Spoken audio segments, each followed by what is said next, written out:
Бас багийн тоглолт ер нь нэлээд өөрчлөгдсөн. Одоо яагаад гэвэл өмнө жил одоо 2 том нэмсийн 3 дугаар байранд орсон болохоор одоо жишээ нь авраг авахаас одоо нөө хой суугдсан алдаануудаа ер нь тэгээд бүгд засч орж ирсэн.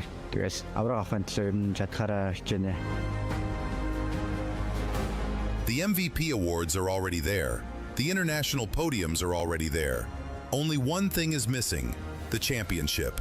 Aurora Gaming arrive at PMWC 2026 as the uncrowned kings of PUBG Mobile, ready to break the third place curse and finally become global champions.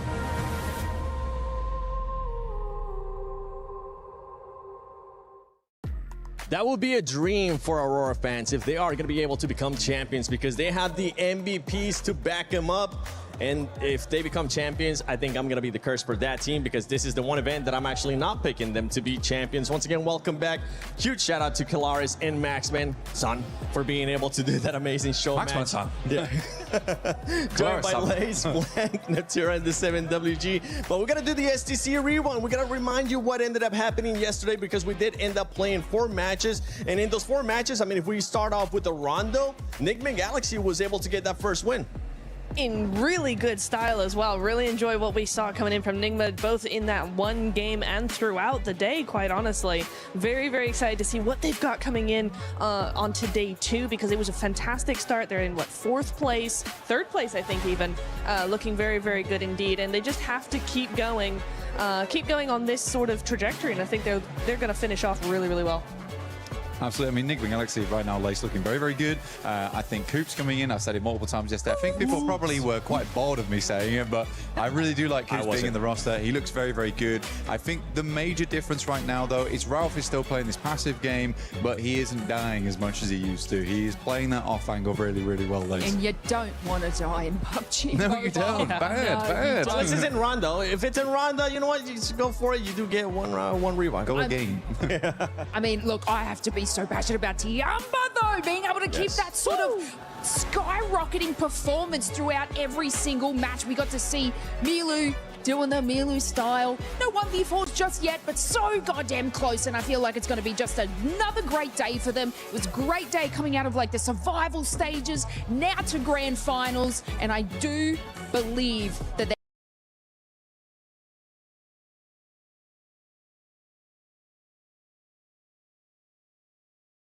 they're going to keep that momentum going forward. Hey, you were talking about Tiamba, you were talking about Milu. Now we get a chance to see one of those highlights from yesterday from that squad. Ulf did end up getting the last chicken dinner yesterday, and it was the first time that we see Ulf having all the 4 players alive. Yeah. They end up with 10 eliminations in that match. Absolutely. It's so nice to see finally a full squad from Ulf in those final moments. And you can tell that they know very much how to play this game, right? It's just when they lose those players, that's when they start to fumble. That's when they start to fall down. But you keep them a full squad, they can play this very well. Their timing is really good. Their angles are really good. The splits that they do, Blank, are very, very good indeed. Yep. So I'm very excited to see if they can keep those 4 players still alive at the end. Club Championship, so why not? Let's send it over to Senorita Glitter to see what she's got to say. We are deep in the trenches of championship weekend here at EWC 2026. So as always, it's time for a club championship update, because we have multiple grand finals matches this weekend. It's time to dive into all of it. First of all, kicking things off at the Lenovo Legion Gauntlet, we have our grand finals set today for Rainbow Six Siege. That will, of course, be between Furia and FaZe, with a 3rd, 4th decider match also happening between DZ and GK. Now, this is big for GK because it does mean that they got their 2nd top 8 finish, which makes them CC eligible. Then over on the chess side of things, we also have a grand finals match happening. And this one is a big one, okay? Because we thought we were going to maybe see a bit of a repeat of what we got last year. However, after an insane day of matches, both of our Falcons players are now in the 3rd, 4th decider match. It does, of course, mean that Falcons are guaranteed 3rd place level points when it comes to the club championship side of things. But the big surprise is GM Dennis from AGAL being the second person to secure the spot in Grand Finals against Magnus. This is massive not only for GM Dennis, but of course for AGAL, as they are currently at the top of our CC leaderboard. They can get even more points. They will be setting themselves up well for the final week of our competition. Then over on the STC Arena, we have our top 8 set, and they will be playing through their quarterfinals matches today. There's a couple teams we're going to be paying attention to when it comes to the CC side of things, and those teams are, of course, Falcons and Vitality, two massive heavy hitters on the CC side of things. Falcons have a big opportunity to potentially usurp AGAL here, but Vitality are looking to continue to climb the ranks, and they definitely have a chance to do that. So we'll have to see how that competition continues to play out, because Vitality are also going to tie into us over here on our stage for PUBG Mobile. They have been a favorite the entire competition, and now they have an opportunity to continue putting themselves in a good spot heading into day 2 of our finals matches. Of course, like I said, there's going to be a lot of action happening here today, so we'll make sure to keep you all updated with how it all ends up playing out. Thank you so much, Senorita Glitter, for that update with the club championship. But now we're going to talk about what's going to be happening today, because today we will be finding out which team is going to be going into tomorrow's first place and willing to set that threshold for the Smash Rule. In first place, though, after 4 matches, we do have E-Arena with 48 points. And luckily for us, for all the viewers, it's still close. Tiamba performing well, but they haven't been able to get a chicken dinner just yet. Not just yet. Still impressive stuff, though, coming on through from them to be able to maintain that second place even without a win. But it's still, we still need to see that win, right? A win has got to be where they want to. That's the goal for today. I feel like you've got 8 games to do it. They need that win, because these other teams, I have a sneaking suspicion here, we are going to see a massive upstart. Kickstart. That's the one. Yeah. For a lot of these teams, this leaderboard is going to be completely overturned. I think we're going to see some very different names in that top 5 at the end of today. So, yeah, I think E-Arena, Tiamba, Enigma Galaxy, all 3 of those teams, Aurora as well, really need to figure out how they want to play today.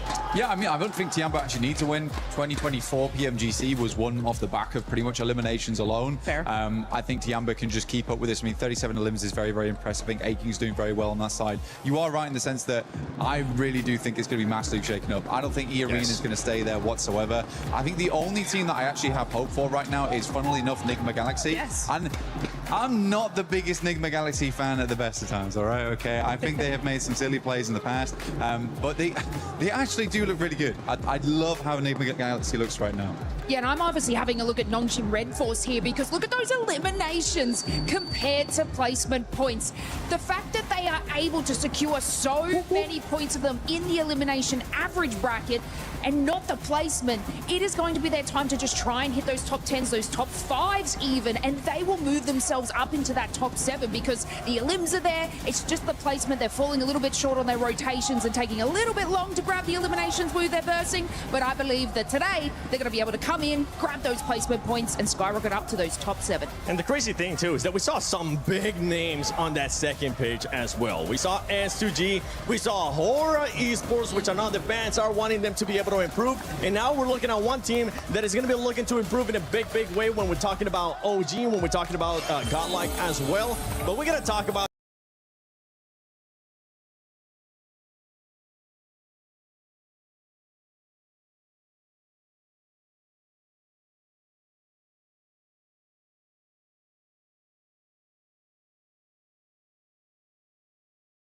threshold. So let's say a team ends up with 150 points at the end of the day. Tomorrow it will be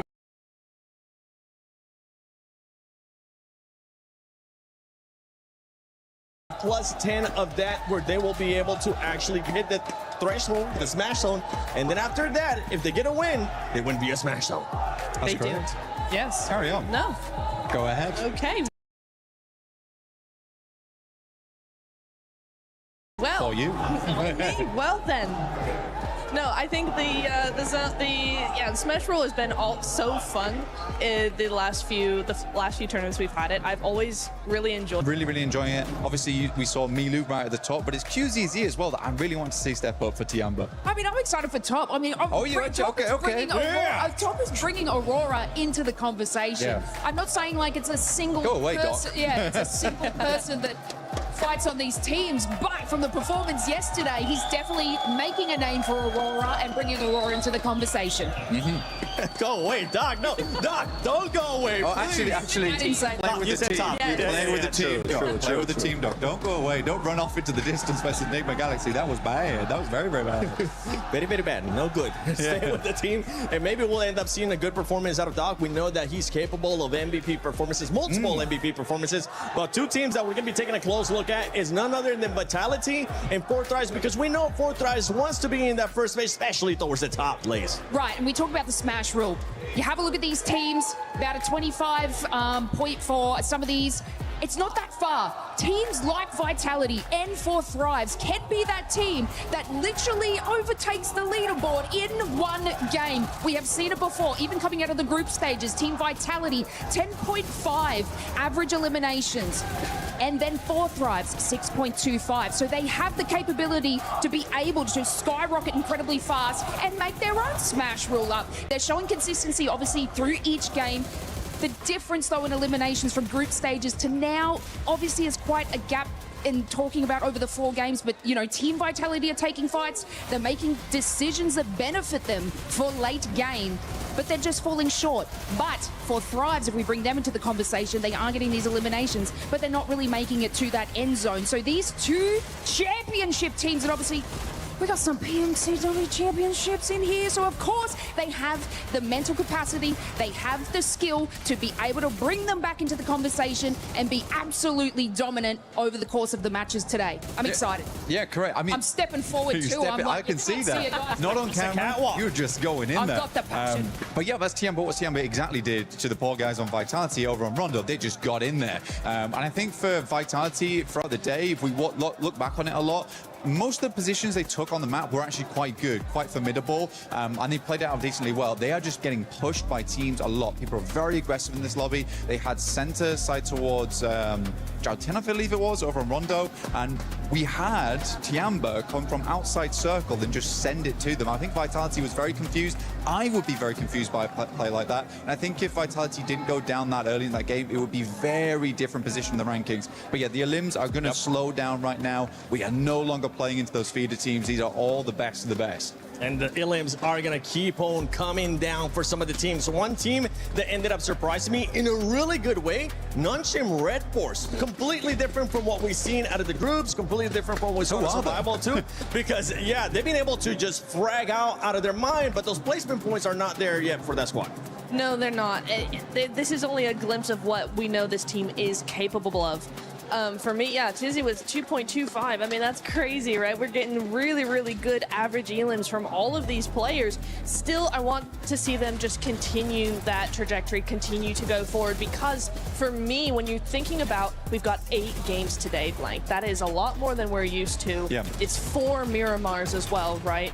But it does mean that for a lot of these teams, the pressure is going to get to them, I think, and also you're talking about that mental stamina as well when you have 2 extra games like that. For me, Nongshim, I think, are one of the only teams in this lobby that actually have that mental fortitude to play those extra games as well as they would in any normal day.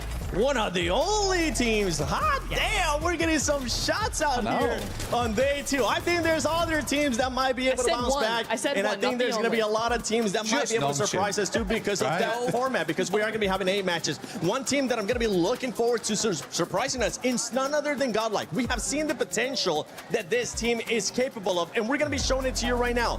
Day 2 of groups, insane when it comes to eliminations. Yesterday, a big difference, and this is why I think from what they have shown us before, even though it's finals here, I think they'll be able to bounce back. I think so too. I mean, the major thing that bounces out to me there, though, is the average survival time. Survival time looks fairly good at the moment. 20 minutes to 22. It's not a huge drop off there, but again, I'm going to tie this back into Nongshim Red Force very quickly, just because for Nongshim Red Force, I feel like what we saw yesterday, Lay, especially them and Flash, is that they were going a lot more aggressive. They're trying to experiment with stuff, which is important in these types of end games. When you get to finals, you can't let that pressure get to you. Day 1 is about experimentation. Yeah, I mean, Nongshim getting the eliminations. Exactly. They've got 20, 1 placement point. GodLike, on the other hand, getting the placement, finding those positions in center zone, but unfortunately not having the split hold to have the wave of enemies that are coming around from the rotation into the circle. So obviously, we know GodLike can get these eliminations. yes. They can take them on, do these third parties well, but also future-proof their rotation into the map. So today's their day. I agree. Absolutely. Hell yeah. Especially with A matches too. If the first match doesn't go your way, I mean, we do have the two Miramars. The good thing about this, right, is that we do have that Rondo in the third match, which I feel like is going to remind me of what Sandhawk used to be. If for some reason those first two matches don't end up going your way, that Rondo might be that Kickstarter for some of their squads. That's exactly what we've been discussing, right? I think a lot of people have had that discussion of where should Rondo be placed in a round, in a day, right? And I think this is going to be a really interesting test to actually see, you know, if Rondo is really, really good in the middle of those of that rotation, of that map rotation. For me, I'm thinking, heck yeah, this is going to be exactly what some of these teams will need. You get that extra recall, you get that extra life, you get all those eliminations. That's the momentum that we start to see some teams trying to build. For Thrives, for instance, was trying to build that momentum yesterday, you know, third-partying the hot drop. So for them, if they have a not so good Miramar session in the first half of today, that Rondo should be excellent for them. I'm loving the energy that we're getting from the fans right now, whether it's Four Thrives fans. We got Hora right here. This man just popping off too. Four Thrives having some of the best loyal gamers, that BLG squad that they have there supporting them. We'll see what they're going to be capable of. But talking about how you said earlier, you think which team was it that you thought was one of the only ones that could actually? Oh, Nonshim, Yeah, right? The only team. One of the There only are a few. teams. Which are the other Way few? to take our words and twist it. I Seven. know, That's right? crazy. Well, then tell us which other ones. Okay, I think it's probably Aurora. Agreed. Aurora would do that. Vitality would do that. You don't agree, Blaine? You don't agree with Aurora? I think Aurora crack like an egg all the time, dude. I think that's totally fair to say. I think group stage Aurora is unreal. Qualifications Aurora, also unreal. Finals Aurora is just a different beast, man, okay? I think if you can back them into a corner, then it could be really good. I do think Aurora's played slightly better this time, but I am getting some moments where I'm like, oh God, it's happening again. I can feel the docketing. Yeah. So, yeah. You start talking about Aurora, I get past the side for Aurora as well. We got to be careful with what we say here. Fans are so close by, too. Luckily, everybody has been amazing here. Whether it's a Four Thrives fan, Horror fans, Aurora fans, and for all the fans currently here, don't forget you can go check out the Fan Zone experience here at EWC 26, whether it's the awesome collaboration that we got a chance to see a show match for with PUBG Mobile and Naruto, or you can go check out the Brain Rot Royale, which I've been playing. I think I'm at level 7 or 8 now. I can't remember exactly. So I'm just going to go on brand and say 7 and then just get some of the other cool stuff. We have gotten so many shirts. Actually, for disclosure purposes, I've only gotten one shirt. One shirt. Yes. Have you gotten any shirts, Blaine? Oh, I don't have a wardrobe or anything like that from this event. That's not happened. Oh. I've got nothing. It's so cool, though. It's so cool, though. Lacey, you finally get single item. No. They're gonna play. If They're they gonna see play that what's security. missing. I got triple T's. Tongue. Sorry. They're gonna play the security Sorry. camera from earlier when we were actually over there before anybody was there. Us just putting shirts in the tote bags with Naruto. I'm like, yes, take all of that. But as we're gonna be heading here towards A match, especially in Miramar, is there one team that you're looking to kickstart off the day with Miramar? Four Thrives. For me, Four Thrives has to do it now. Yes, they will have that second chance in the Rondo, but for me, they're tied in 7th and 8th place. They just one good game. They need this. They feed off momentum so much that if they want to survive all 8 matches and still be on top, they have to start now. I think it's a weird day for Four Thrives, honestly, because they love to start on Rondo. They say all the time in the past that Rondo is their best map. Yeah. Usually they start off on Rondo really strong and then they can transfer that momentum. Starting on Miramar, I don't think that it's the craziest map. I still think they can play it. For me, it's probably S2G. S2G has had a tendency in the past for miracle Miramars. Yeah, I have to agree with that as well. Yes. And plus, Yes. Miramar, you get 2 at the start, 2 at the end. So these are like practice Miramars, you know what I'm saying? And then right at the end, that's where you have all playability repop and off. energy. Yeah, the repop. Yes. I'm going to be looking at Ulf Esports because of what they were able to do yesterday, especially on the last game. They were able to get that chicken dinner, get those extra placement points. But if we were to remove that one chicken dinner out of Ulf, you would end up noticing that they would only end up having 1 placement point. And for me, that is the biggest red flag out of these teams when you're not able to just convert only on elims and the placement points start fading away. I know you said that, yes, a team doesn't really need a chicken dinner to be able to win PMWC, but in my eyes, they do need to be consistent at least towards the top 5. Yeah, I mean, the beige flag right now is 4th rise, right? We're in the middle ground. I mean, the 4 placement points, not great, but it is promising to see this still 21 eliminations. That shows, you know, gusto going to these matches, which I really do like. Yeah, 4 thrives. We saw some of this instance yesterday. I think that's what it was. Especially the one that I really have to nitpick, Nepturo, with 4 thrives has to be when they decided to coexist with Hora Esports for a little bit too long. I feel like that ended up hurting them in a big way in that match. It would have been one of those things where we usually tend to see them being a little bit more aggressive, making teams back off, but that wasn't the case. Well, yeah, if you pull into their like elimination average, which is 5.25 at the moment, group stages was only 6.25. They're actually upholding their elimination value. Placement, exactly what you said, Seven. They are taking too long on these fights early on, and they have actually not made it really into that top 10 sort of scenario very much. So if they can just obviously push themselves, just give up the fight a little earlier, guys, and get yourself into that rotation, their eliminations will match, and they will actually do a lot better today. And as we're seeing there in 16th place, EWC Esports with just 2 points. Those 2 points coming from eliminations. This is a team we're talking about give up the fight, talking about wanting to fight. This is a team that needs to figure out what they actually want to do, because we saw them hot drop with Enigma Galaxy 3 times yesterday, and after the first one, Raouf called him out, which, by the way, Raouf, keep on talking that smack, baby, because when you talk that smack is when we actually start seeing your true potential. You get that little chip on your shoulder. But yeah, for Enigma Galaxy, for EWC especially, they need to just get rid of those hot drops. Absolutely, dude. You're throwing. I mean, there's no other way to put it, but you are just throwing at that point. Today, though, is great because we don't start on Rondo or Erangel. We just go to Miramar. So hopefully no hot drops there. If there is hot drops, There are a may need to have like a stern fatherly conversation with Ida at some point. There could be a couple here going into Miramar, unless some teams decided to adjust. But enough talking. You guys saw us talk yesterday. You guys saw us talk right now. It's time we get into this games of day 2, PMWC at EWC Finals.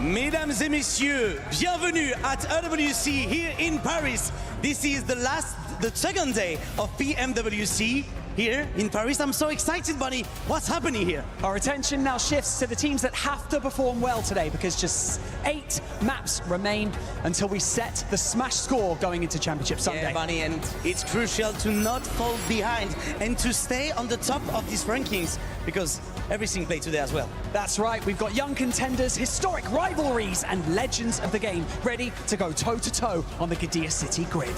The better player on Worlds meet again for insane games, but which team will seize the opportunity and rise above the rest? One step closer to $3 million, inching towards the trophy, the status, the glory, and the legacy. And so it is time to kick off day 2 of the PMWC Finals at the EWC 2026.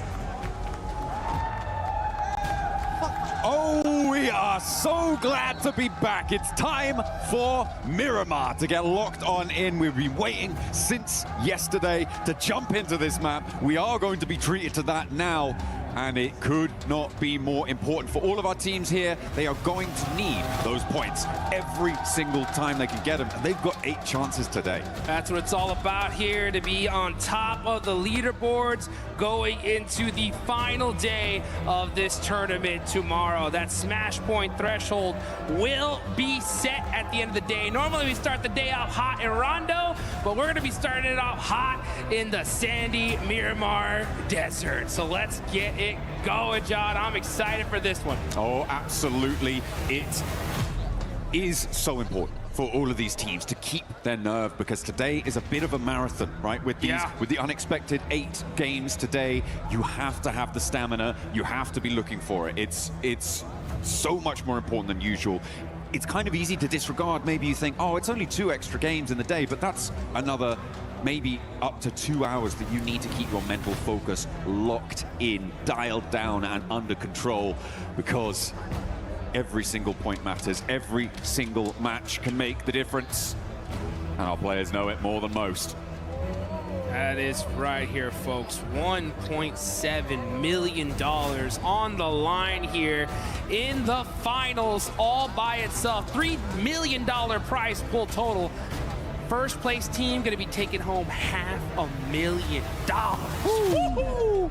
That is exactly what these teams are going to be fighting for here. So like you mentioned, today is definitely a marathon. I'm really interested to see how these teams have prepared for this, how their coaches are going to be kind of hyping them up. I was getting a little bit of a view backstage while hearing some of these coaches talk to their teams like, look, I want consistency. I want to see you guys be able to play the game that got you here in the first place. And that's what we definitely need to see.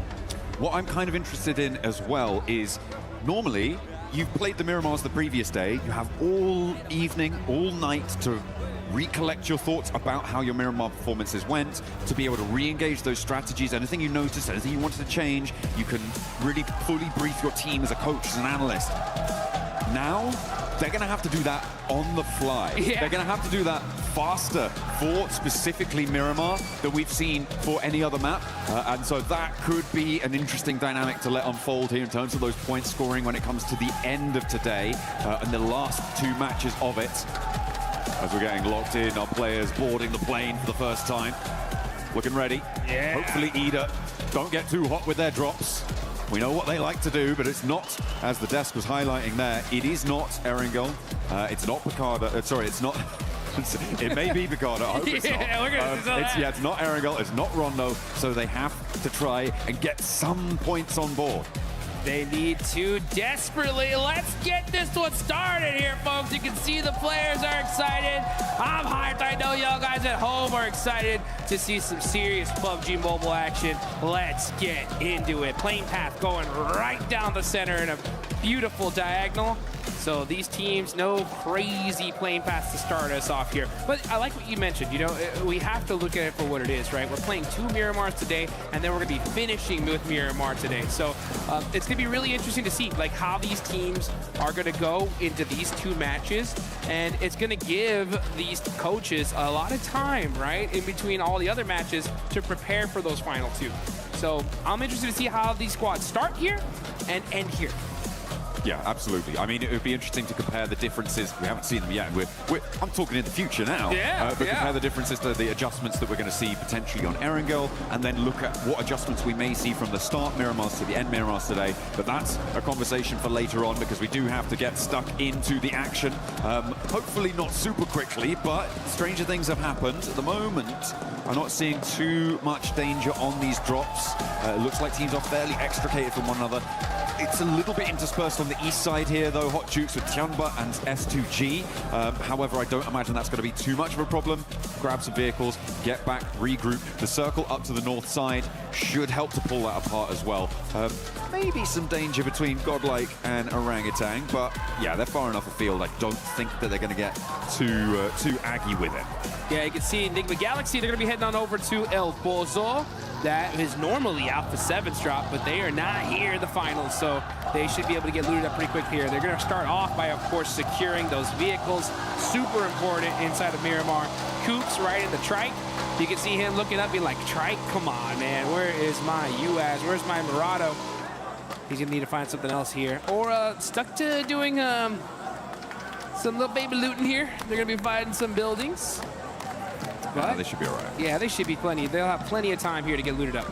Yeah, they're fairly center on this one. They could potentially break out towards some of the areas in Crater Field to send some looting over there. Alula as well, likely to head towards La Cobraria. Maybe try and hold some of the hills, leave an outpost down south. Aurora gets some target practice in. Yep, that bush is gone. That's no points for that, though. Unfortunately, shrubbery does not count towards your elimination total. Hey, you always got to check the bush, all right? You never know. You never know. There could be a random player hiding in that one. And you're going to see QZZ get his Murata, so he's going to be driving fast down the lane. But yeah, you got to get some, got to get the fingers warmed up here. Ooh, I'm seeing a duo from Aura kind of chasing Quick from Alula up north near La Cobraria. It seems like they wanted to try and get engaged with that fight, but I don't think they've been able to hunt it down. Quick just a little bit too up to his namesake. Hang on a minute. They are back on the road again. And Quick is turning tail, moving back towards the rest of the roster for Alula. In the middle of La Cobraria, they're still hiding out, and he has to dunk it out by the concretes. Now he's holding on the upstairs. Backup needs to come through, but currently no response really being seen from the rest of Alula. They're leaving him kind of high and dry as Jiggle from Aura is going to try and descend on this location too. Finally, they're into the vehicles and they're coming in for the rescue. But will it be too little too late as Quick has to go for the hot swap to the UMP juice? What a sick shot with that shotgun. Unfortunately, it doesn't hit the mark enough to get a knock.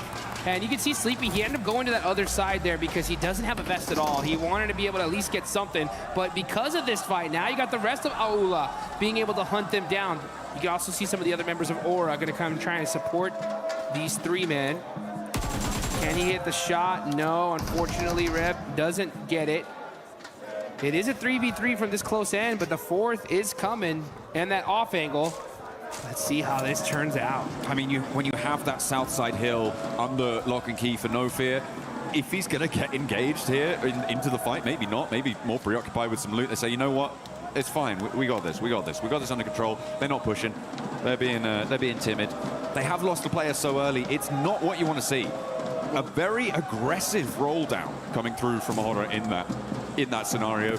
Did not want to let Quick get away. I thought maybe they had stopped off a little bit before, but no. They just kept on going, kept hounding that one down. It's worked out here. The question now for me is, as I always talk about with early engagements, how long are you going to spend getting stuck in on this one? That's the exact question, right? So I like what Aura did, right? They saw a solo player, chase him down, get the secured point. That's fine. I'm starting to wonder what Aula's doing. Yep, because of the fact that they are taking way too long. They are getting caught out, and now here comes Aura on the push. Sky running in with the UMP, looking to get those finishes, and they are on the run. Nasser trying to at least get some angles here. Ooh, hits the croucher, but it's not going to be good enough. It's Aura to delete the first squad here on day 2 of the finals. Every player getting their elim. Horror getting stuck in early on Miramar. 4 eliminations for the team, 1 apiece. Sleepy will get back to his feet, and they can look to re-establish control back down towards Crater Fields. They may need a little bit more loot on side, depending on how much was going through. I think I did spot a Winchester on one of the players for Horror, so probably looking to get that one replaced, although there will be crates on the players coming through from Alula as well. In the meantime, though, GodLike has managed to capitalize on this opportunity from this northeast side. They've managed to move in and could contest for the Crater Heels approach. All right, yeah, you can see these movements coming out really, really quick. Leaderboards, you can see right there on the right of your screen here, folks. E-Arena up on top, waiting to see when GodLike's going to wake up. They definitely need to here today. They're sitting in 14th place with 13 points. Let's see if they can do it. There's still plenty of matches here to be played here, folks. I have a big feeling these leaderboards are going to get shaken up big time by the end of the day. I mean, we talked about it yesterday a little bit, that 18 match sets, generally you can put more stock into your averages performance rather than those big E-Arena 29 elimmers kind of coming on through. Yeah. Which, even then, didn't serve them too well in a 12 match set, which is absolutely insane. But, yeah, absolutely. I'm talking about getting consistent 6-pointers on the boards is so great for your team. If you can do that, every time you get further than that, brilliant. Beautiful stuff. Furia running into a little bit of a roadblock in the form of Enigma Galaxy, but a 1v1 over the top of the hill. Silence shuts him out. And Lord will no longer be able to levy the toll on the crossing. And Furia may even be able to get the res here for Enigma Galaxy. It is not a good start. In 3rd place, you don't want to be losing players early, not like this. That was a huge shot there from Silence with the DBS in the mid-range. Is able to get the knock. Very, very crucial. Instant thirst as well. So you can see Coops is going to be hunting down some high ground, trying to get the revenge for his teammate, but Ayala is climbing this up as well. Is Coops going to see him? He does! He finds Silent slipping. Now he's going to go for the 1v2. Uh-oh. Got to watch out for that shotgun, though. Oh, that did tip him up a little bit. Coops so good in the CQC, though. Push it back and forth, finds the angles, and catches the 1v2 against Furia. He baited out so many of the shotgun shells, forced the weapon swap. He knew he had a disadvantage against the shotgun there and was able to do a lot of work. This is vengeance coming through for Coops, and Furia left flagging. Unfortunate. Silence may be resible here as Chief sidles in to go for the res. There is another fight happening on your elimination feeds as well as Fourth Thrives clash with Team Flash on the south side. Fourth Thrives doing well. A nade over the top, and Coops goes for 3 now against Furia, who took one of their players down, but they are finding out what it feels like to be under the wrath of Coops. Turning his attention out now to the open sand dunes, but not going to quite connect on the first part of the spray down. Looks for more. Ooh, headshot! Oh. Are you kidding me? That is Coops with the 1v4 against Furia. Beautiful stuff coming on through from Coops. Furia needed to keep that one together. That was not looking tidy. Flash, in the meantime, have now been dragged down to 1 on the south side as Fourth Thrives are going to be the main benefactors of that, getting 3 elims. I think, yeah, they're the team that has taken down all 3 players so far from Flash. Aurora, a little bit further afield in those Picado Hills to the north side of it. They are not going to contest it just yet. So for Fourth Thrives, they now have to move in because we did see a fairly hard east shift on this zone. Yeah, that eastern shift is going to definitely get these teams moving here pretty quickly. And yeah, Fourth Thrives, they are not in the zone just yet. They're right on the south side of San Martin. They're going to be just kind of making sure they get their vehicles going, choosing for the buggy. All right, they're all set up, and now going to find a spot in this next zone. As far as teams that are not here yet, you're going to be looking at Notion Red Force. They are all the way down in Los Leones. They're still in the blue zone here, so they're going to be one of the teams pushing the latest into this circle. They are in 12th place right now with 21 points. But with this zone shift like this, it definitely buys you a lot of time here. So the most important thing is just rotating very carefully, not trying to get shot out of your vehicle. Play things very, very calculated. You can see Tianba already set up in these buildings near water treatment. And this is where they're going to park themselves for as long as possible. Oh, yeah. You're just going to hold out for the time being. See if you can hold down on these houses. Just trading shots. Ooh. Oh! Crazy's found himself a big green gun. That's my favorite. The AWM. I want to see some snipes, man. Nothing gets me more excited than seeing a crazy flick headshot to turn the game around. Let's see what Razy can do. He's got the 8x too. Let's see what this replay. Coops, pow, gets the knock on to Silence. Wins the clutch 1v1 here against Ayala. Look at the terrain usage from Coops here. It's just beautiful. Yeah, that's what I was highlighting before, right? That shotgun bait coming through from Coops, peeking up so quickly and back down, dodging the shells coming through, and again, forcing that weapon swap. He knows that he's going to have the advantage, or at least be on a level playing field if he can do that. The nade on target, yeah, great. Furia just didn't seem to understand how to compete against this high ground position. I'm not too sure what more they could have done there. Maybe just not engaged on that spot to begin with. But yeah, it's a little unfriendly. Next circle comes on through, and that will take us back down towards San Martin on that south side. Keeps the hills to the southwest of water treatment. Hacienda all in play.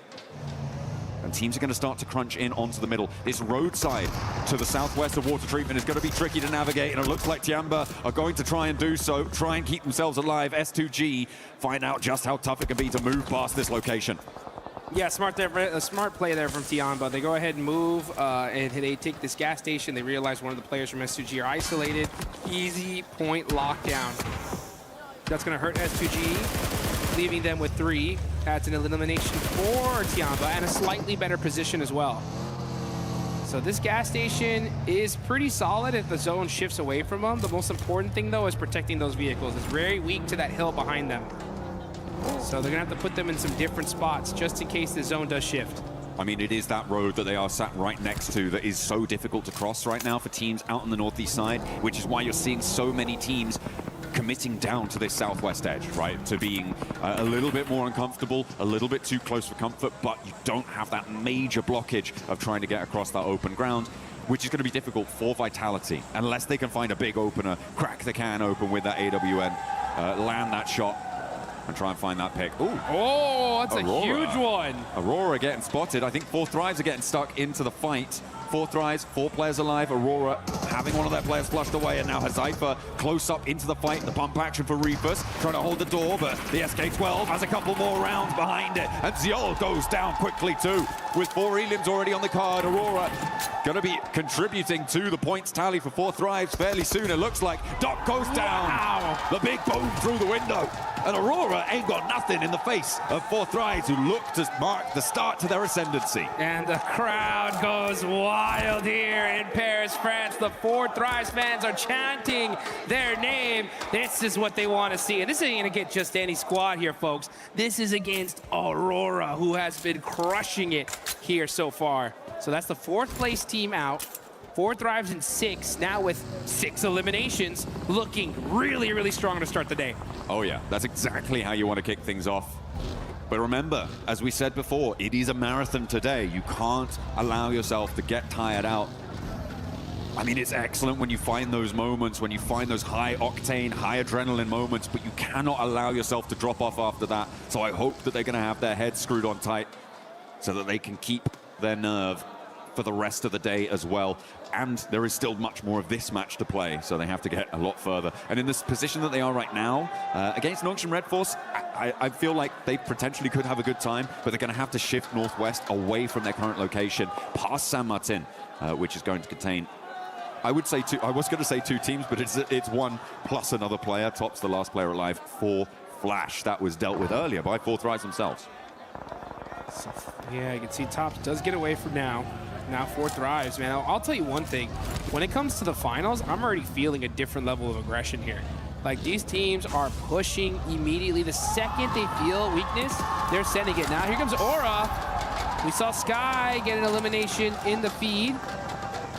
We're going to keep an eye on this one, though. This is still outside of the circle, just to that bottom right side of San Martin. Yeah, this is on board with the fight in the northwest now, as Horror are able to find Salme. They got that flush that they found the knock for earlier. And GodLike, they are now down to 3. S-Power, though, can just regroup over towards the rest of his team, and they should be fine out there. Horror can look to try and navigate their way forwards. I don't expect another fight between these 2 teams, maybe for the next minute or so. Oh, dear. Oh, no, not like this. That's a real bozo play right there coming through. Yes. That's Max Man's grenade of the day. He almost got away with it too. You know what I'm saying? But our observer's just too good, right? Had to show the replay real quick, just in case you missed this, right? That is where it's at. Yeah, so unfortunate for Aurora. And it just goes, and I'm telling you folks, at this level, I mean, we got $500,000 for first place, and it's little mistakes like this that hurt, but we can see Razy with the AWM starting to put in some work. Shouldering that can opener. Looks to try and split the seams of Tianba's hold on the longhouse, but we know what Tianba can do when they're holding down a longhouse, so we know what Milu can do at least. Vitality want to try and find it. The res comes through. Milu is low HP, but he can get some healing done. Razy is close by. Another stepping forwards, but staying on the rooftops here is bold from QZZ. It may just work with a nade. In response is Brutal, and another to follow it up over towards Aching. Now only 1 player in the longhouse. Milu looking to try and hold it down. With the Molotov burning, it's going to slow it out, but there's the off angle coming through from Axel. Where's the backup coming from Eagle? He's too far away to get involved here. The nade dribbles down the stairs. Might prove to be difficult to get past there. Does go down. And the res is still yet to come through. 3 players now for Vitality on the inside. Nade's cooking. Axel with a long one. Up to the top floor. May just blast them apart, but Eagle, he's just chilling. What is going on? He's leaving it up to Milu, saying, you got this, bro. Oh, I guess you don't got this, as Axel gets the nade onto him. So that is Tianba just getting picked apart here. And really unfortunate for them, but you know what? Vitality soaking up some good points. I mean, the Eagle has flown away here. It is not what you want to see. I'm not entirely sure what he's trying to do. Maybe he wants to keep that forward position, but the rest of your team's dead, mate. You need to do something about that. Vitality were able to run through there. They got a really great opener with that AWM that we were talking about, the can opener on the position. And he was able to keep that momentum rolling with some big nades up to the top of the roof and a couple more positions beside. Amino looking to stop the run out from Vitality, and they will have to run out with the circle shifting central. Oh, Amino's got this on lock. Yeah, I mean, we're going to have to see a crazy shot here from Vitality to help this team out. I know that there is an AWM somewhere around there. And, oh, nice shots there. They know exactly where he is. They say, oh, you think you have this down? Oh, that headshot, though, said, okay, how about you like some of that? So, oh, that looks like it is Eagle going down. Oh, there's the AWM. Brazy's got it. Said, pick me. I dare you. I dare you to go over that rock. Oh, I told you! That is it! Razy taking him out! Boom! Takes him down from behind the rock. What a pickup coming through from the shot. At the end of the AWM barrel. Beautiful stuff. They baited him into thinking it was a rifle fight as well. Yeah. Little tickle trades, and then he was like, I'm going to win this trade surely. And then he's like, bam! You didn't expect that. Claps back, and immediately now GodLike down to 2 players alive. After losing one earlier to Horror on that northwest edge.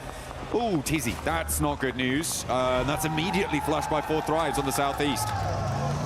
Now we're going to go ahead and see Vitality. That goes to show you, folks, the bolt action could change the game for you.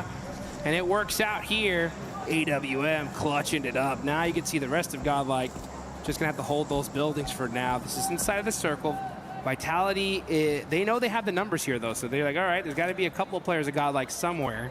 Can't just run into these buildings for free. Just trying to get a little bit of information. And yeah, ooh, doing some little pre-fire shots onto some windows, looking to possibly catch somebody off guard. But here we go into the end game. Stage 5, circle starting to close.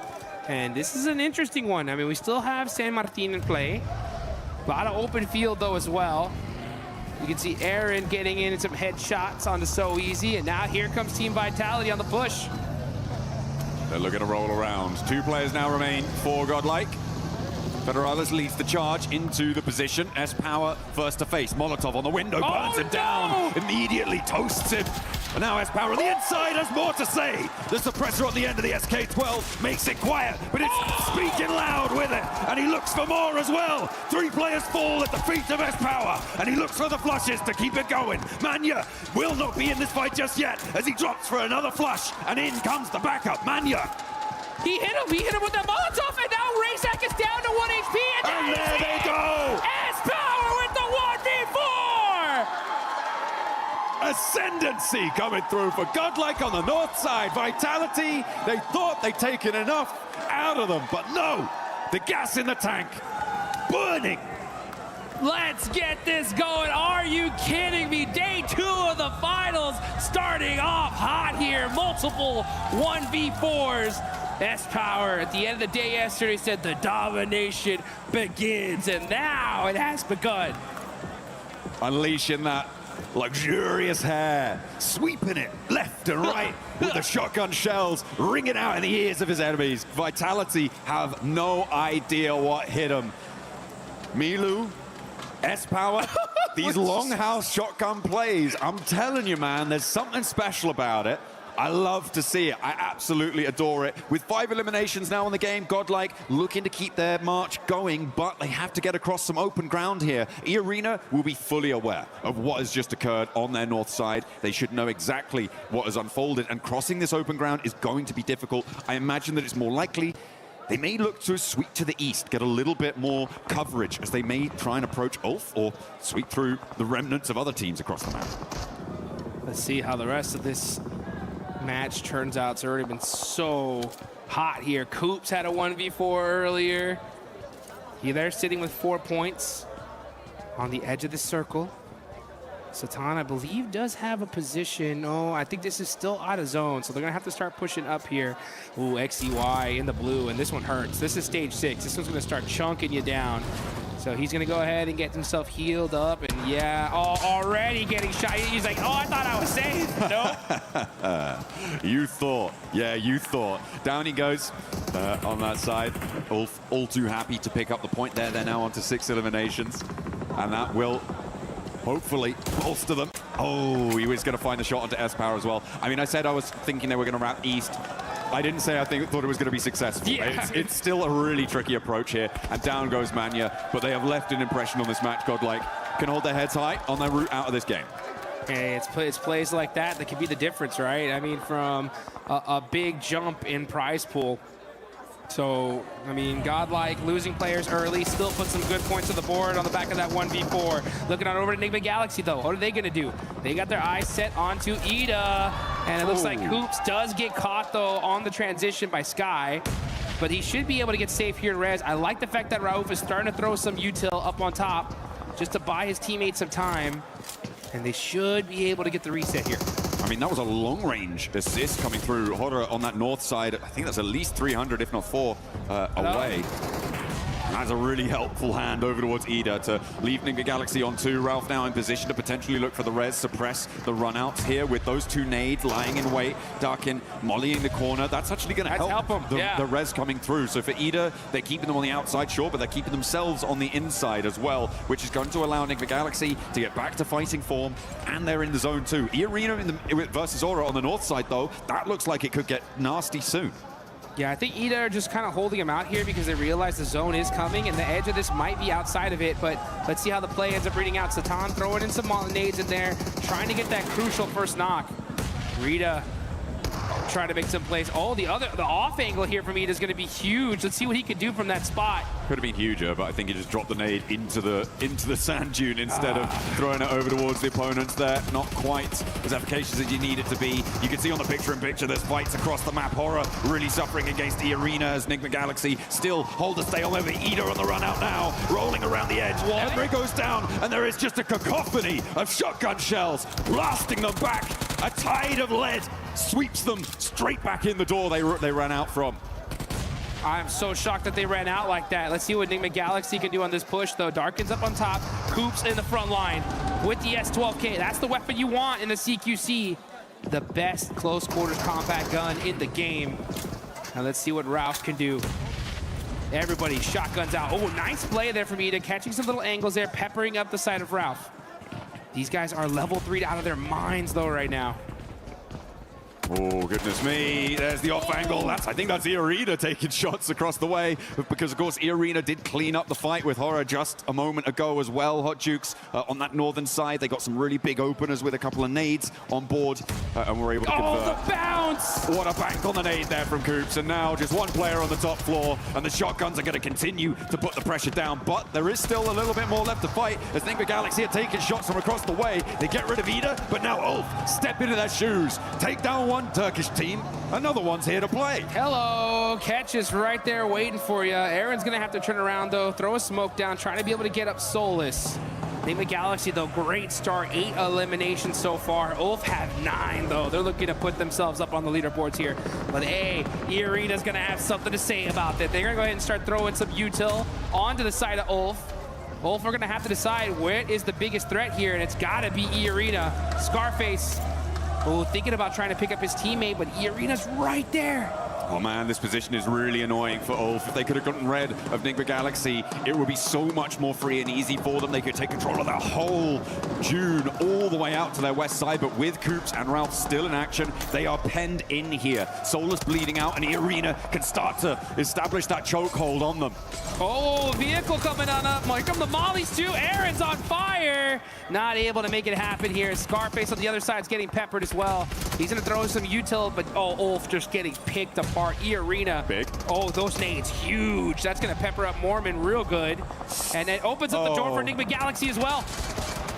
They're moving across the open ground, and they do fall. Ulf cannot weather the storm again. It's that position from Enigma Galaxy, the prevention of them sweeping out to the west that really came back to bite them here. Tourniquet layering down some more smoke cover now, and Enigma Galaxy with a 2 versus 4.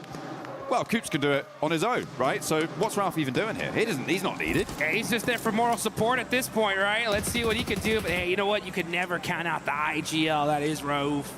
He's already still got that anger built inside him, that fire, all the way from Aaron Gale Pachinki.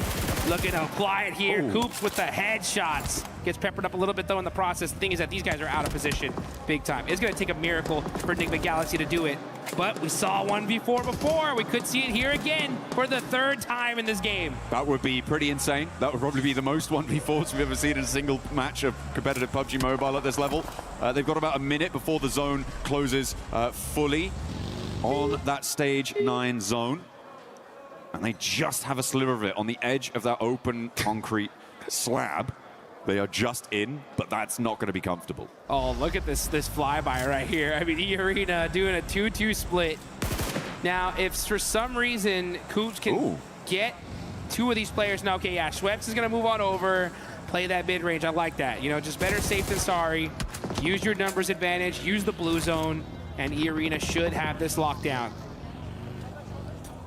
Yeah, they're playing this very, very safe. E-Arena looking to try and convert from the top of the tables to a chicken dinner at the start of today. It would be so incredible for them to open that kind of a lead. And again, we've talked about it before, Schweppes, the only player here with a chance to get the 3rd title of PMWC champion. The only player in the world with that opportunity. Oh, here come E-Arena. They're going to go on the push, where they're going to get aggressive. They take down Coops. It's just Raouf, and that is it. E-Arena get the first chicken dinner here today. They're hyped up. They're excited. And they were on top of the leaderboards here, so that's going to push them even further beyond. And they played that north side well. They rotated through. They weren't over-aggressive. I liked that regroup off the 2-2 because, as you said, if you get one of those miracle picks, all of a sudden, one of those angles is basically gone because you have to stick that res. You have to try and keep your numbers advantage. Then there's some negotiation that can happen. Regroup is 4. There's nothing that Enigma Galaxy can do. The flex out, I think, was probably okay, but was pretty bold, and I liked it. I liked it towards the end there. For E-Arena, they should be happy to kick things off today with a chicken dinner, but we've seen them do that before. We've seen them do that before in record-breaking fashion. I do not want a repeat of what happened for the rest of that day. They did not keep that pace, and it is, again, that marathon today. So for E-Arena, a brilliant start to push them even further at the top of the tables, and free and clear of a lot of players keeping up to them right now. For the time being, of course, with a lot more matches to play, there's still the capacity to close that gap, but yeah, very, very happy with that opener. It felt controlled as well, in a way that I think that the big rondo that they had didn't quite feel like it was as much their agency, even though they were proactive and they were doing things. This felt like it was much more E-Arena's victory. Yeah, I mean, the Thai squad coming in so hot here off the rip. They're looking strong. And let's see if they can continue that dominance here in a bit.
What's up, guys? It's Barney Banks here. I'm backstage with Njang Smith. He is one of our co-streamers here at PMWC. We're going to have a very quick chat ahead of day 2 of the PMWC finals. Njang, let's talk first and foremost about Paris. How's the experience been here at EWC? PMWC's been absolutely crazy so far. So give us some insight about, you know, what your experience has been like so far.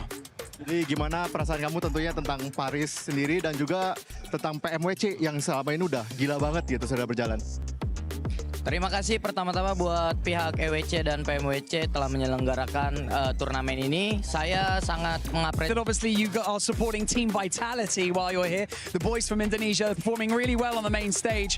Tell us like a bit about the boys and how they're getting on, and how do you think they're gonna do here at PMWC in the finals? Tentunya kan kamu di sini datang sebagai pendukung Vitality juga. Gimana pendapatmu tentang tim Vitality yang sudah bertanding di PMWC ini? Terus habis itu juga gimana apa harapan kamu kepada tim Vitality? Harapan saya untuk tim Vitality, terakhir Indonesia mengangkat Piala Dunia di 2019. Semoga di 2026 ini bisa kembali mengangkat Piala Dunia kembali. Dan saya mensupport Vitality sangat-sangat dengan keras, dengan antusias yang besar bersama dengan viewer saya di live streaming. Bahkan mereka sudah meramaikan stiker-stiker Bigetron dan Vitality di kolom komentar. Mereka full support buat Vitality hari ini. Of course, the last time that Indonesia wins the World Cup is back in 2019, and now 2026. I can only hope that they can win it again, and I can only also wish the best for them. I will give them my full support. As of course, also the viewers in the chat and the live stream also they give their full support now, and we will hope for the best for Vitality. How have the chat been since you've been here? Like, how has the experience been while you've been co-streaming right here with the event going on behind you? What's the chat been like? How has the streaming experience been for you here on the main stage? Jadi gimana pengalaman kamu tentang live streaming di Paris di EWC ini? Begitu pula juga dengan ya apa sih vibes chatnya dari selama ini yang bertanding dan juga pengalaman kamu juga live stream di sini? Pertama-tama mungkin dari peralatannya ya kok, karena peralatannya di sini benar-benar bagus, benar-benar disupport banget. Saya senang banget bisa difasilitasi buat bisa jadi co-stream di sini. Dan untuk viewers di live chat, mereka semua senang karena melihat peralatan yang proper ada di sini. First of all, I just want to say this is like the best equipment I have ever found. This is like a full equipment that I never even used myself. So it's just like a very surreal experience so far. Yeah. Well, and Jang, it's an absolute pleasure to have you here at EWC. PMWC has 2 more days of competition, and we can't wait to see you on your co-stream popping off. So thank you so much for joining us in this interview. Enjoy the rest of your experience here, and we'll check back in with you on Sunday. Back to you guys. ไม่ออกติดกูหักหลังสมองนะติดขวาตัวเดียวที่เหลืออีกตัวหนึ่งน่าอยู่ซ้ายก็จอดนะมีเคก็มีซ้ายสุดอะตัวเดียวตรงนั้นตัวเดียวจัดให้ผมดิไอ้เกอร์ลึกกันเราเกอร์ก็รอได้คิวป่ะตัวท้ายอะได้หมดเลย E-Arena coming in hot, wanting to maintain that first place. And boy, what a start for this team here in day 2, even though we're going to be playing some matches from day 1. Still, E-Arena, this is what we've been wanting to see, especially when you teased us with the 29 eliminations. Yeah, I was like, we cannot afford to see a flash in the pan kind of performance from E-Arena, but man, they delivered. I will say, the reason why they won is some teams doing some mistakes, right? We'll dive into it a little bit deeper here with Natura, but man, E-Arena putting up the 10 placement points from that chicken dinner, 10 eliminations on top of that. They were already number 1. Yeah. And now they're creating a gap. Yes. Hey, it seems like this tournament might be the chase after the White Rabbits. Absolutely. Like, you've got Enigma Galaxy coming in here. They were in 3rd place coming into the first game here, so they've done a bit to extend that gap a little bit more. But you've got Ulfs, you've got 4 Thrives. Those kinds of teams, they're also bringing some heat to the game here, Lace. Yeah, I don't know what you guys are going on about still this first 29 match. Did you guys have eyes yesterday? E-Arena, have been performing the entire time. This ain't even their first chicken dinner. They have actually had so much progression through every single match. It's been amazing to watch. Yeah, we're going to revert back to that, that huge statement they made in the group stages, but their consistency has been king. Yeah, and for Enigma Galaxy, it's all about that because this man has been performing. He actually baited Furia into rushing him after they were able to eliminate Lord, and Cooks was able to handle them all by himself. He got the revenge he was looking for. I mean, Cooks, you know that we were missing him during PMGO Season 1, and he's been putting up the numbers. But look at this. Let's quickly go through that 1v4 scenario. During this entire fight, Cooks is on the mountain, uncontested, and this is not a position he should be willing to push. I feel like this is a big fumble from Furia. This is not a fight you should be even willing or even thinking about taking. And Coops here, having the time, going to flush the elimination, denying extra information from Furia. But this grenade, one of the best grenades of the tournament, a Maxman grenade of the day, as he gets that 1v2 and then sprays him down from a distance. He gets the headshot, eliminates the final player. What an insane clutch, but so did S-Power, Niptura. Didn't he just? I mean, I wanted to replay this because look at what he's able to do here. This guy is a machine. The angles, the quick flicks. Oh! He's using these angles. He gets that one. He realizes that Razak is coming around, gets that elimination, and then he knows he doesn't have time to heal up, so he throws the Molotov in there, tries to come out, tries to get these angles going, and that is just buys enough time for his teammate to come on in. Yeah. The Molotov will go forward. It's fantastic. I gotta say, that Molotov he put to try and clear his backside, that was one of the best Molotov. That is a global level Molotov coming out from his power. He is showing he has what it takes to be up here. Absolutely. I love what we're seeing from him today. I love what we're seeing out of him today as well. I love what we were seeing out of Four Thrives in this last match. Four Thrives being very aggressive, especially with being able to chase some of the other teams. Talking about chasing too. We got a chance to see Enigma Galaxy versus Ida towards the end. Split hold in the hillside while Aurora was sort of making their rotate, and it was only a matter of time before they were able to do that. And what we were obviously touching on yesterday is their pacing.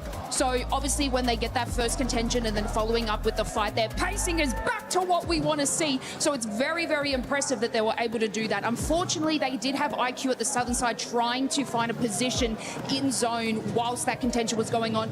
Nongshim Red Force was sort of running up the eastern side, so they kind of like fell a little bit short there trying to move in because there wasn't much cover for them to sort of progress through that. And I mean, then it was just down to, you know, a little solo, and unfortunately he was found out because Top actually was sitting on top of a building, and that's probably the best spot and the only spot that could have been played. Yeah, absolutely. I'm very, very, very happy with Four Thrives. T24 especially coming in clutch there. He's back on that long range with the mini. He's back supporting his teammates really, really well. And the whole squad is just looking very, very different from yesterday into today. They're looking very confident. They look like they know what they're doing. They have those final decision-making skills back and at them. And here we see him, 6th place, coming in clutch here. That's right. Four Thrives being able to jump up that leaderboard with 33 points. But E-Arena with the win starting to create that gap, Max. And this is something that we're going to have to keep a close eye on what kind of gap we're going to be seeing from 1st place to 2nd place and the rest of the teams. I'm really happy with the Arena, right? Of course, you're looking at the consistency. You remove their 2 chicken dinners, their non-games. Like, they're sure they're a little bit low on the placement point side of things, but you know what? You can still get 2 chicken dinners over the course of what is that 5 games. That's an insane win ratio. So it kind of takes out of the equation the consistency when you get these big wins. But though, going on to the 2nd page, one team I really want to highlight here, Nick, is Hora. I feel like this should have been at least bare minimum a podium finish. Yes. But the moment E-Arena just slightly started pushing up on the mountain, they crumble and they give the high ground position for free. I think Hora really threw that game. They're not the only ones. Ulf did the exact same thing. They did the exact same thing here. And hopefully they don't do it again. Hora threw that game, but I did like the aggressiveness that we got a chance to see out of Hora, and I'm hoping that it's going to continue on here. Let's see what's going to be happening on the 2nd Miramar, because it's getting spicy here. Hot Jukes. John, take it away. I'll tell you what's going to happen. The aggression is going to be at an all-time high here. We're already seeing multiple 1v4s to start us off here. And I think we're just getting started. A whole bunch of matches left to go. My Jukes next to the legendary John Allen. 1 game down and a whole bunch more to go. Oh yeah, we've got our 2nd Miramar today, of which we're going to be treated to 4 Miramars over the course of today. We're going to end on 12 matches played total of our 18-match set. We're going to set that smash boundary. A lot to play for today. And if the Arena can continue to perform in the way that they are, that smash boundary is going to be so far away from everybody else. Yeah. It's not even going to be worth thinking about. And that is what they're going to be doing. You heard Max say it earlier. Everyone's going to be chasing the White Rabbit here in this tournament. You can see the fans are so hyped, excited. Beauty side of things. Pumped up, waiting for them to start making something happen. Unfortunately, they got taken out by Coops in that one. It is what it is. But a bounce back is imminent. That's for sure. 1st place, $500,000. 2nd place, $250,000. So a lot of money is on the line here, folks. And let's see which team is going to push themselves and try to catch E-Arena. It's not just about that cold, hard cash. It's about that warm feeling in your heart when you realize you are the new champions here at the PMWC, at the EWC. For 2026, there's no team here to defend that title, right? Alpha 7, don't know where they've gone. They must have gone home or something, you know, so, something like that. Yangon Galacticos also not making it to these finals, but it's time for another team to sit on that throne, to sit atop the rest. Let's get things going. Yeah, let's see which team it's going to be here. Southern playing path here on this one. So we're mixing things up for sure. And this is going to be that second Miramar match. So after this one, if it wasn't hot already, we're going to Toronto, right? That's going to be a crazy change of pace. Top players so far, you can see Milu right there, 3,000. Damn, what a day this guy had yesterday, man. Everything considered, this guy is an absolute monster. And let's just see where Tianbo will end up. All these teams, so many big names, so many top squads. Enigma Galaxy, honestly, I really want to give this squad so much props. I mean, to be in second place, considering that these guys dealt with so many hot drops, is pretty insane. Yeah, over on Erangel, it certainly was the main feature of their early games. Fortunately for them, though, Ida didn't do anything other than just sort of give points to them, it seemed like. So it was kind of only really one map where 4 Thrives actually third-partied it in that hot drop, where Enigma Galaxy didn't actually have a pretty okay start to their Erangels, right? So for me, it's definitely Ida that needs to move today, but we'll be seeing that later on. And they have been able to profit quite nicely. I mean, you get those 4 points right at the start of the match. That's a good profit already, right? I was talking about how I want to see consistency across a lot of games, across the whole set, rather than just these big pop-offs once or twice over the course of it. And that's exactly what you want, right? If you're able to get 4 points, it's not unlikely you can get 1 or 2 more, and that is a massive boon to your point-scoring tally. That's what Enigma Galaxy have been able to find. Yeah, and again, fortunately for them, it works out with the fact that A7's not here. They're taking El Pozo, which is one of the highest loot areas, if not the highest, in this map. So they're going to be very, very well kitted. They've made some great plays this tournament so far. And yeah, you know, we were talking about them in Erangel. Ida did feed them, essentially, but you still got to beat them. You know what I'm saying? And it's not easy to win a hot drop and keep everybody up. And they're able to do it time and time again, but E-Arena catching out IQ 4 Thrives. That's a huge loss for them. Oh, that is nasty. Not a good opener, and a pretty great opener for E-Arena. Put themselves now on 69 points total. Nice. And they get a free buggy delivery. What more could you ask for? Unfortunate there for 4 Thrives to be losing a player like that. That's a little bit careless, I think, in my book. Should have been a little bit more aware of the surroundings, but not to be. E-Arena causing problems already this match. Man, E-Arena making it happen. Looking on over to 4 Thrive saying "Kapkun krap." That means thank you in Thai. Oh, okay. Yes, it does. Yes, it does. Very, very happy so far. 69 points on top of leaderboards, and only just beginning. That smash point threshold is going to be where it's at. So if your E-Arena have they continue to have such a fortuitous day today, their goal should be to just set that point threshold so dang high that nobody can possibly smash in the final day. Now, so far in the history, we've seen one team smash at an international event. That's going to be Nongshim Red Force, and that was just earlier this year at the PUBG Mobile Macau Invitational. It was, I believe, Furia that was on top with the most points, but Nongshim Red Force won that final game just by the skin of their teeth, and that automatically made them the champs. So yeah, I think it was a 1 point. They were 1 point behind the leaders as well, so they needed to win via smash. It wasn't just a case of winning the game. So a really nice ending for them there, but that's that fairy tale not really converting over to Paris, unfortunately, for Nongshim Red Force. At the moment, they're in 9th place. Still very much doable, but they have got a little bit of a way to go on that one. yes, they do. They gotta make sure that they just stay secure in the end game here. Can't afford any slip-ups at all. Gotta be able to make some plays. Man, that 1v4 earlier from S-Power was so dang hype. They're still having a rough day of it so far, though. 13th place. We haven't even reached the halfway point of this tourney, though, so they still got plenty of time to bounce back. But if they want to win this thing, they've already kind of burned through the bad games that they can already afford. They really need to start putting up some good, solid, consistent points here. Because when you see E-Arena on top, that's a major threat. I mean, we've seen this team earlier in this tournament break a PUBG Mobile record for the most points. Again, so silly that they didn't make it into the into the finals off of it. Well, but they got some little extra, survival cash, I guess. Yeah, sure. But that's the point, right? It's a huge, massive, incredible game. Wow, brilliant, bright lights and billboards, sure. But then they weren't able to do much after that. So it was a big fall off coming through from the arena, and to that end, they didn't deserve to make it straight to the grand final through that. So to be able to come through survivals, fantastic. Okay, now they've started to really up that game, keep that momentum going.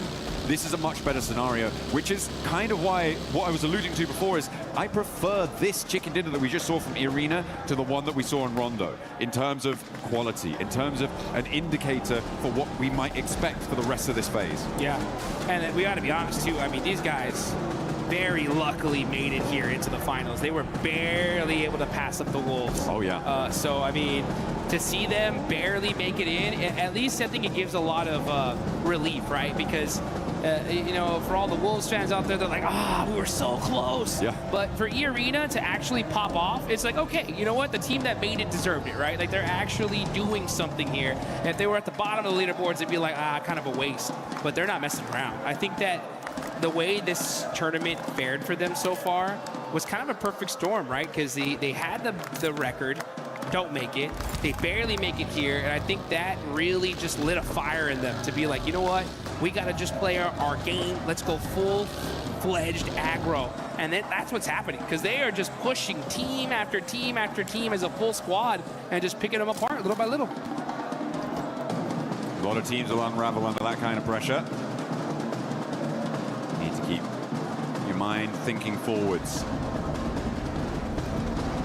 We saw some monumental plays in that last game, so yeah, I'm hoping that the nerves aren't going to be too rattled for a couple of our squads. It's going to be difficult, not only on the losing side of those fights, but again on the winning side of those fights, because in those scenarios that adrenaline just hits your system, and it can end up, once it drains out after the end of the game, that can be a real detriment to your performance, and that's when you need to rely on the rest of your team, on the advice of your coach, on the feeling of comfort, hopefully, that you can find with the rest of it, to be able to absorb the impact of falling from that great height.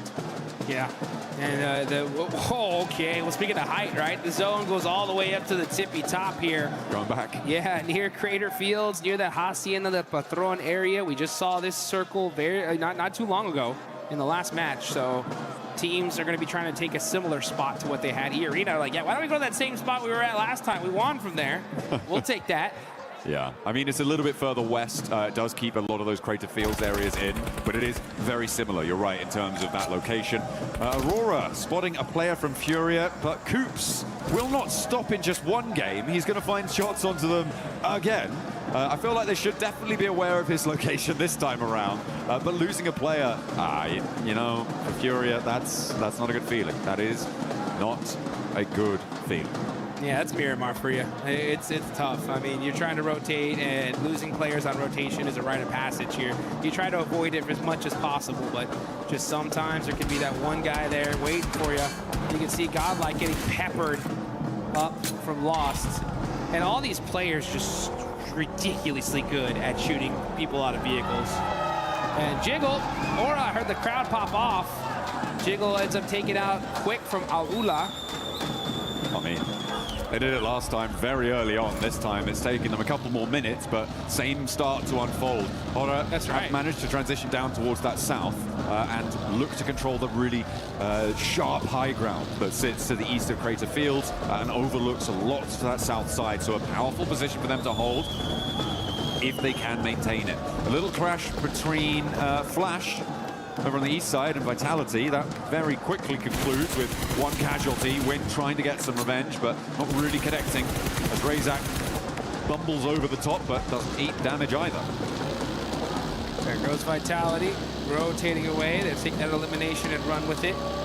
Federalis driving outside of the zone here, maybe looking for another vehicle. Seems that's what they have their eyes on here. No fear, popping out the buggy though. Going to be putting some pressure onto Aurora. They're on the rotation and they're going to get caught out by Ulf. No Fear's going to push up a little bit closer here. Scarface through the nade into the building, catches out top, and that is Aurora getting picked apart here in match number 2. Only one player now left standing. I do not think Doc is going to get the backup. He is over 500, probably about 700 meters away from them right now in the shadow of Nigma Galaxy on the west side. You just can't move. This is an easy set of flushes coming through. Ulf have got this roadside compound. They got quite a decent amount of cover. It's Horror who sit on their northwest across the road, up on that high ground. So for them, for Ulf, I'm feeling like they're fairly safe. This next circle might put more pressure on them, but being as central as they are, it's unlikely. Yeah, they're sitting pretty. They don't pretty much have to move very much at all. And yeah, they don't have to move at all here with this next circle. Vitality, though, over there by water treatment, are going to have to push on in. Near Nongshim Red Force on the south side are going to have to get into some battles here very, very shortly. And that's just because Nongshim always land on that southern end. So a northern circle like this makes them late to the circle. We'll see what their decision-making is here as Tianba looking to put themselves in a slightly more central position as Sleepy gets a nice knock there on Aaron. S2G are also pushing in from this northeast side. Aaron down, allows Tianba to move in. Eagle and Milu in with the same vehicle, but there's a beautiful spray down. What a response coming through from Solus, holding in the face of the push. QZ wants to try and turn it around, but Solus has more left in the ammunition. Wow! We'll find a third. Looking for now the last player of Tianba. QZ with the M249 is being hunted. Ketch steps into the fight as well to assist his teammate, but there is still more to do. QZ won't go down, but he finally falls, and Solus stands in the face of Tianba, says not today. Not today, indeed, as Ulf with a beautiful stiff arm onto Tianba. And oh, you can see the pressure is on. You can see the player Gav Ketch relieved after that one. What a play from Solus, though, to be able to shut him down. There you go. Tian bounced out of that compound. It was not to be. I mean, what a lineup there. A little bit wayward on the crash. It felt discoordinated between the two players in the vehicle. Not quite what you want to see from Tianba. I don't want to say lazy. I feel like it was being harried by Horror with the off angles there on the northwest side. S2G were putting pressure on the back of that, and it became a little bit too chaotic. They couldn't quite find their way through it. There was no way that they could navigate that storm, unfortunately. But for Solus, that is a monumental clip farm. Not quite a 1v4, Jukes, but it was pretty damn close. That's as close to a 1v4 as it gets here, folks. I'm telling you, big plays coming out of here in the finals. Axel getting naded up pretty good, peppered by Al-Ula. Let's look at the replay here. Solus with these headshots. Taking out that duo.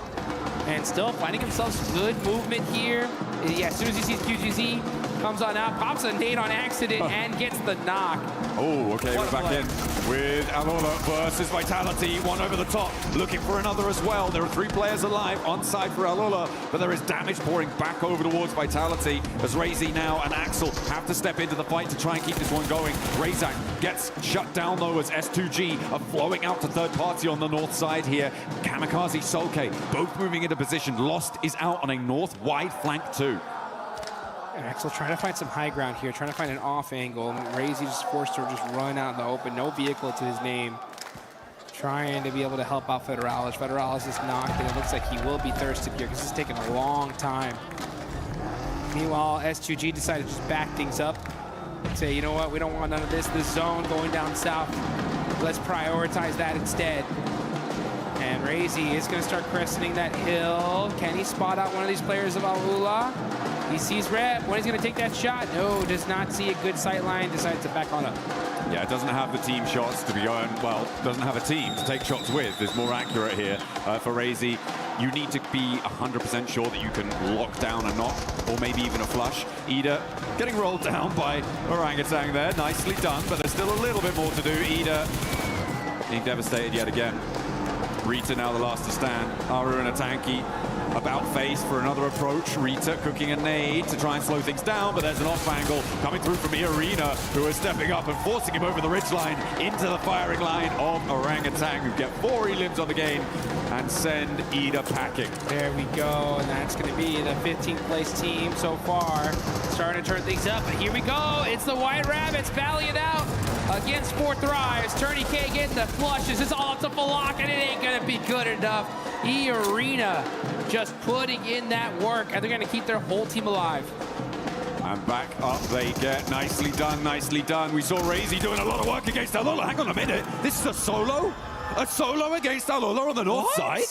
Where did that come from? Razy's popping off on the north as a solo. 3 eliminations. Razy putting the points here for Team Vitality. The Indo squad looking good here, as they're going to be pushing into this next zone. And we're looking at this next circle as it is just south of Crater Fields. You got OG on that southern end right next to Arena. That battle should happen out any soon. And now you got Enigma Galaxy right next to Nongshim Red Force as well. Let's see how they're going to play this out. Coop's got that Mini 14 looking for that long-range headshot. I'm also looking at S2G on the northeast side of the circle right now, Jukes. They have to push in, and as a 4, do you go in the shadow of Horror, or do you try and sweep down and push past Flash? But it is a difficult approach for S2G, and they do not have long to make that choice. I feel like they are committed much more up to the north edge and could potentially challenge Horror on that northern side. Let's see how this is going to play out. Schwepp's got the high ground as well. This is still only stage 4 here, folks. Admino does get knocked, though, from GodLike and flushed. So it's only going to be 2 players up for the side of GodLike. OG in the same boat with the duo. Driving around, just trying to get a little bit of intel. Dawkins nearby. You got to watch out for that. Meanwhile, Aura from the high ground are trying to catch S2G out on the rotate here. Sleepy is able to put some suppressive fire, keep him away for now. Kamikaze's buggy is smoking, and he's gonna get popped out of here by No Fear. Oh, that is a scary sight, pressing the ridgeline, No Fear. Spiking the heart rate of S2G as they try and make their way in. They did have to make that choice in the end. But moving in, they've managed to get 3 through.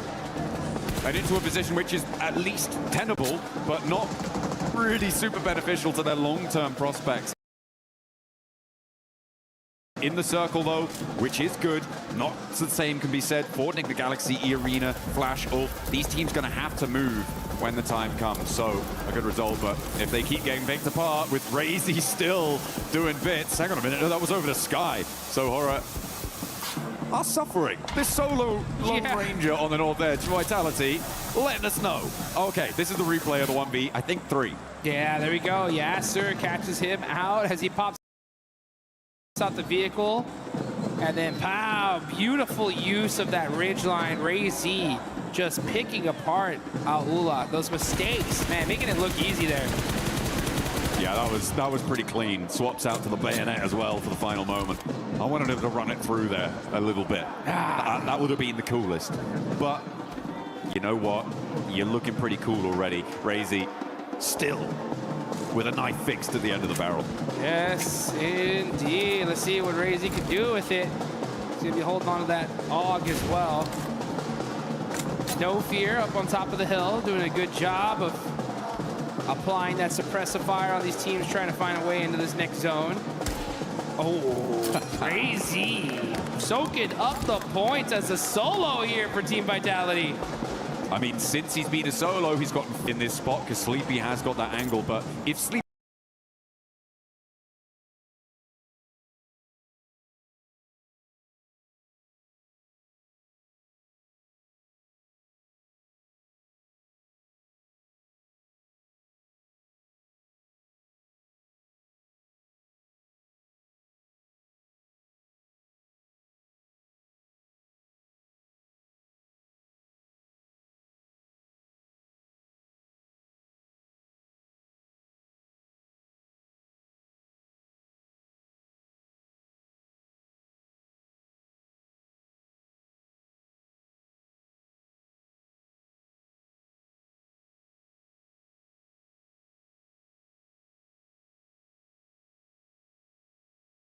Sleepy has got that angle, but if Sleepy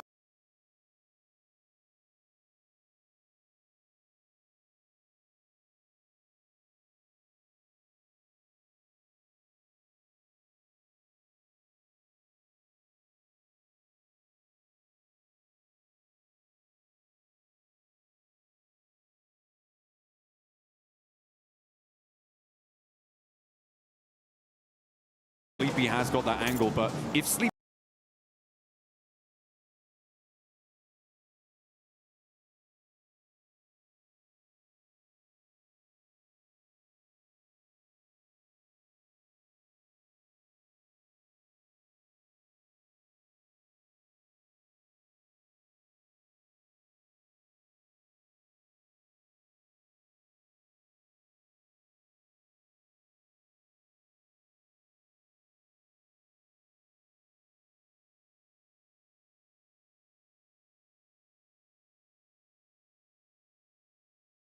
finding these angles. Crazy. Playing it very, very quiet. Finds a little spot to hold himself in for now.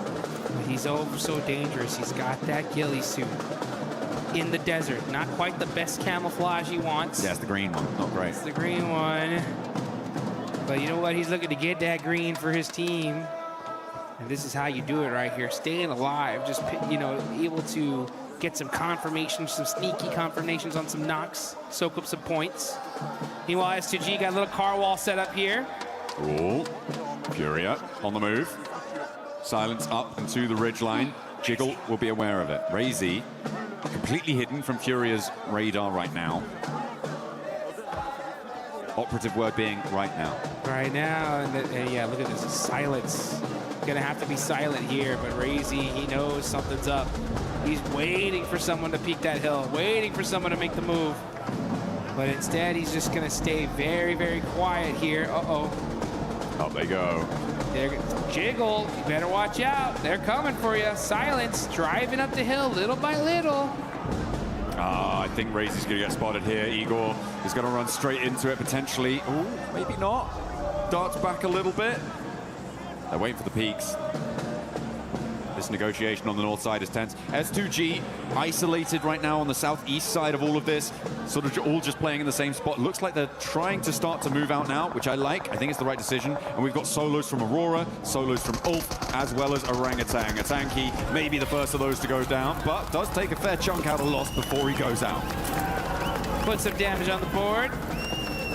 S2G looking to clean this up here. They definitely need a win. They're in 12th place. Win will definitely put them in a good position here for the rest of the day.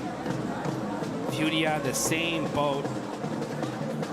Let's see who's going to take this chicken dinner, though. Aura rocking a 2-1 split with Jiggle on the absolute high ground here.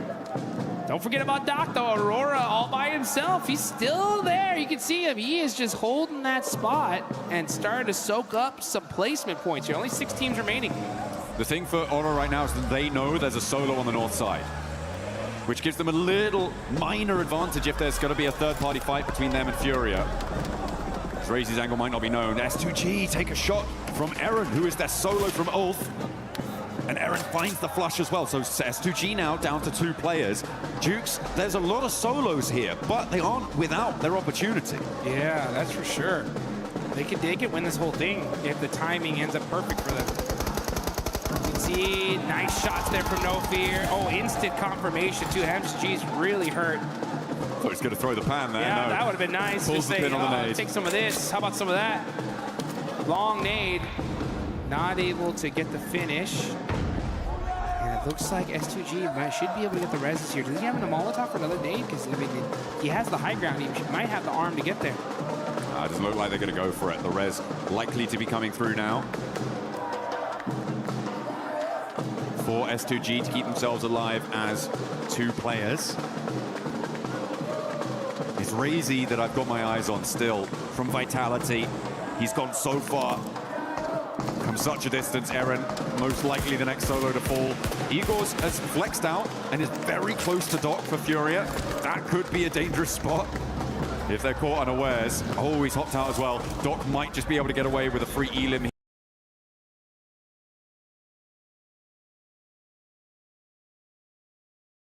There's a nade in his hand. This is not where you want to be for Igors. If he doesn't hear this pin, if he doesn't get out of the way, this might just be a free knock, but he's into the vehicle again. And I think he's read into it. He's up into the wall now. Doc has to hold his little shack out in the open. Silence and Furia just waiting for this fight to happen. These guys are going to wait up to the last second here. The zone is closing. Okay, Jiggle backing things up, and he goes right into Razy.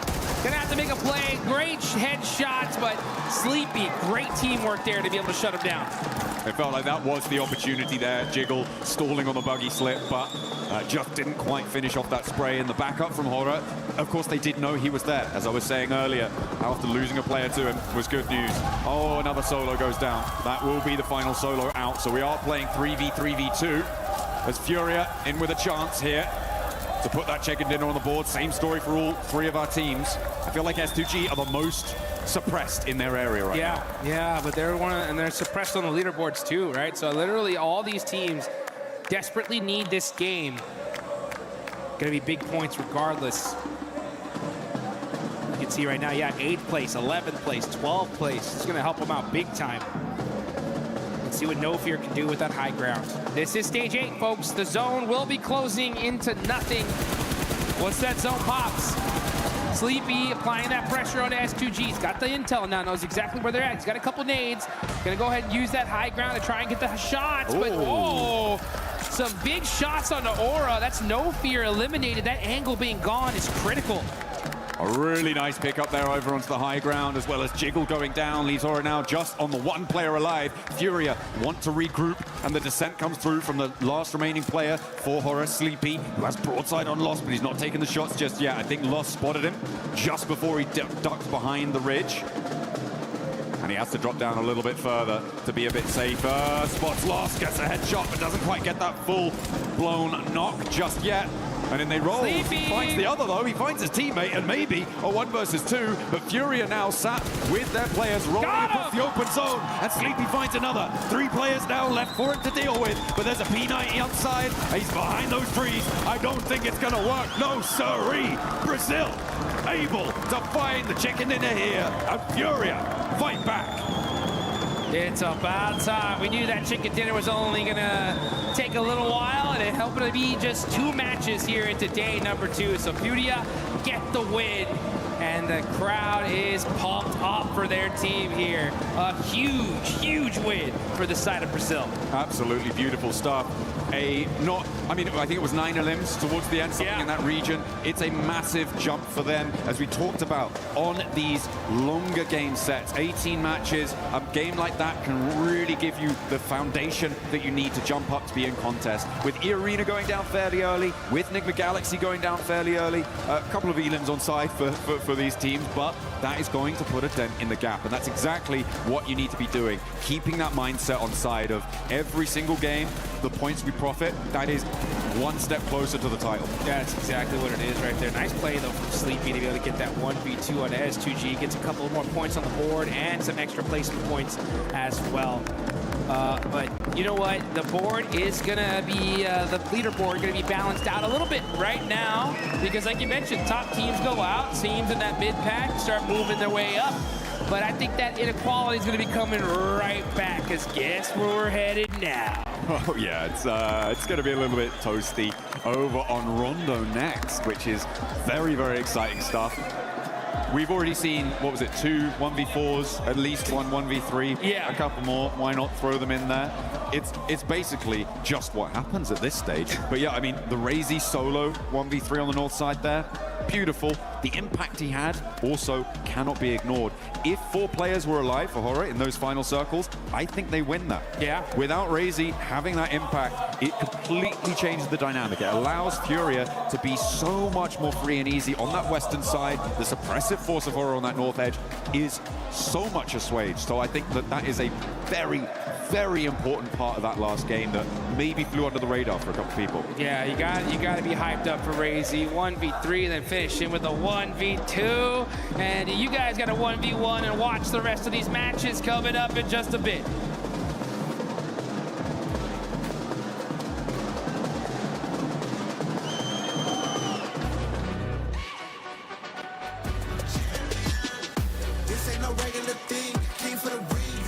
I mean?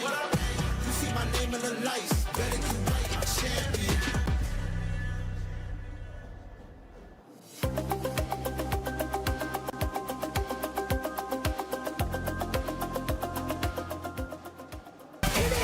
Yangon Galacticos! Chasing the sunrise, boots hit the ground, hear the battle call. Loot up, lock in, we're ready for it all. Every street, every door, searching for a little more. One squad, one dream, nothing's ever what it seems. The circle's closing in, can you feel it on your skin? Heartbeat like the drum, the final fight has come. Fight till you make it, never gonna break it. Stand your ground and take it, right into the fire. Fight till you make it, every move can change it. Higher and higher, we're reaching for the winner, winner, chicken dinner. Fight till you make it, fight till you make it. What's happening, everybody? Jackie Powers here, joined by two absolute legends of the Sidemen. We got Ethan and Toby in the building, just arrived in France. You enjoying your time at PMWC here at EWC, boys? Absolutely. It's my third year on the trot coming to this, so yeah, really excited to see what today's got on offer. First time here in France, so actually we're really excited. What, just generally first time? No, not generally, but this in France. Like, normally it's like in Saudi, but here in France it's exciting. You enjoying it though? Getting on with the vibes? Bit different, right? Yeah, we got in early on the train this morning, so took a little bit of waking up, but I think we're into the swing of things now. You always look fresh. Both you do. You've come out giving it. You got the style on the go, so I can't complain, boys. And there you go. You're showing us up. Yeah, can we get a fit check, please? Fit check, fit check. Great. Hey, look, You look unreal. The turtleneck, he looks amazing. The watch strap, look. Wow. Ugh.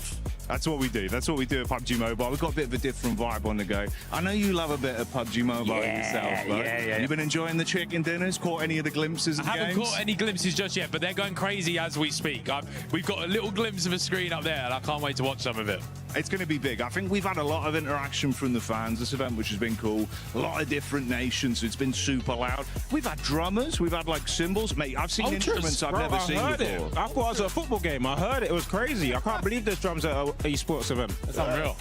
They've kind of been getting sick with it too. One of our commentator talent basically used to be a drummer. Oh, so he's been sat there every game, mate. He's watching in the background. I just want to get involved. I want to teach him a new He's beat. loving it. He's loving it. You any good on the instruments yourself, pal?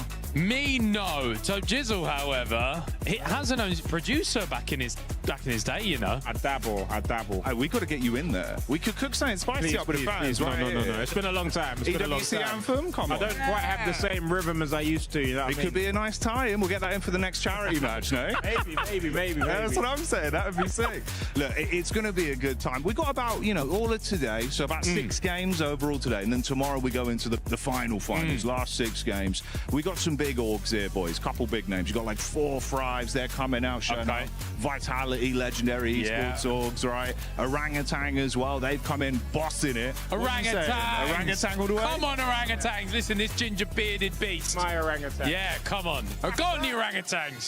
Oh, mate. I hope they do you justice. Yeah, they've been looking good, honestly. They've been looking good. So we're saying orangutan Go chicken dinners all the way. orangutans. Let's go. All right, let's see what happens, boys. Always a pleasure. Pleasure, Any mate. final words before we send this one back? Up the EWC, up the PUBG Mobile. Bosh.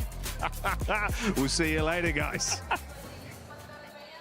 Thank you, Jackie. And I agree, Jackie. You look good today. You look good every single day. And so do we. Joined by Lace, Calaris, Natura, and once again, the 7WG. But we got to talk about Furia, that last match. The Brazilian aggressiveness was there. And boy, did they show it.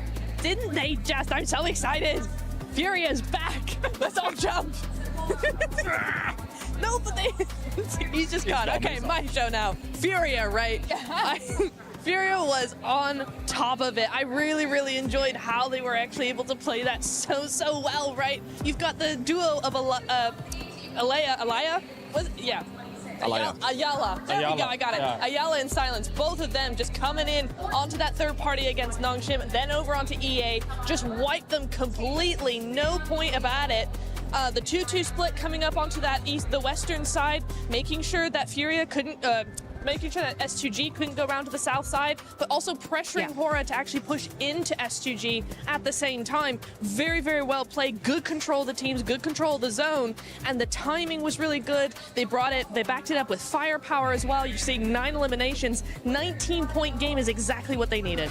I just absolutely love the fact that they sort of, like you were saying, they had that sort of western side of the mountain. Hora had such a great setup though, right? Yes. So I was getting a little bit scared in the I guess final moments because that zone closing in pushes them off the mountain. But HiGuards just down there scouting for the entire team, able to get that little 1v1 out of the way, and then having that sight so that when they obviously descent down the mountain, Sleepy comes down the mountain further through this and just cleans it up easily. Their timing today, Neptura, why are we Furia fans? Just backing you up. That was just such a smooth play from them, and when we're used to just seeing them get in a vehicle, charge down, whatever, this is more strategic and smart from them. Very exciting. I was scared for Furia, though. I thought we were going to see some drive-bys that we ended up seeing from them yesterday that ended up backfiring. But for Hora Esports, I got to give them even more prop scale because they had a 3-1 split on that mountain that ended up working out perfect, especially when the circle didn't go their way. There's multiple facets to it, right? Hora, when it comes to them controlling that kind of mountain, La Cabrera is somewhere they oftentimes go to. They've actually abandoned that and gone to Valdemar on most of these Miramars.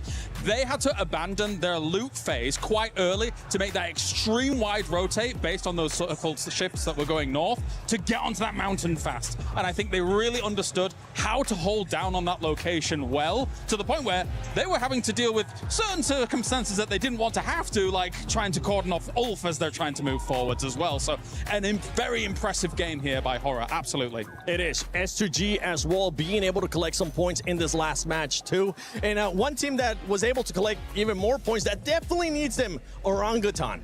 Collecting 7 eliminations. It's something that we've been wanting to see out of this squad, being able to frag out a little bit more. I know yesterday we saw the passiveness out of OG that we're so used to seeing, but being able to just bounce back. And it's actually not Aru by himself. It's Atanki coming out with 3 eliminations. I mean, it's great. I mean, I think in the group stage, we saw more from WizGod than from Atanki, but he's coming in really, really nice. Ara, the IGL, also stepping up as a fragger as well, which is really, really nice to see. So very excited to see, very excited to see what we're going to be looking at into the next Rondo, for instance, right?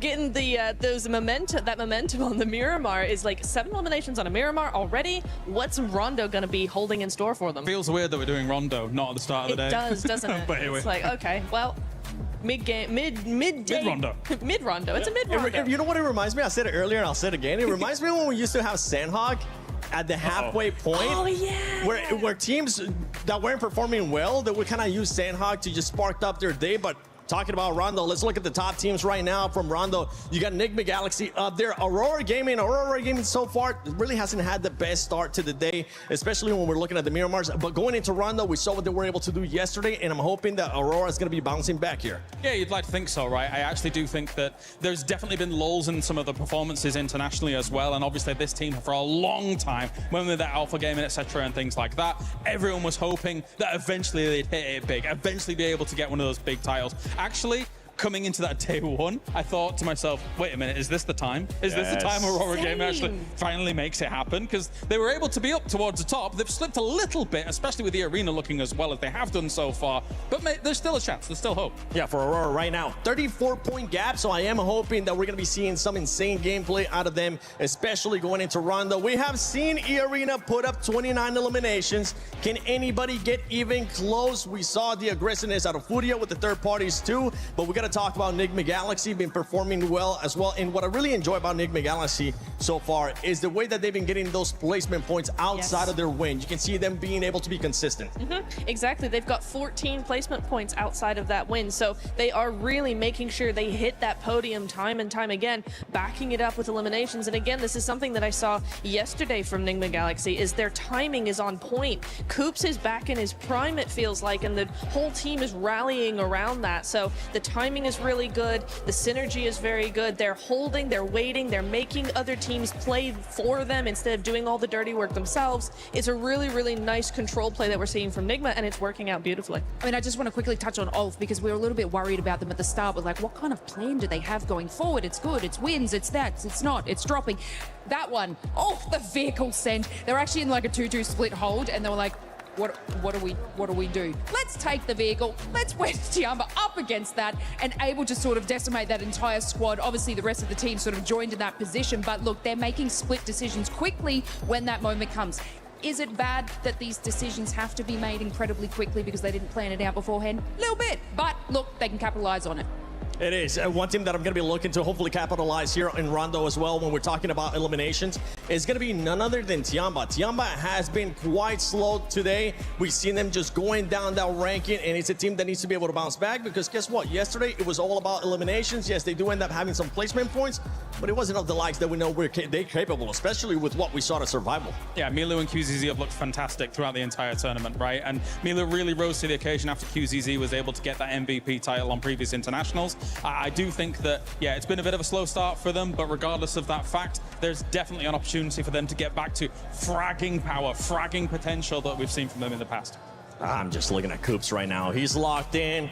Raouf just going around, circling his chair. Satan as well. But Coops, it's all about Coops right now. Hopefully somebody else will be able to step it up from that team as we're going to be going into Rondo. So Hot Jukes, John Allen, take it away. What is Satan looking at?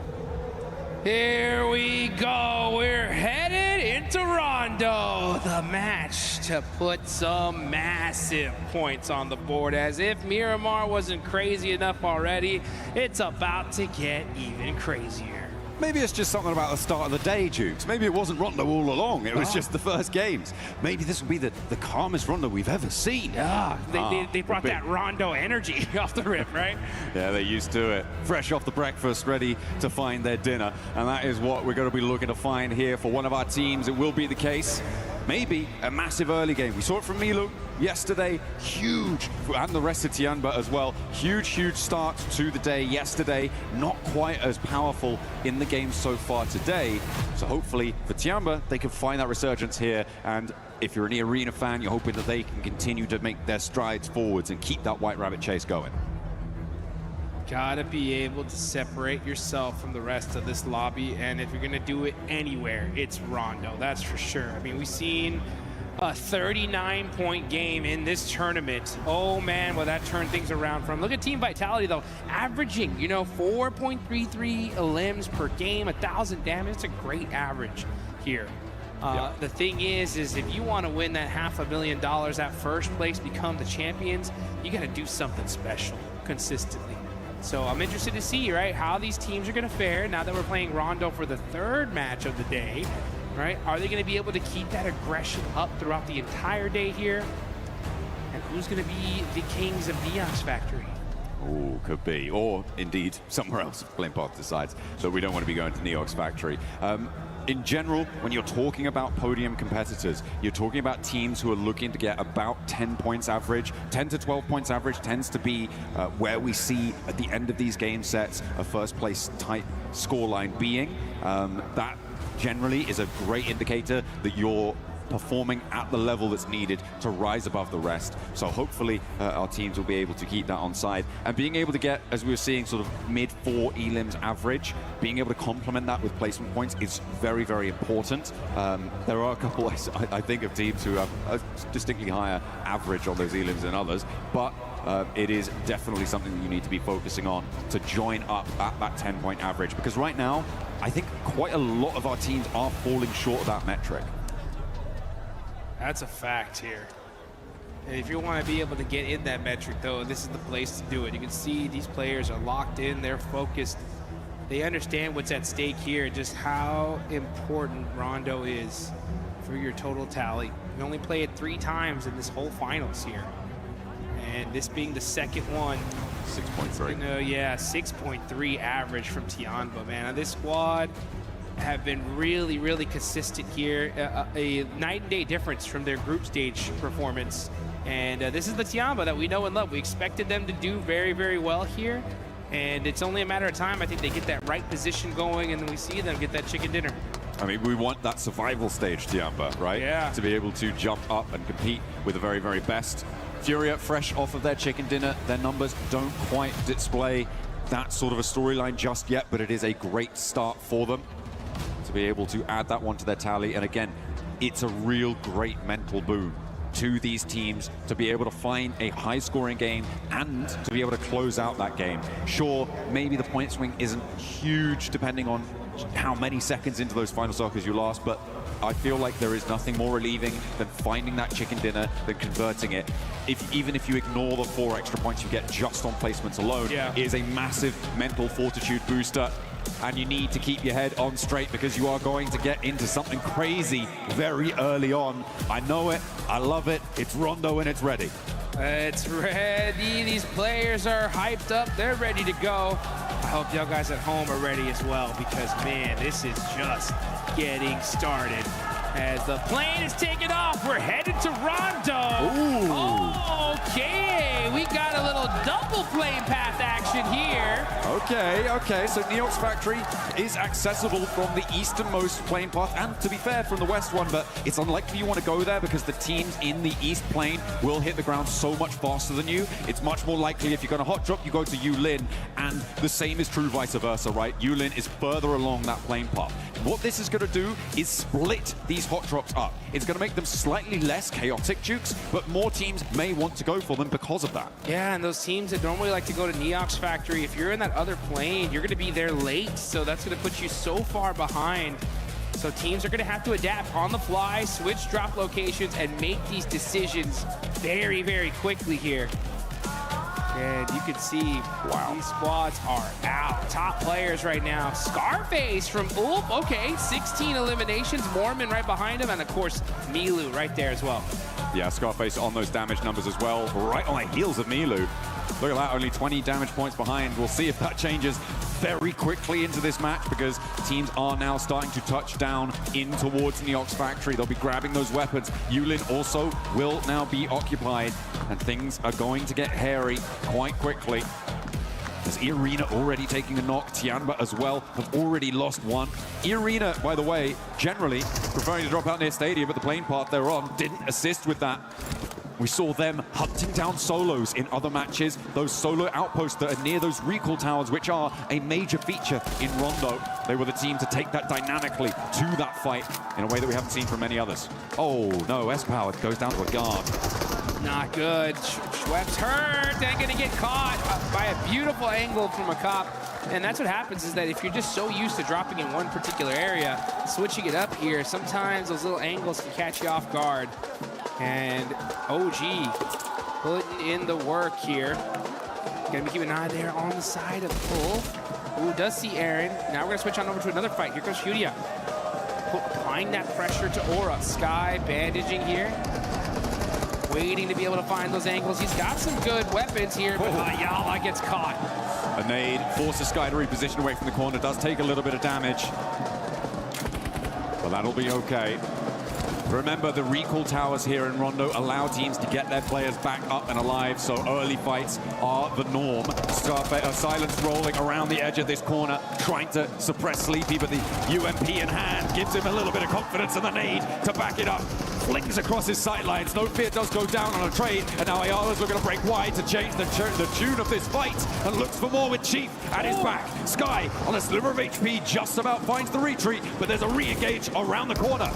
Chief would have had that, but he ran out of ammunition. Now he's going to have to make a play. Ayala there with the assist, and great work for the side of Furia. They're going to go ahead and take out Aura, put some early points on the board, and they should be able to pick up Silence here. Now they're going to start laser focusing towards the side of Four Thrives. Four Thrives creeping in on this one. A little late to this third party, and now they're going to have to battle a pretty kitted and well set up Furia.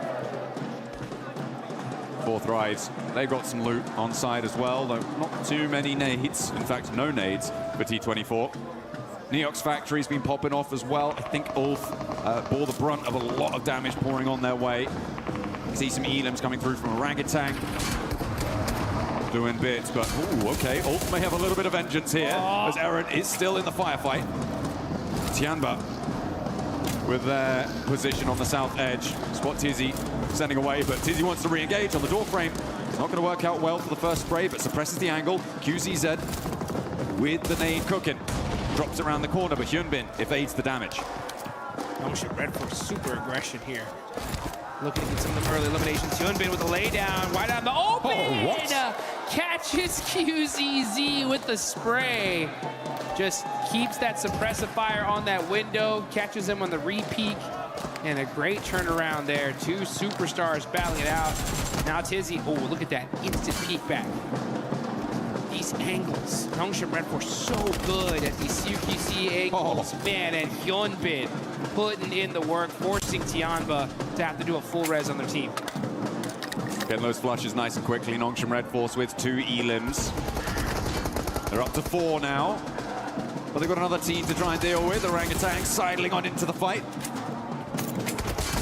Tizzy using the bus's cover. There's a nade from a tanky, but the pin goes back in. And Eren, the solo left in the situation for Ulf, is going to find the backlines for Orangutan and slow their approach towards this Nongshim outpost. The 2 players they've got there can just live a little bit longer, but a tanky keeps the pressure up, and Orangutan keep marching. Man, great movement from the side of Tizzy and Hyunbin. They are outplaying so many of these players here. So good at this urban fighting.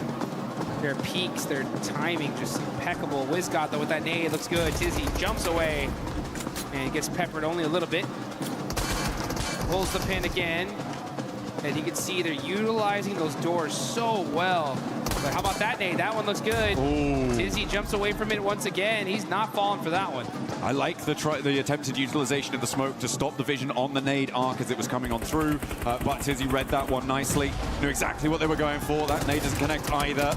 Still has a couple more. The shotgun around the corner. Steps in for it. Wins the trade. And immediately Eren snaffles that point away for Ulf. He's up to 3 elims there on the inside. This guy's doing bits. The rest of Ulf are happy to hang out near Danqing on that south side and let Eren roar over in Neok's factory, because it still has yet to conclude. Aurora, I think, still have a solo in that spot as well.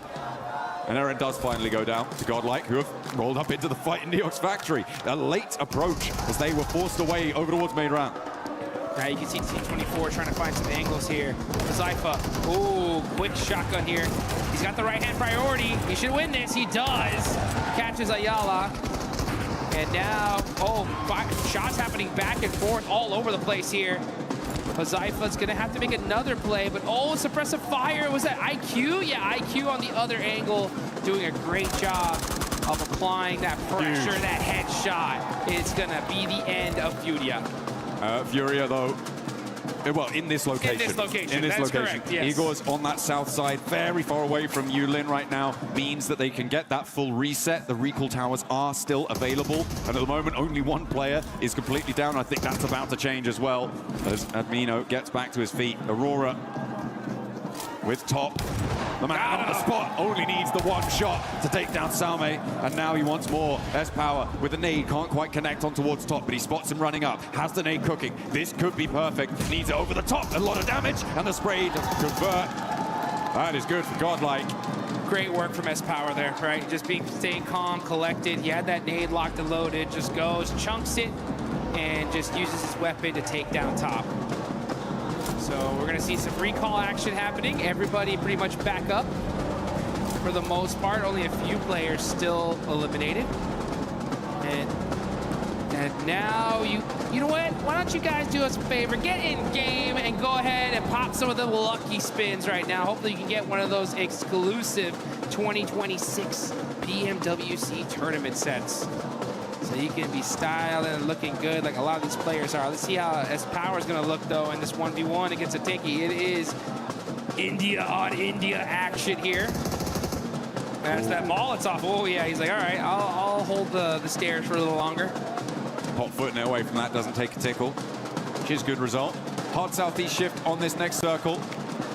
Pushes us down towards the southeast side. Keeps that northern area above Hongshan in the west of Danqing as well. Ulf, very happy about this. I think their hill there is probably going to play quite well for them, I think, Jukes, and that is a great result for them, given that they're in 3rd place right now. E-Arena in 1st place. They haven't had an impact on this game so far. They were pushed away very, very quickly. There's S-Power. Holds the corner, but yeah, there's a third-party angle. Well, a second player on the opposing team angle coming on through. That should be, again, still recallable. Manya may opt to go for the recall on the forward position. so that he can bolster that and let the back two from GodLike move in behind him. Yeah, his power was like 1v1 me, bro. And they were like, nah, not today. There's money on the line here. We got to make this happen. Now looking on over to the rest of the fight, though, we got Vitality end up holding a building here. They're going to be popping some shots on over to Enigma Galaxy. Satan trying to drive away, trying to be able to survive here. Lowered in the same position. Enigma Galaxy on the bold rotation. And Satan does end up getting caught and eliminated. Very messy now on the western side of this circle. A lot of teams forced into a fight that is unfavorable for a rotation that leaves them exposed. We're seeing the results of that now.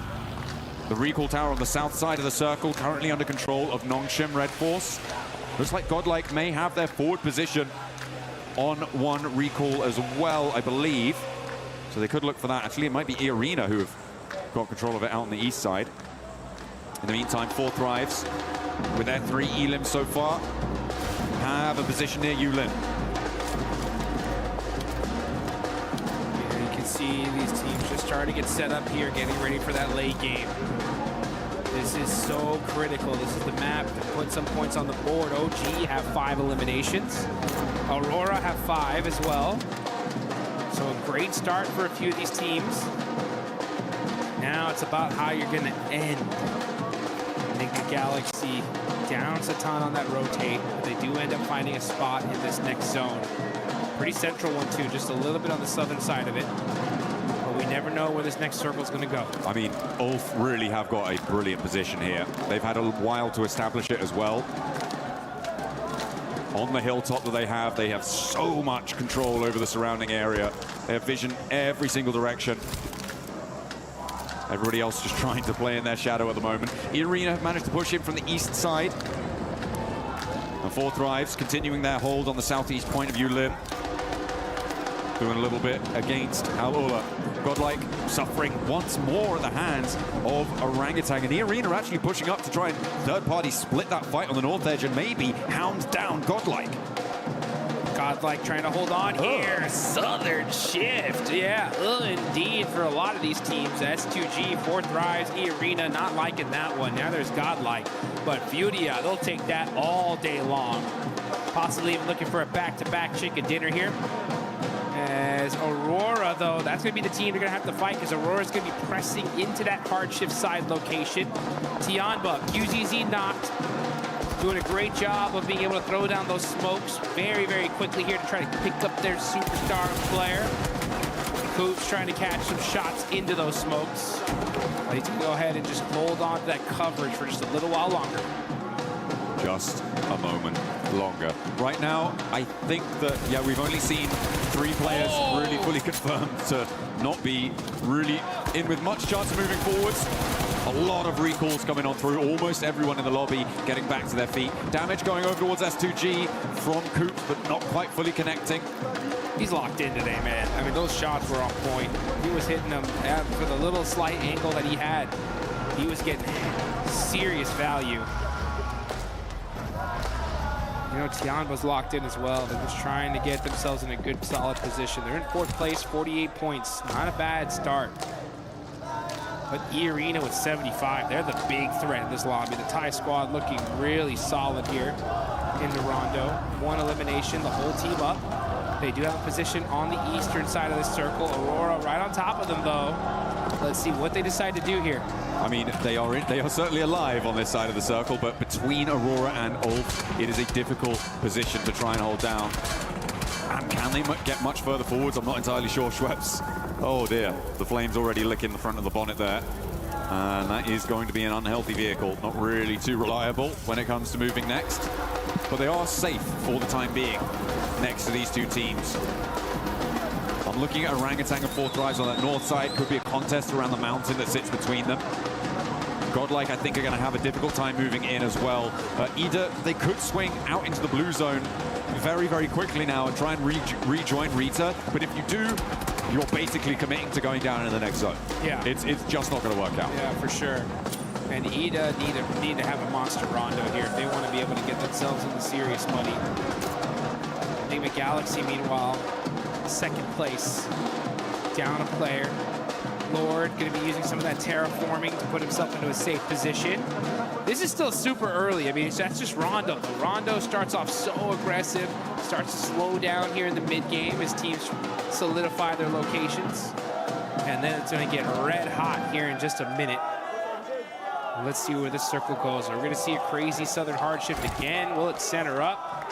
That's going to be huge for these teams. And it does favor the south side a little bit. Okay, I mean, for Aura, this is great news for them. Their west side is fairly free and clear. Either do opt to regroup on the south side, which I'm not entirely sure about. I feel like that may be a misplay for them. A very difficult approach from that angle. S2G trying to make the approach that is probably in Ida's future. Finding out how difficult it can be. Furia extracting a toll for it. But they do crash in. They do get to the center of this one. And actually, may be able to get control of this recall tower that's available for about another minute or so. If they can get control of it, get that recall in fast, they could be in with a full force squad on this location. And I think they know that Jiggle's here, but they don't have a lot of time to play around with. It's really ticking away, and a bounce on the nade's not good.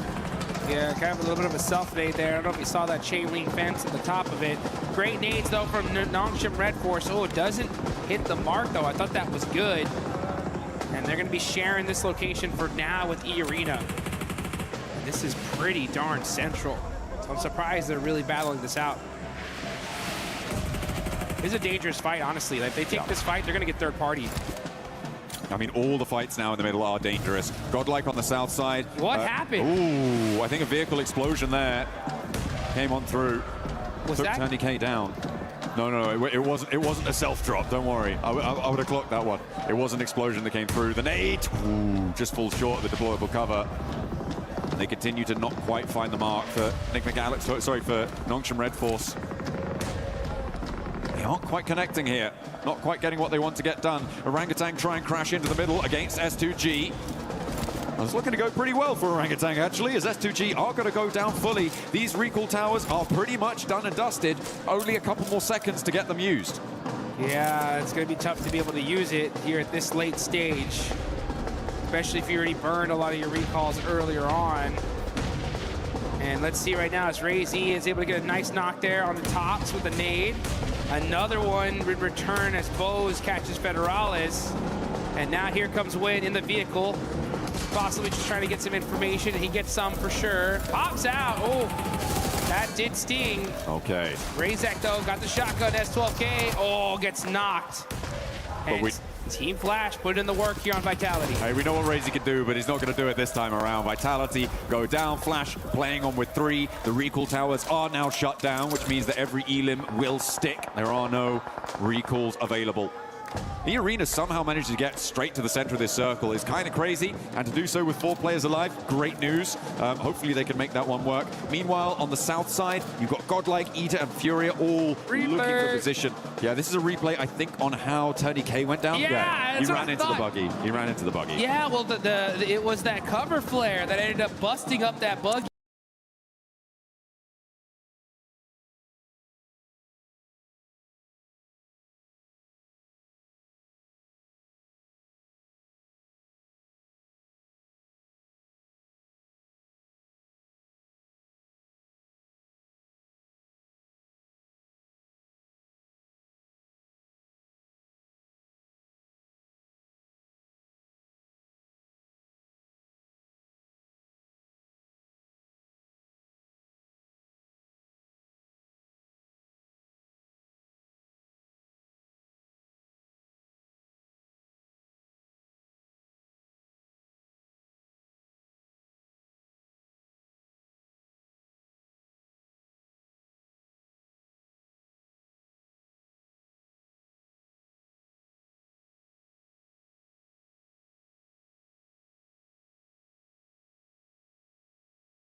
Joel just getting set up here. I like how he risks it and moved that vehicle just a little bit further so he can cover himself from that angle. The crowd is hyped, they're excited. The Furia fans are going nuts. They see their team with 11 eliminations so far. And there goes Aurora starting to throw some nades. They are in this next circle, so they're just holding the spot for now. Just holding it down. Slowly marching forwards. Nongshim Red Force making it very difficult for them to move up and through this compound. If they can get a knock, if they can open a way, might be an opportunity for them. There's trades back and forth across every single angle. Nongshim also have spots on towards Horror, who are trying to make their way up on the western edge. Oh, it's a nasty ascent up this hill. There is a complete broadside from Hyunbin. He's got that DP, a lot of ammo in the tank, and a big north shift comes through. The circle goes up to the top and away from all of these teams. So all of them are going to have to start moving. Hyunbin, he realizes it. He's like, oh, we're in trouble. We need to just start getting some eliminations here because getting into this next circle is going to be almost impossible. I'm looking at this circle. I feel like it's Aurora and Fourth Rise right now, who are, in some ways, stopping each other from being the best in the circle and therefore allowing teams from the south to have an opportunity. If this fight concludes one way or the other, which I don't think it will, Jukes, not at the moment, it could be pretty tricky for everybody else to march forward, but it seems like they found some sort of peace between the two. Yes, that's the right play in all honesty. You gotta just throw the smokes in between, but like, guys, let's look down south. Let's get all these eliminations, fight each other later for first and second place, because, oh, this is a feeding frenzy here on the south side, as all these teams are just desperate to try to find a spot into this next zone. Hyunbin up close and personal. He's got the shotgun. He can make the plays, and Nongshim Red Force are putting in the work up close and personal. Take down E-Arena, the lobby leaders right now, only getting 2 elims there, no placements. A nice result for the teams looking to chase. Ulf, though, in a little bit of danger as they try and sweep up from the eastern side and crash into Fourth Rise, but with Hazaifa going down with 2 players left, actually only 1 player left in action. It's only IQ up on the north side, and Furia, in the meantime, are sweeping up. Over on the inside of the compound, Ayala on the corner. Dodds goes down to Nongshim as they move out to the east. But Furia now, 12 elims. They're looking for more, and a solo from Jiggle, the only thing standing in their way of controlling the entirety of this compound. Make that 13 eliminations. Furia on a tear. Jiggle up on top, catches out the last player of Ida. Aurora, though, are just waiting for this. Gotta be a little bit careful with that cover flare. A little bit too close. Chief now forced to just run out the open. Jiggle with the jump down, trying to make the play in the 1v2. It's Igor to shut him down. Hey, that's so nasty, though, because it does mean that Igor is going to be alone, solo, and will not be able to weather the storm of bullets sent his way by Nongshim Red Force. Now out in the open, it's Aurora as we transition up to the north side. And Fourth Rise, I mean, they lost so much on that push forwards, and it's just IQ now. Hazaifa, I don't think you're getting back over to him, mate. And he does go down. IQ, a solo for Fourth Rise. 14 eliminations for Nongshim Red Force, 10 for Aurora. Big game. Is a big game any way you cut it. And it's going to be one of these teams that's going to win it. Who's it going to be? It's Aurora versus Nongshim Red Force. Joel gets knocked. That could be the opening volley. But Nongshim Red Force just going to hold that angle. So easy, catches top as well. So just knock after knock, back and forth. That's going to really hurt the utility from both these teams. Reefus, level 2 vest, pretty beat up. Season angle, though.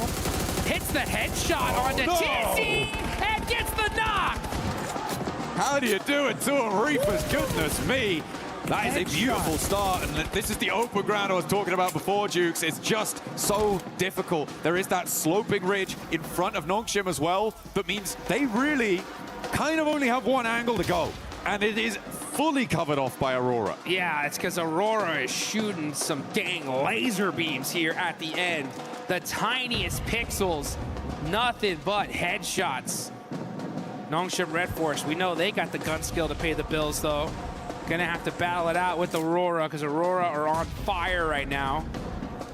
Now they have the numbers advantage as well, top with 5, and look at that.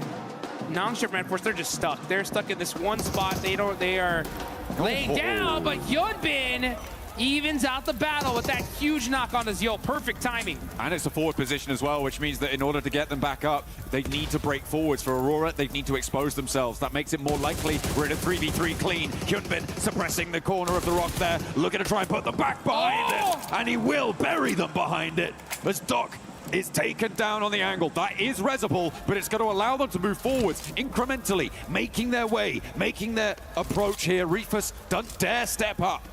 Hyunbin is just an absolute beast with these laydown plays. Putting in the work, catches top. Hyunbin is on fire.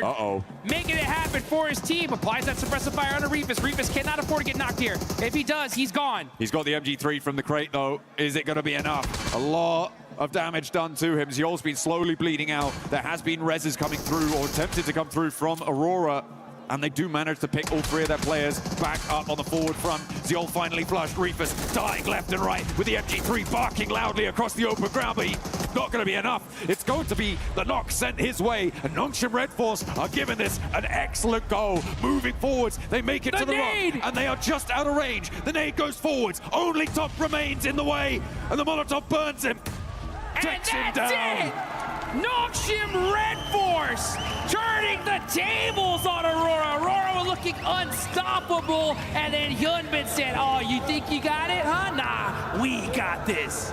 Clean execution at the end from Nongshim Red Force. A brilliant exit from that location. It got so messy around those silos, those compounds, really, really tricky, and it's got to be so disappointing for Aurora as well.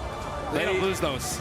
You shouldn't be losing those, no. It is really, really tough stuff. But the open ground was so difficult to get in and towards, with 4 Thrives being in the way for Aurora. If they'd have been able to deal with that a little bit earlier, maybe they could have had more presence there and stopped Nongshim Red Force from getting as far as they did. But a brilliant oversight on the compound for Nongshim Red Force. The South Korean side managed to navigate that one brilliantly. I mean, that's as fair as a fight as you get here, folks. I mean, I think out of all the fights I've ever seen Aurora lose, I think that is the most frustrating one for them, because they know that we just got outgun skilled. Us, Aurora, the Mongolian super squad, what happened? Hyunbin with those laydowns, making the plays, the pop-off, absolutely well-deserved.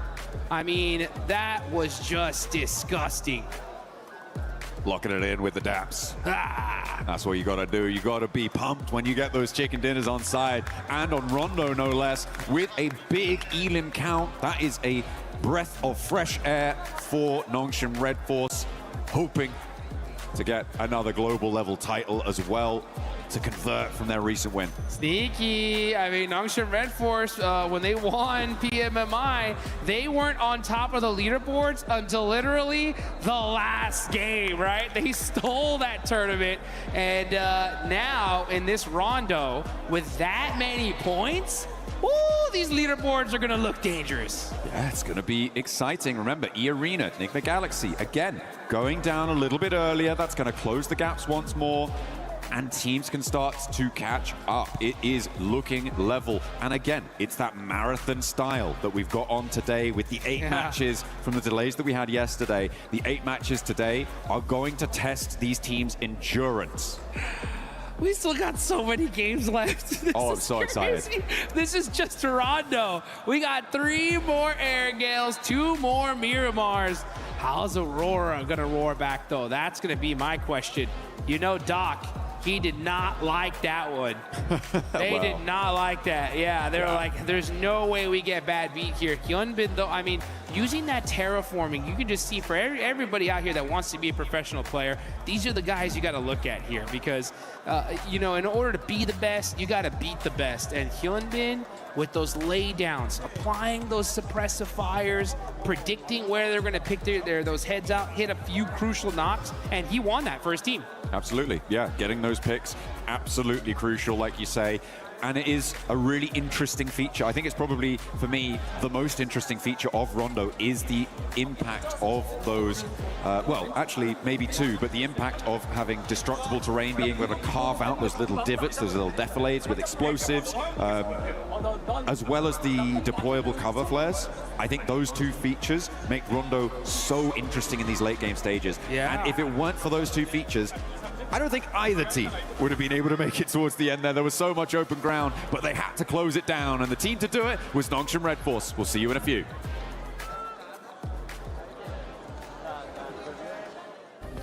Play is in our DNA. Whenever we let it out, it becomes our superpower.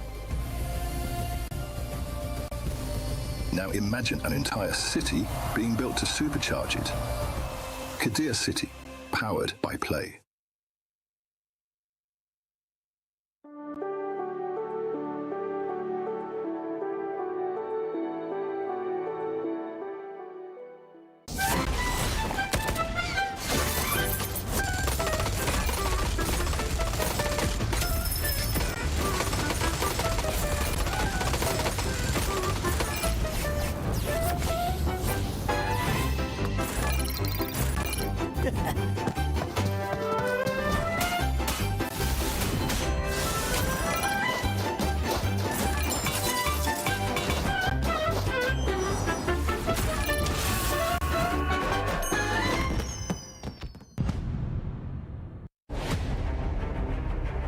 Last year, 4 Thrives arrived at the PUBG Mobile World Cup with an entire country behind them.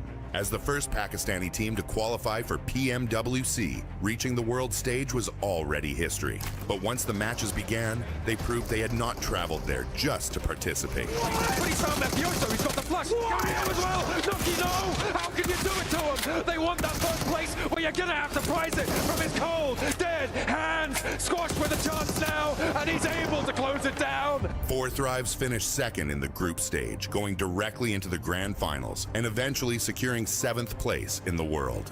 Last year, PMWC taught us to be more aggressive and more consistent to win this championship. Their journey began at the PMGO Season 1 South Asia Finals, where they handled the pressure of playing at home and claimed the regional championship. Now sending shots around the corner, so much damage done, and it's ended. 4 Thrives get themselves a chicken dinner and secure an unbelievably good position. That victory sent them to Jakarta for the PMGO Season 1 main event, where they would face teams from across the world.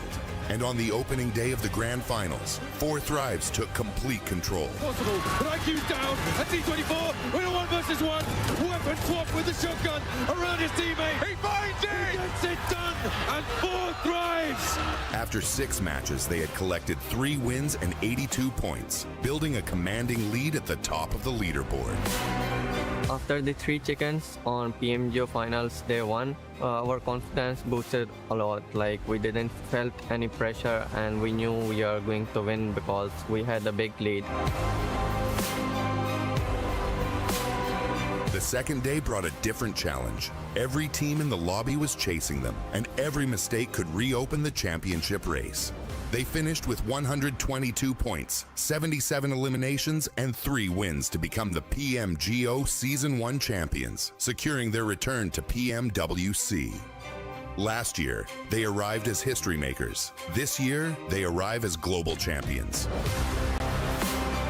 Nothing has changed for us. Our hunger is still the same. Even you can say we are more hungry for this PMWC trophy. We are even more confident than before. We have more experience. We believe that we can be the team who can win this back-to-back global trophy. 4 Thrives have already shown that a Pakistani team can reach the world stage. Now, 4 Thrives head to the PMWC at EWC 26. Ready to prove that PMGO was not the end of their rise. It was only the beginning. Hey, get us up on the left now! Let's go. I'm nading it, okay? I'm nading it. Nade it on the Dacia, bro. He's low. I don't have nades. On Dacia is low. No, I can drop a C4, wait. He's low, headshot. Nice. Last one on me. Yes. No, two. Nice. Let's go. Get the loot. Go left, guys. Please, go left. One guy right, one guy left. Easy. They're 2 knocked. Zone will kick them. My third watch. One guy left. One guy left. I'm running up. Behind the tree. Okay, I'm running up on him. Late time. No, behind the car. Kitleyim ben. Risk atmayacağım. Taşla yatıyor galiba. Mermi çektim. Tarıyorum Cema, full tarıyorum. Mermim yok ama. Mermim kalmadı. Lan gidin vurun, alana salacak. Nice oğlum. อุ้ยขวาตัวนึง ขวาตัว ซ้ายเราไปนอนอยู่ นอน สวย โอ้นอนตัวซ้าย เกม เล่นด้วยกันนะใจเย็น มองนี่คือ เจ็บมาดิกันวิ่งมาเลยหลังต้นไม้เจอมาลูกกู สายกลาง กดซ้ายกดขวาโอ้ยเฮียไม่วะ This rondo would be the match to just kickstart a bunch of the teams that weren't performing well in this first two Miramars, and one of them being Aurora, showing Calaris one of the biggest throws that we have seen. They look so good until the end. Everything was lining up so well. They threaded the needle down on the south to be able to get between GodLike and Furia on that rotation. And I thought to myself, they're playing it fantastic. They're being able to hold a position, cautious of where Horror was, and then maybe flex out on that west side. But Max, the fight against Nongshim, who played an amazing game as well on the other side. Like, you can't hate too much on it because, yeah, Nongshim Red Force had some insane shots. Hyunbin in particular, the way he was able to every time to allow his teammates to push forward and he would cover them, but he wouldn't just be cover fire. He would literally tear down every single player on Aurora Gaming. I think he knocked out top twice in that final fight. I'm not happy about it. I'm very happy about it. If Calaris is angry, I'm having a good day. So, yeah, but like, as you said, it was great rotations overall from Aurora, but the gunplay from Nongshim Red Force is what redeemed the game for South Korea. And this is completely opposite from what we saw from Nongshim yesterday, right? Because we were talking about Hyunbin just being super aggro and going without his team and all of this, and he's done the complete opposite of that today here, going, I'll support you guys. I'll be that support player. I'll be the fragger, but I will let you guys go first. I mean, it wasn't just this final fight for Nongshim Red Force that looked amazing. It was the parking bay control, dealing with anybody coming from silos, fighting into the circles as well. This for Nongshim Red Force was a masterclass of control. The fight with E-Arena especially. Yeah, the thing is, that fight on E-Arena was executed so well. It was so snappy, so quick. But the fact that they survive that fight in the city, right? Get outside the city, fight against the other teams that were 4 thrives, then win the fight to Aurora, all of that, basically, while still keeping yourself up as a 4-man team is insanely impressive at this level of play. I think there's very few teams that can make it look that good. No, because, and this is the thing, is this is one of the teams that can go from 0 to 100, right? They were in that compound, they were there for a long time, they were just kind of keeping away from E-Arena here, and then they just unleash the beast. I mean, look at these eliminations coming in from each of the players, so even across the board, and they just are able to just turn up the heat, go, okay, it's go time, and go for it. Yeah, we usually talk about Hyunbin just being able to be the frag out power for this squad. TZ as well has been stepping up. It's good to see that all the players have been stepping up in this one. One of the biggest question marks that we have had for Nongshim, especially in this last 2 days, have been those placement points. And for them to finally get over that hump, getting that chicken dinner, considering that the Smash rule is going to be in play tomorrow, this is going to make them really happy. I know you're really happy about it. I'm loving it, seeing Hyunbin and the boys getting so many points on board. But before this game, right, the placement points were at an all-time low. We just didn't see very many late game finishes from this team. But the fact is, and as we just saw on that graphic, right, they got eliminations on every single player. Very happy, but apparently Eren is your MVP of the game, and he had some really good fights, one of those onto 4 thrives. So good plays here from Eren that I didn't expect. I thought it would be definitely one play from Nongshim Red Force. Well, Tizzy, the fact that he did 1,200 some damage from the parking bay. I mean, it's one of the highest spots in that circle, never mind the silos that exist there. So it's a great spot to be able to have those engagements from. No, it was very good indeed. And mentioning Ulfred, because they were in an altercation with 4 thrives, and looking at the circle, I was like, okay, well, Nongshim has everybody in town to deal with. You've got 4 thrives having to deal with Ulf, and so Aurora were able to actually just have the complete west side kind of to themselves, get that long-range third party going, which is that's their MO, and that's probably why we saw them do so well. While they probably should have had that win, was they were long distance, they were able to have that long distance, put some distance between them and other teams. But for Nongshim, for them to actually third party over onto Ulf in the 4 thrives fight, just as 4 thrives were kind of getting cleared up, that is true. They do. They do. Ida has something personal with They do. It's so true. It's so true. But Nongshim really showcasing how great their timing is and how well they can actually read the lobby, what's going on around them, and take advantage of that. One team that we've been following as well, especially today, that has been starting to kickstart it, is 4 thrives. 4 thrives. In this last match, they were controlling a lot of that north, but they were 2 split, even though they were a man down. And this is something that we were harping on a lot yesterday from them, having unnecessary splits at times. They were being pinned down by Aurora, though. They were being pinned down. It's a very difficult portion of zone. I don't think we've seen it be played that much, and so when it's so open like that, it is difficult to try and have the control that you really want. But yeah, there were some changes that could have been made to that. I think you hit the nail on the head. I think that when you look at how Nongshim Red Force had to play it, in a very similar area, you see how flat that area is. You can't, there's a lot of times where people get stuck in urban endings and urban situations, and then you're thinking to yourself, okay, that team on the outside is going to be able to hold them off. But you saw how flat it was. They couldn't put pressure onto anyone coming from their 4 thrives. They were there in a good spot, but they were there too early. Yeah, actually looking at another team I feel like did really well this game is actually Furia, right? Able to jump up here in 4th position, get himself a total of 60 points, 2 points behind the podium, held down by Nigma Galaxy. But this game, how they were able to do actually a big jump around the teams in the southern side against GodLike and also the side of Ida, and then getting in the city and sweeping teams. Sure, they don't get the win, but highly impressive from Furia. They feel like now are building up their momentum. They're a very streaky team, and now I feel like the podium is where they want to head towards next. That's back-to-back games too for Furia, being able to just show that aggressiveness, getting those eliminations as well, maintaining themselves within the 4th place. Because one thing that we're kind of looking at is E-Arena starting to create a gap with some of those teams. That's something that 2nd place, especially of esports, they had 2 outstanding Miramarts, and in this one we saw Eden being able to get the MVP. I just want to bounce off what you said about Furia with the 2 good games, because I didn't like them moving into that silo location. I thought they could potentially backfill the west side after coming in super late on that south. But hey, they proved me wrong. I think that they really showed great presence of mind, great kind of space control when they were moving through, and were able to take the gunfights well. Yeah, it was very nice indeed. I was watching them kind of how they were moving, because some teams like Aurora, right, you have your position and you kind of just stay there. There's not too much movement going on. For Furia, they were in the middle of the silos, and yet they were always looking, always moving, always trying to figure out where the next play was going to be. So very mobile, very proactive thinking. You could tell from how these guys were moving. Yeah, just very proactive, and that's what you want to see in the middle of a city fight like that. Yeah, we did see the second page there for a quick second, and I want to highlight one player from GodLike. Man, S-Power is putting up like so many great clutches. We had some clutches early on Miramar. He did it here on the hot drop right versus top. He was cooking the grenade, got the damage, forced to find CQC. I really do believe, and my favorite player from India, by the way, normally is legit. But I got to say, S-Power is putting some global level fights here. He is looking highly impressive. And right now, I would say the best player in India by a significant margin. Yeah, it's not even close, honestly, especially with S-Power. Now, all we need is to see what the Nongshim players were able to do, which is just wasn't just one player. We need all the players from GodLike being able to step it up. But as we're going to be heading into the first Erangel, let's send it over to Barney and Luti. Luti, what an absolute treat today is. I mean, 8 games, that's so many clutch can happen today. I know, 5 more maps to go, yeah, so much more PMWC action to come. But I tell you what, we wouldn't be anywhere if it wasn't for the fans, right? Of course, they're coming from all over the world. That's right, and we've got some right here in the Gadir City grid as well, so why don't we check in with them? Okay. Okay, you want to check in? Yeah, my side is better. Oh yeah, I'm pretty sure. I'm pretty sure my side is better. Calm down, okay. All my fans on this side of the building, make some noise! Nah. I think we're better. Please, from my side, make some noise! Yeah, okay, now you know what you gotta beat, guys. Now you know what you gotta beat. Okay, I see some Furia fans. Everybody, Fasambaruyo!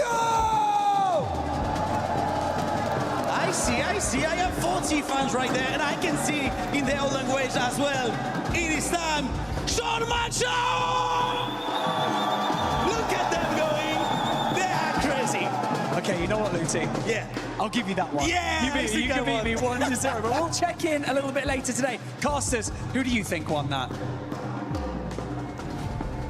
I think the fans all won that. You know, I'm going to be completely equivocal, yeah, that's everybody won because we got to experience the energy that is going to be put towards this match. The first of our Erangels today, a triple billing. As we sidle over towards match 8 with Nongshim Red Force able to close down a clutch chicken dinner in the final moments of that last game. Now they turn their attention to the grassy pastures, and maybe we'll get an answer to our question about a couple of our other teams, Dukes, because of course the thoughts on everyone's minds when it comes to these Erangel situations is what is going to happen in Pachinki? Yep. Is Nigma Galaxy going to be left alone, or is Ida going to continue down their futile path? Well, that's the question, because the only other question is Is Nigma Galaxy going anywhere else? And the answer's no, I'll tell you that. So we're gonna see what's gonna happen on the side of Pachinki. But who's gonna get these points, man? We're heading on over to good old-fashioned Airgale. We got 3 of these matches today, and this is the first one here in day number 2 of the finals, live here in Paris, France. This is the PUBG Mobile World Cup. It's so American of you to say Paris, France, as if anybody was laboring under the delusion it was Paris, Texas. Come on. That ain't happening. That ain't happening. It's about the same heat, though, I'll tell you that right now, because it was hot outside today. Oh, yeah. I mean, it's been pretty hot in these games as well, as we are channeling the sun. Even when it's hiding behind the moon, cheeky little sun, you know, got to get him back. We did indeed, but we are going across Erangel once more. The plane path splitting the middle in the most horizontal flight I think I've ever seen. Right, that's as dead center as it gets right there, literally, right down the middle. And you can start seeing these teams start to spread out. Top players, Aaron right now leading the charge when it comes to damage. But man, those leaderboards changing things up. E-Arena still up on top there. Nigma Galaxy down in 3rd, both right behind them. But Aurora and Nongshim Red Force pushed themselves up. Now you can see Nongshim in 5th place with 59 points. That's a much more comfortable position. But we are starting to see some point gaps already starting to be present. This is the most important day here, folks, because that's what's going to set that smash point threshold. And E-Arena have a nice little gap here, so they're a little bit comfortable, but it ain't over yet. They got to keep that aggression up all day long. Hey, you know what? I talked about it before, right? E-Arena, chicken dinner towards the start of the day, and then what happens, right? It's that question of then what happens. Oh, by the way, Ida, not in Pachinki. Nigma Galaxy will be left alone. It is a Gatka split drop for Ida. Oh, Thank you. Thank you so much.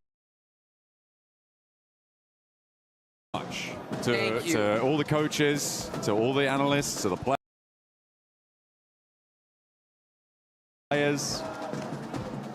I love it. Shout out to everybody, dude. Yeah. Shout out to everybody. Shout out to you. Yeah, exactly. You know what? Shout out to Naruto. Oh, yeah. Get that that Ninetales Furies Og, baby. You gotta get it here quick before it's gone. As the Naruto Uzumaki event is still going on. We had a nice little show match earlier. Got to see some of the A7 boys once again. And man, putting in some work. Dropping them jutsus. Them ninjutsus. Substitution jutsus. That's what I've been told. That's what I've been told they're called. Uh-huh. Absolutely. Beautiful stuff. I mean, we saw that show match earlier today, which was great fun. I think everyone had a good time with it. It's fun. Calaris, and you know, Alpha 7 have to win something. Yeah, they got to win something, that's for sure. You know, anytime I get to hear Calaris cast the show match is incredibly loves to do those, so I'm so glad he was able to get one in. He looked pretty good with the headband as well. Yeah, he did. He rocked the red one too. I was like, man, this guy is styling today. Should have kept it on all day, in my opinion. I think he has. Has he? Yeah. Oh, that's I right, saw him he backstage. has. He was running with his arms behind his back. Uh-huh. Yeah. He does that everywhere now. Wow. I like it. It's a good look. He should hold on to it. Speaking of good looks, right? Ulf looking pretty good today. I mean, they're in 2nd place. They've been getting a ton of eliminations here. It's gonna be interesting to see how this whole thing fares out. I'm interested to see kind of how teams develop their mindset here going into today specifically, because I think a lot of squads just need to pretend like, hey, this is match 2. You know what I'm saying? Like, we just got our rondo out the way, now into Erangel. Yeah, Aaron doing a lot of work for the team on Ulf right now. The elims he's been able to find, picking them away from a lot of different scenarios. He's been able to extract just these sneaky little flush steals once or twice, as well as the rest of Ulf doing a lot more. They had a really solid position during that rondo. There were some difficult south shifts that forced them off that high ground mountain quite a while into the zones, which kind of took a little bit of momentum away from them, but the fact that they're able to convert and get a decent line on that game was pretty great, pretty great. And getting that match MVP title as well for Aaron. So yeah, in 2nd place, good news for them. One step closer to E-Arena it's a very tight grouping over towards the top side of these tables still. I mean, there is a bit of a drop-off, I think, you know, from 9th all the way up to 2nd. It's fairly flexible still, given the number of matches we still got left to play, but it's going to get a lot more solid, and teams beneath that, I feel like you're stretching a little bit far now to try and catch up. Yeah, I mean, there's still plenty of time, right? I mean, we got to look at the math of it. I mean, there's a lot of games still left to be played. I get where you're going with this, though, right? With how these top teams are performing, it's getting real scary here, right? So if you want to be able to make a run for that first place, you got to start performing here, right now. Especially for that 9th place on down. It really is starting to get chicken dinner time. Yeah, absolutely. But we've seen teams go, you know, back-to-back, triple chicken dinner. So for all you guys that are fans there of, you know, 4 Thrives, Vitality, Flat, S2G, all the squads down there, you know, give your team your energy, right? Start spamming the chat. They need that positive reinforcement here because they are not even close to out of the running there. We got a lot of matches left to go, a couple good wins, and boom, they're at the top. I'm looking right now at what Enigma Galaxy are doing. This split, we saw it from them in the previous stages they played in their group stage. They leave 2 players in Pochinki. They send 2 players out really, really wide. We've been denied the opportunity to see this happen over the course of these grand finals because of the hot drop with Ida. But now they are unleashed. They've been able to not only get the early loot truck and try and get a little bit of a duplicate on that as well, but they have been able to send out that early duo scout that they seem to find to be successful. They sent out towards Milta Power before on a game that they were able to win in the end, and they now have a foothold over towards the west side in the fields that stretch out to the north of Quarry. And they'll have to figure out how to regroup at some point, but for now there are still there's still a permeable line across the middle of this zone as the arena tried to make it a little bit more waterproof and don't let the Eagle fly. And the Eagle is grounded here. He's going to go to the lobby. That's the first elimination. Joker catching it. And that is devastation for this lobby because, I mean, the Arena are red hot today. Just straight aggression, putting on some points on the board. That 2-2 split you called out there for Enigma Galaxy is great to see. See how well it works out for them, though. As they're putting that 2-2, yeah, because if the zone goes on over to the east side, they got a position locked down. If it goes on over to the west, they got a spot. So just depending on where the zone goes, but at the same time, it's difficult to get there. That's going to be the big question. Aurora, still a military base. They're going to be starting to push themselves up through the bridge side. Nobody gatekeeping it, so they should have a clean path on in. But we're still in the very, very early game here. Only 1 player in this lobby has been eliminated. Yeah, only the 1 pickup found. We saw that. Over onto Tianba as well, which is not going to be friendly. They had a real glow up into the survival stage, I think it's safe to say. But here, it's not quite been as consistent. And that's probably likely to the fact that you're adding the top 10 teams back in, right? You're coming back into the lobby with the teams that directly qualified. Tianba, it's great that they've gained that confidence. This is not the Tianba we saw in their group stage, but there is a little bit more force to come up against. And that's, I think what they're trying to come to terms with. This lobby is wild. It really is. I love to see just the progression here of PUBG Mobile. Back in the day, we had like a handful of good teams and everybody else was kind of pretty far down when it came to skill. But the skill gap has been closed, and teams are going to have to get moving real quick here. That 2-2 split working out for Enigma Galaxy, considering that they have a couple players in this area. Vitality's right behind them, though. Coops got to get away from this one. He's on the drive. Trying to sneak away here. Serpentine, he's down low. Can he get away? No. So close. And remember, the 2-2 split there means that he's just not got the cover of another of the rest of his teammates to actually take that fight. So for Enigma Galaxy, this is the worst case scenario. They've left Satan alone out on the western side. Ralph and Lord unlikely to be able to push on through. Ulf losing Aaron though, as they rotate out to the west as well, is a pretty big pickup for the lobby to be able to find that one.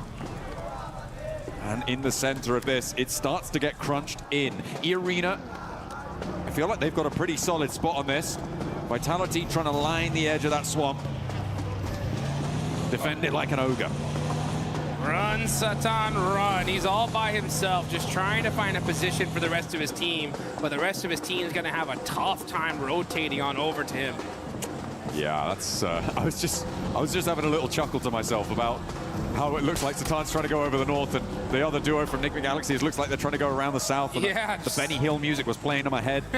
They were chasing each other's tails, and neither one able to catch it. But it's going to be a sent straight through the middle. I mean, for Nick Galaxy, it's a repair play. Lovely little thread on the needle there for IQ. Over towards Federalis, and they share the swamp across the way. Nice little pop shot. Oh, they want this. Okay, 14's on the push. Here come 4 Thrives now. Battling it out. Huzaifa up close and personal. Axel driving away, using that hovercraft to find an off angle. That's going to make things interesting. Vitality going to have to make some plays, though. Irina catching out Raouf, so that 2-2 split not working at all. Bounce nade is going to be good from Huzaifa.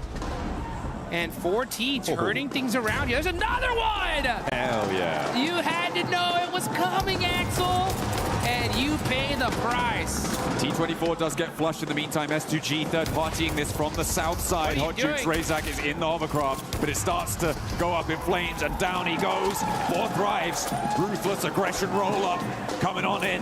Hit them with the suplex and take them down out of the ring. They are no longer in this Royal Rumble. Ooh, welcome to Suplex City, baby. That's how you do it.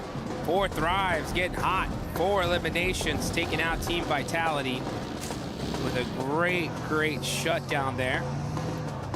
And now you can see on the side of Everest, Team Flash, they're going to be holding that high ground. Next circle about to pop. Are we going to see another crazy hard shift? We'll find out. Lord getting eliminated here, and south we go. Yoink! All right. I mean, to be fair, this is actually kind of chill, given the layout of all of our teams, sure, right? We're already here. A lot of them decided to go down south. The major feature that caused this is those fields, right, that sit to the south of Hospital. Nobody wants to sit in them. It is really nasty to be in that sort of area, as well as Everest being a roadblocker on the northeast side of it. It creates this lineup. So teams funneled into this south side, so a circle like this actually benefits the majority of the lobby. Yes, it does. Yeah, I mean, they were already all set up in this position. The zone going here, super beneficial. This is a huge spot here, and it's a battle of contention. Aurora starting to push Nongshim Red Force. It's a rematch, and Nongshim Red Force win once again. No doubt in my mind that's how it should have gone in that last match. They make it happen, repeating history.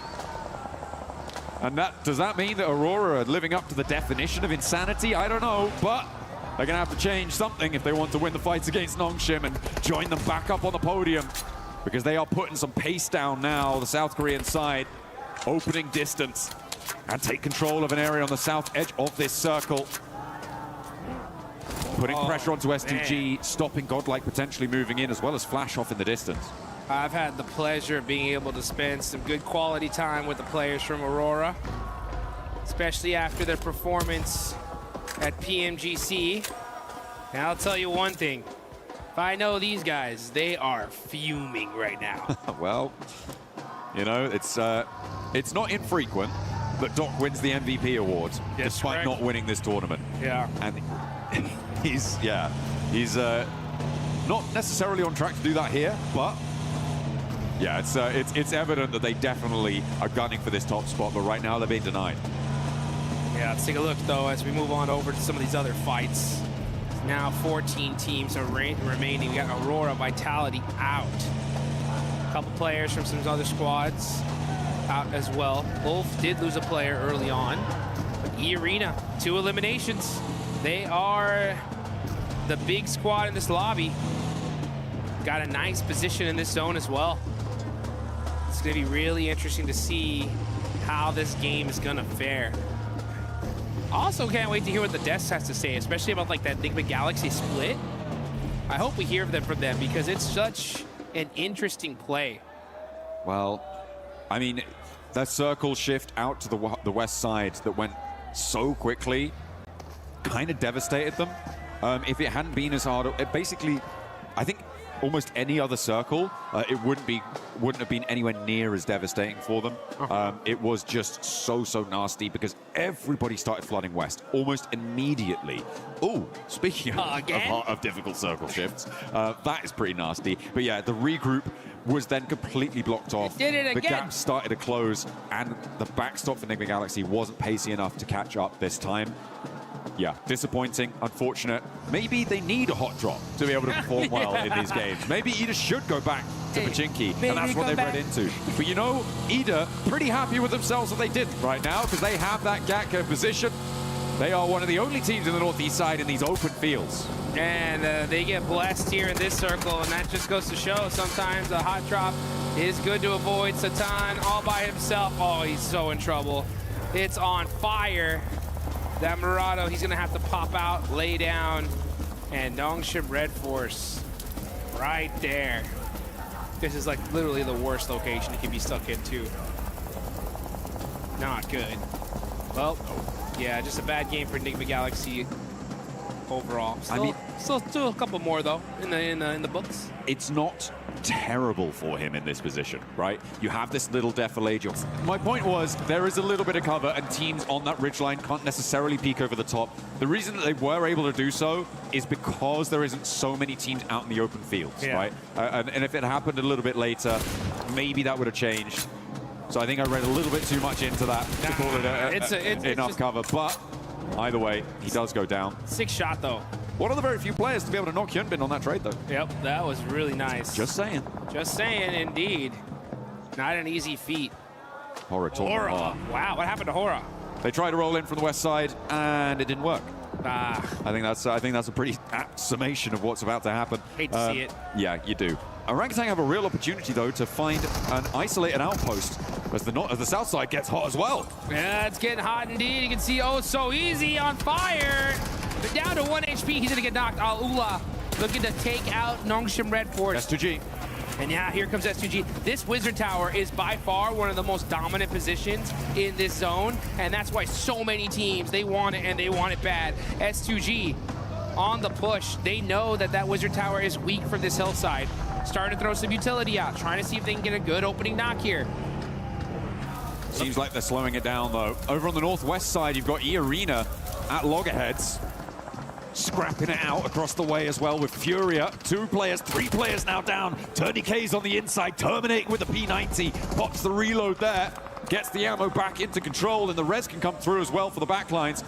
Furia are going to get dismantled, and they get taken down. Oh, it's rough, especially considering they lost out to E-Arena. They feed E-Arena 4 more points. The White Rabbit really on the run here. Hopping to victory. Next zone, where's he going? If it centers up, it's going to be disgusting as that field is wide open. Okay, it goes to the north side. Is it like a rule that the circle has to touch the edge of the previous one in this game? Just hug it. It's just like, yeah, I just pick a point around the circle. Yep. I attach myself to that. See what we're going to go for. Another hard shift is crazy, but it's a crazy fight unfolding for GodLike as they find one, try and trade it around the corner with Team Flash, and Tops goes down, put into the meat grinder there. Let's go at Mino, getting a nice knock and finish. 4 points on the side of GodLike. Haven't had the hottest of starts here. Still putting up some points on the board, though. OG, other Indian team, putting in some nice knocks. And GodLike OG are right next to each other on the leaderboards. Again, still a lot of matches left to be played. This could be that start for them to take charge. A few good games is all it takes. There's fewer and fewer matches, though, getting played. Alola try and roll up, try and take this fight with S2G. But it's not going super well for them as they haven't even been able to find that knock onto Hamzy. Down the hill, he was able to survive on a sliver of HP, gets the healing done nice and fast, and S2G can transition now without Al-Ula breathing down their necks. They've only got 1 player, and Yasser is already sending out into the open. 4 Thrives getting roadblocked on the northern rotate as Ulf and the Arena sit in front of them. Al-Ula losing their final backstop, and GodLike now trying to roll up into the engagement as Ida takes shots from a distance. Yeah, and that's it for Al-Ula. Now you got S2G that we're holding this Wizard Tower here, but is now outside of the circle. They're gonna have to get moving. Meanwhile, you got Tianba trying to get rezzed up here. out in the open. They got a couple busted up vehicles here for cover, utilizing those smokes as well, but the pressure is imminent. Now comes Scarface. Scarface with a nice nade onto Joker. That's gonna finally pepper E-Arena's position. But now E-Arena are in this next zone. GodLike trying to possibly gatekeep this. I almost ran right into that nade. That was dangerous. Solo remaining for Nongshim. Did they spot him? A spiteful look in his eye, a glint, a gleam of malice, but it's spotted by Solke. He sees that one gleaming in the grass and puts it down. Snake out of action. That's huge. Now they don't got to worry about that anymore. But now they got to worry about GodLike, as they got one of those players up close and personal. Gonna switch on fights all over to this fight though, as E-Arena, top team in the lobby, still alive. Now we're back. Hey, they're more than alive. They're kind of thriving on this northwest side in that fight. Goodness me. GodLike losing their backstop there as Mino goes down. And now playing on as two.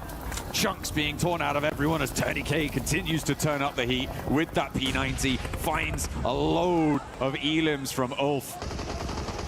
TurdyK now taken out. That is huge. That's going to be from Aching. Tianba now getting in the mix. They know it's E-Arena, so if you're Tianba, this needs to be your hard focus here. You want to be able to slow them down. I mean, you want to, sure. You absolutely do, but the question is, can you? With TurdyK out, you're right, without that P... Oh, wait, hang on a minute. I think Joker was able to recover the P90 just there. Do you have ammo for it, though? Or I believe he was able to pick everything up there from the body. Oh, but it's a hard shift again. What is Jukes, going on? It has to touch the previous circle. It's a rule. I'm telling you. It's something about this game. 4 drives, they're going to have to leave, but they may have to leave one of their players behind as Falak has taken a knee. Scarface down low. Last player alive for Ulf. A nade over the top from Down IQ. low. Good bounce. Too slow. Rolls under. Right behind the wheel arch and is right in his face. Bye-bye. Scarface, you can't chew that. Oh, man, he ate that one, and 4 thrives on the move. IQ going on over to Falak, gets the res right on time. Save. Able to keep things alive. I have no idea what that was.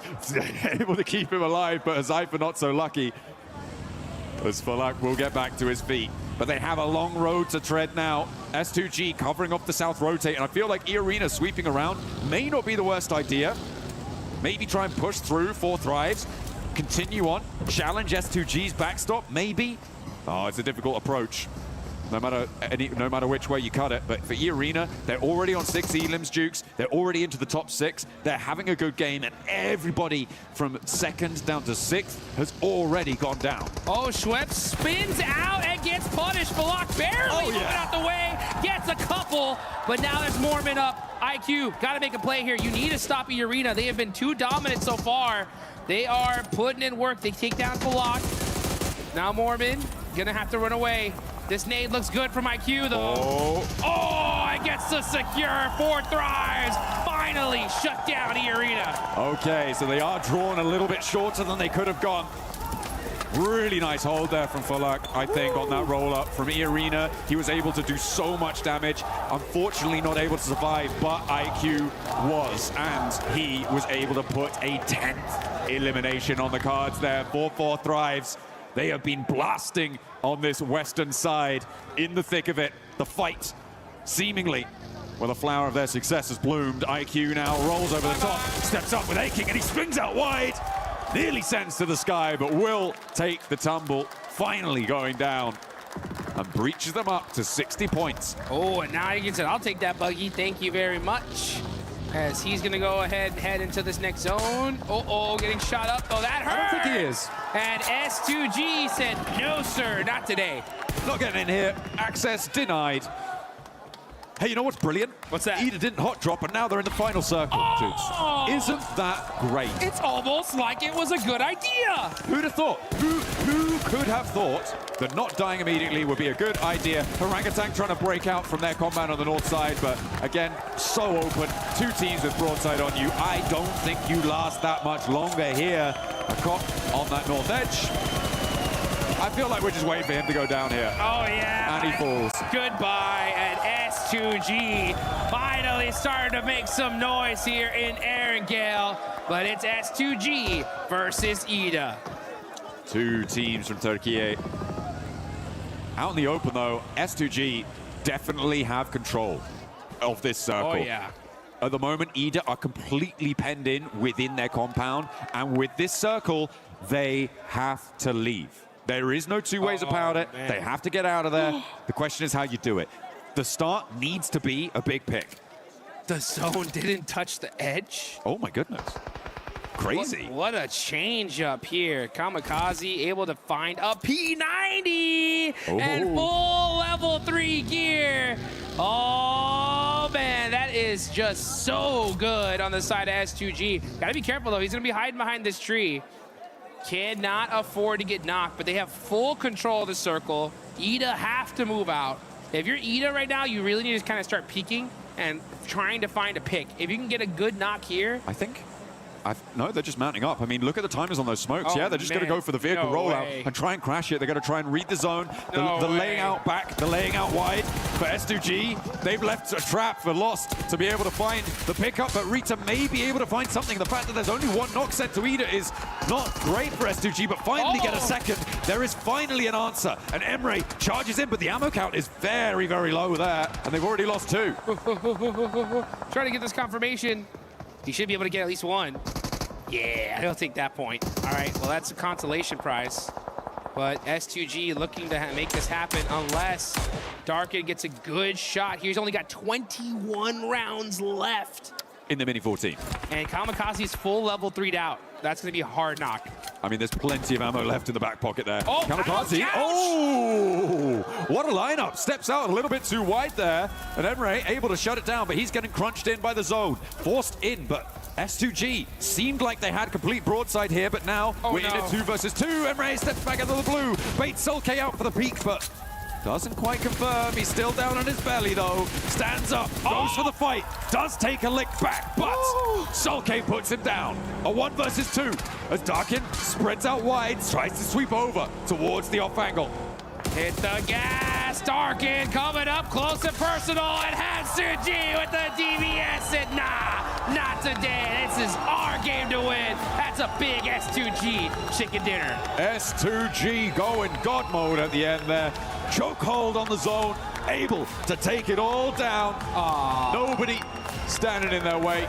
Really nicely felt there on that south edge. For EDA, a little bit too passive in their zone, in their compound, but they survived deep into the match, Jukes, and that is a good result. I feel like they were able to do, well, I know that they were able to do a lot more than they've done in any other Erangel over the course of this tournament. Yeah, or any other game in this tournament. Of these finals. Yeah, this is huge for the side of EDA. Honestly, a great finish. They were stuck in those buildings. That's a hard one to win. I just personally would rather see them just from those buildings really try to pursue a knock before just randomly sending it in. I think that would have been the play, but hey, you know what? To each their own. Sometimes you got to go for it. It could have gone either way, but S2G, I mean, they're so good at just popping people out of vehicles that it just made it hard. But we did see that solo player from EDA really put in work towards the end, almost turned things around for them. I mean, Emre was doing a lot over in the open field there. I feel like what happened there was that they got information on the back lines on towards where Lost was, and they were able to flow out that way, and that's what they went for in those final moments. Maybe a little bit overinvested on the angle though. Let's listen in to hear what they have to say on that match. Sürünüyor ya. Bak eve bak. Evdeki alana arabayla çıkıyor, sağlı çıkıyor. Tamam. Hamsi çok iyi bakman lazım ona. Hadi arabayı basacağım. Bakacağım. Ha, çok mermim yok, sıkmayacağım, gelsin. Geliyor, sana geliyor. Pozisyon alacağım. Nice oğlum, nice. Çok iyisin. That sounded really chill. That sounded really chill, relaxed. They felt in control, and I could smell it. Oh yeah, they knew that was their win. Yeah, let's get high, folks. This is what it's all about.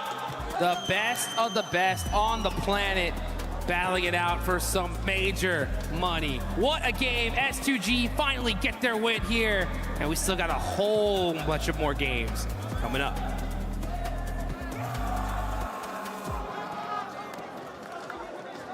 EWC 26. I'm the 7WG, and I'm joined by none other than the record-breaking man, Snacks Gaming. Snacks, how are you enjoying Paris so far? I'm in amazing bonjour and representing India here doing the watch party. I'm the first Indian ever to host a watch party officially from the S-tier tournament, World Stage, World Cup. First Indian ever to do the watch party, and I'm super proud that these 8 boys, the game they showed in the group stage, the way they qualified, the standard they have set, because we don't get to play regularly these lobbies, and the way they adapted these lobbies and the way they qualified made us proud, and that's why I'm here. That's the biggest one, the way that they have adapted to the lobby. I feel like it's one of their biggest strengths too. We saw that with OG, we saw it with GodLike as well. Talking about GodLike, no more hot drops out of that team. They started performing a lot better here in these last matches. In the group stage, as they said, they did try to experiment the drop fights. I mean, they had a lot of drop fights, but initially for the first day of the group stage, they didn't feel good after taking the drop fights. They switched the playstyle, and now they're playing safe for the initial part of the drop. Then after that, if they survive 4-man, you have seen the players' potential. The way S-Power clutched, I mean, I feel like it's going to be the clutch of the tournament. The way he played, the gunpower these boys have is insane. I just want them to stick together, play 4-man together, because in this lobby, it's all about team game. It's all about the way these teams isolate fights. And I wish they play together and they bring something really good performance back for India. And I'm hoping that's going to be the case, especially with the first round that we just saw, and then on the upcoming matches as well. I think they will be able to bounce back. I have GodLike finishing in top 5 and OG finishing in top 10. Damn. What are your predictions, brother? I mean, I just want them to do good, because we don't know the struggle they have been going through. We don't know the grind, how much grind they have did. Everything answers only through the gameplay. I wish we get top 5 for both the teams. It's going to be a huge thing for India, because again, I said we don't get used to play regularly in these lobbies, and we get more opportunities because of these boys. And all these players watching from India, all these esports players watching from India, they'll get inspired and they'll feel motivated to do more for the country. 100%. Shukriya, bye. Thank you so much for joining us. I hope you enjoyed the rest of the show, and I hope that the Indian teams continue to step it up. Back for some more PMWC at EWC 26.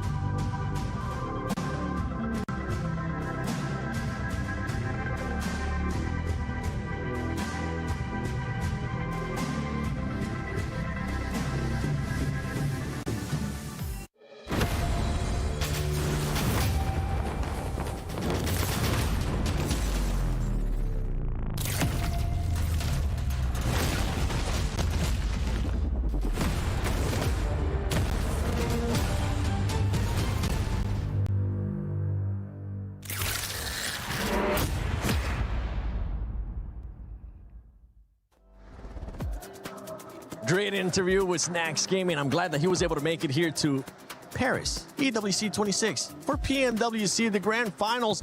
But let's talk about this game, because S2G, we finally got a chance to see S2G the way that we have been wanting them to, pretty much having to grind out that circle, having to push people away like they were able to do with Alula. It was clearly a Turkish wombo combo right there. First and second place got Ida getting himself the second place finally, right? Can talk about that a bit later on. But yeah, S2G, beautiful fight onto Al-Ula. There was GodLike, there was also Nongshim Red Force, and they were all vying for that one Harry Potter tower down on the southern edge. And overall, the fighting capabilities of S2G have been soaring in the finals, and we just see more consistency, which is what I was hoping to see from this roster. Yeah, I mean, I really enjoy right now the classic Kamikaze, which is now canonically known as just a full center as a one player, and then just dominate from there. And the thing is, Kamikaze can get it done, which is super interesting. He just exerts a lot of control. Soul K from the backlines on that anchor, super cool. Wouldn't call it a wombo combo. I wouldn't be comboing Ida with S2G. That's not fair. I'd have them separately.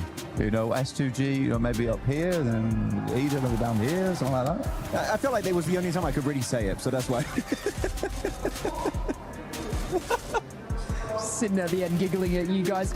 Can I just hand it over to IQ? Can I just Yes. like, can I just get MVP right now? Because holy guacamole, the clutch insanity from IQ right now. Obviously, you know, we kind of want the rest of Four Thrives to join in on that action, but the clutch ability and also the decision making and the macro calls from IQ right now is insane. Also, the opening fights and frags that IQ is doing. We obviously saw it on the rooftop. I think I blinked. I think me and Max just kind of blinked, and I was like, wow, that was the fastest kill I've kind of seen. But like, it's insane the performance coming out of a single player right now. Yeah, we saw it. We saw him being able to get that first knock on Vitality. I ended up jumping off my seat, Max, because that was such a good opening, and it was actually the decision making, as you were just mentioning, Lace. The decision making from this squad is something that we keep kind of questioning, but they were able to just send it right away to Vitality without even thinking about it. They were like, one knock, let's do it. Yeah, I mean, it's really good decision making overall. We're just trading mics all over the place. But no, it's lovely to see that IQ gets that opening knock with an insanely accurate burst spray. Right, that was just a beautiful execution. And the team's like, well, we have the man advantage. Might as well send it and actually get that engagement. So yeah, IQ's just been spectacular, not just in terms of the eliminations he's able to get. We're just trading stuff right now still. But also in the terms of the opportunities he is able to create for the entirety of his team. And when an opportunity has been made, man, they just fully send it. They do fully send it. Let's take a look. Actually, I want to see Four Thrive stats so far, because this team is one that has been picking it up so far today. They've been getting those eliminations. I want to see a little bit more placement points out of this squad, especially for this last match. IQ, it's not just Falag too, Blank, because that's one thing that we always talk about Four Thrives. Falag, who Saifa has been able to step it up to when we ended up thinking about PMGO. T24 is that player that just really hasn't been performing that well. I'm hoping is going to start picking it up. I mean, T24 has always been a really good player, right, overall, which has been nice to see. But you're right, Huzaifa putting a lot of work here. IQ, you were talking about clutch ability, but the macro play as well on side. I mean, he's making some good calls right now. I think for this game, you're getting deeper and deeper into these matches is a really, really important thing for Four Thrives. There was a lot of love from the crowd there as well, which was great to see. Also, going to just say, why have you got a heavier mic than to all of us? Your mic, like, here, let's switch it. What, you want yours back? King Mike. So I can talk to Tomash. This one's like less. Ooh. It smells better. Yeah, this feels lights, you know? Light on my feet, on the desk. You can call this a desk. It's more of a couch. But yeah, overall, I think I completely agree with you. Macro-wise, looking great. I do just want to kind of bring it back to Tiamba right now. They did drop in. Max, don't leave me hanging. Come on. Oh, sorry. Hey, please go on. Let's chat about Tiamba, right? We had a lot to talk about them today, didn't we, Lace? They've dropped in a new sub now in Shallow. Milu's out for the time being. I think that the team definitely slowed down. Slowed down in a big way. It is hurting them a lot. We're not seeing those snap decisions anymore. Yeah, it's not even like that they're trying to do something a little bit different. It's now just their strategy is not working for it's insane to see. They're still making the same strategies, the rotates, but when going into a fight now, they seem to be losing it, which they're playing their same game, but it's not working out for them. So I'm seeing I'm picking up what you're putting down here. Me too. And one team that's been picking it up, especially here in the last couple of games too, has been OG. OG has been able to step it up. We saw them finish in the top 4 situation right there. And they've been seeing, we even saw them in Rondo being able to get eliminations too, switching it up a little bit more, using the Rondo, since they're able to revive people, trying to be more aggressive, Max. Yeah, I definitely didn't see the aggression we witnessed from them back in their respective group, right? It kind of fizzled out. They've been more passive from time to time. But no, here actually a really good 2-2 split, maintaining that high ground position up north and sending 2 players down. I understand the reasoning behind it, but at the end, pushing that compound is incredibly rough onto Ida as we check out all of the winning teams of today. But I do want to highlight here before we do wrap up this desk, man, Ida finally gave up the drop onto Nigma Galaxy. Oh my goodness, thank you so much. It's good, right? You know, getting a second place off the back of that is cool. I was almost expecting them to clutch up there versus S2G because that is very typical Ida, is just to get all the way to an end game and then just have a really silly win at the end of it. Yeah, Ida, sorry, I'm thinking about Fudia because I saw them being able to get that chicken dinner earlier in the day. But Ida, yes, I agree with both of you. I'm glad that they finally just stopped doing that hot drop and decided to change the mentality because they were in last place before they decided to make that change. One team that's currently not in last place and is wanting to challenge that first place is none other than Fudia, and I believe Kalara's got a chance to talk to them. Hey guys, of course I am down here on the stage with Ayala, as I have him after this great performance here throughout day number 2 of the finals. My first question here for Erangel is, sorry, Miramar even I should say, in the second Miramar. You guys had great space control to be able to eventually get yourself to that win. So talk to me about that late game and what threats you might face. Queria perguntar como é que foi o jogo de Miramar para vocês, né? Ali no final, como é que vocês estavam se sentindo ali no late game? Qual foi a estratégia de vocês? E aí, tudo bem?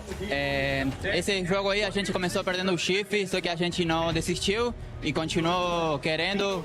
A gente jogou bem esse jogo mesmo estando em trio. Então a gente ganhou os morros, foi jogando juntos e a gente conseguiu ganhar a play. So it was very nice play. We managed to get it through with 3 players, so it was really important for us. We made the right decisions, and we could get it. Awesome. So let's talk about the Rondo for a moment, because that was great as well. You guys eventually entered into the silos, the urban area and things like that. And I thought you were going to be in a lot of trouble, but you actually looked amazing in that execution. So what were your concerns on Rondo? Who were you kind of looking out for, and how did you execute that? A partida de Rondo também foi muito boa, né? Vocês entraram ali no silo e ficaram por ali. Parecia que ia dar ruim algumas horas, mas conseguiram sair muito bem. Quais eram as suas preocupações ali nessa queda e nessa partida? O que vocês estavam sentindo? Nessa partida de Rondo, a gente começou bem, fazendo marquills no começo, depois fomos pegando marquills, só que a gente errou em algumas coisas no finalzinho que a gente depois da play conversou, então tomara que nas próximas plays a gente consiga ajeitar tudo para conseguir ganhar esse campeonato. So it was a pretty nice match. We managed to gather some kills on the start and in the middle game, but by the end we did some mistakes, but after the game we talked, we solved those mistakes and we are better for the next ones. Fantastic. Well, thank you very much for joining me, Ayala. That is it for us here down on the stage. Thank you, Kalaris, and thank you, Ayala, as well, for that great answer. And yeah, for this team, I mean, they started off hot today. This last match, though, ended up being a big old donut. I think they'll be able to bounce back. Ayala, you may have your driver's license back. I will bestow it upon you once more, because now the decisions to use the vehicle are working for you and not just going in there and seeing what sticks. But no, look, the elimination consistency from Furia is, you know, we always speak about it. They are a sort of an aggressive, dominant team. But now, you heard it from them. They're taking it there. They are moving a little bit further in placement points, which is exciting to see, especially on the map where they they got their chicken dinner and the way that they were able to just wait. Sometimes they just get a little bit too happy, aggressive, and they're like, you know what, we're going to create our own play. However, the patience that they are showing now, especially Max, it's just working for them, and it's a great Furia look. It really is. I mean, I kind of want to go a little bit deeper almost on Furia, in the sense that I was expecting Silence and Ayala to put up big numbers, which they still are on occasion, but I feel like Higot has really risen up the ranks in this tournament. He's gotten so many great plays. Sometimes where players will give him a lot of 1v1s, and you don't want to do that to Higot, because you will get those eliminations if you give them that slightest opportunity to fight back. But yeah, Higot is looking great. So literally the entirety of Furia has that potential to be in the top 10 players in this event. But you got to remember, Igor, too, is a player that has won MVP in the past for Americas, too, when he ended up being in previous teams before joining Furia, right? So we know that he can definitely put up those points. We just want to see Silence even more. Silence, what's your pick for MVP? But let's take a look at the overall so we can see where some of these squads are currently sitting at, because I would love to see where Furia is currently at, with E-Arena still being in first place, the gap being there about 18 points from Off Esports. Well, I mean, for Ayala and Chief as well, like back in Liquid days, I think for, honestly, those boys, the big thing about their team play was that they locked down endgames massively. They massively locked down endgames. We're not quite getting there yet. We are slowing things down, like you say, Lace, which is a very, very good thing to get those placement points on board. But I think that as soon as we start seeing Fury in those endgames, we're looking really good. Enigma Galaxy still up there, Ulf looking fantastic. I mean, it's more consistent than anything. They haven't really been a big driver in these matches, but sitting at 67 points right now, I think they can push that a little bit further. But Aurora slowly slipping down these rankings now. Yeah, Aurora is starting to be a bit of a red flag for me as well, Lace. Yeah, it's a little disappointing to see. They're getting active and busy in sort of these mid games, but they're not sort of pushing it any further than that, and not sort of solidifying any eliminations. It's kind of like I feel like Aurora and especially Ulf, they're obviously doing well. They're not on that second page, but I kind of feel like they're just sliding by. Consistency's there, I would say Aurora has dropped more consistency than Ult, for example, but I'm kind of just feeling like they're grazing by. I mean, Aurora, actually, if you compare it, the placement points to the teams above them, they all got wins, right? 1 win, 2 wins. So actually, the placement points are not bad. It's just really the eliminations they're missing out on. Second page, though, teams which is wild. Yeah, starting to still linger down here. But keep in mind, Ida started the day with 2 points. Now they got 25. They're not in the bottom rank anymore. Stop hyping them up. They've had one good game. I got to praise them. They didn't hot drop, okay? So I don't want them to go back to it. Good job, Ida. Keep it up. Yes. It's like a kindergarten right now. Ida fighting. Good job. You used blue instead of red there. You get a gold star. Yeah. I mean, I want to see more out of Ida. I think Emre's a great player, but we have to be honest. We do have to be honest here about it, where it's not looking great. I'd like to see them push that a little bit further now going forward. But yeah, I do think they're a good team. I think they're a good team. It's just I want to see more out of them. And until then, I'm not going to be praising them for not hot dropping 3 times in a row. I will. I'm still happy. So I know you're a lovely guy compared to me. Hey. By the way, I want to say I'm a little bit scared for Ulf because they're in second place. They got the second place curse. They're Suk 2.0, right? PMGC last year. PMGO Season 1, they got second place, right? Just behind the likes of 4 Thrives and just above Furia. Second place and Ulf is not a great storyline. They're not friends, but they're still up there. Don't say this to me. What was that about the nice guy thing? No. Look, I obviously on that second page just want to touch on GodLike. Their close range battles, amazing. But unfortunately, they're sort of hanging around that engagement too long. And these are sort of in the mid to late games where obviously smaller circle, more teams, third parties are happening. So they're not sort of leaving this engagement fast enough and making that decision to put themselves in a nice spot. However, yeah, their fights, close range, mid range, in buildings has been so good to watch. And whether it be the whole team or just 2 of them, they do have that firepower and strength and they're holding on really well. So I do hope that, you know, after this engagement, they can move a little further in with their placement and just get those top 5s. Yeah, I think it's a great point. It is a great point there. Close range combat is really, really good. I think so far in the finals, S-Power has made the best play to date. Yes. His longhouse fight was just, he was a weapon in that moment, or a deadly one at that. I mean, the Molotov through the door, I think the impressive thing about that, it doesn't look amazing in the moment, but the amount of times teams will just bank that Molotov off the doorway and it will just burn yourself out. He ends up finishing Vitality with that Molotov, so it's like a lot of presence of mind in those moments, which is great. But coming back to your point, I think there needs to be, yeah, exactly, presence of mind going forward after that of where you want to take the next thing. I'm willing to give this team the benefit of the doubt right now. I still think they're trying to figure out the pressure on a main stage like this, and it's totally okay. And I think they should be proud of what they've done. I think it's nice to see 2 Indian orgs with like very different play styles as well, you know, learning the battlefield and actually doing fairly good in it. I think OG as well is starting to level up. Aru's getting those eliminations, but so is a Tanky. And I think a Tanky was a great player. That was the biggest question mark for OG, right? Wondering when the other players were going to start showing up, not just Aru. And I'm with you with during the GodLike and that Molotov. In that moment, we were all hyped. We were like, yes, that was an amazing Molotov because it stopped the other team from being able to just fully flush out the players that were not from him. But before we send it over to the next match, let's send it over to Kalaris and Neptera. That's right, down on the stage here, of course, with Neptera, Goddess of the Sea, here as we have had 4 games down, 4 games to go. We're going to talk about some of the teams as well, Nep, as we had Furia, looking fantastic so far. Let's just ignore game 1 for a second. But other than that, looks really, really good throughout the day. It has. I'm really, really excited to see what Furia is actually going to be doing moving forward into the next couple of games because they are looking just so much better. Their synergy is on point. You can tell the communication is much better. You know, Ayala and Silence, again, in that Miramar, got to shout out them. They were looking very, very good.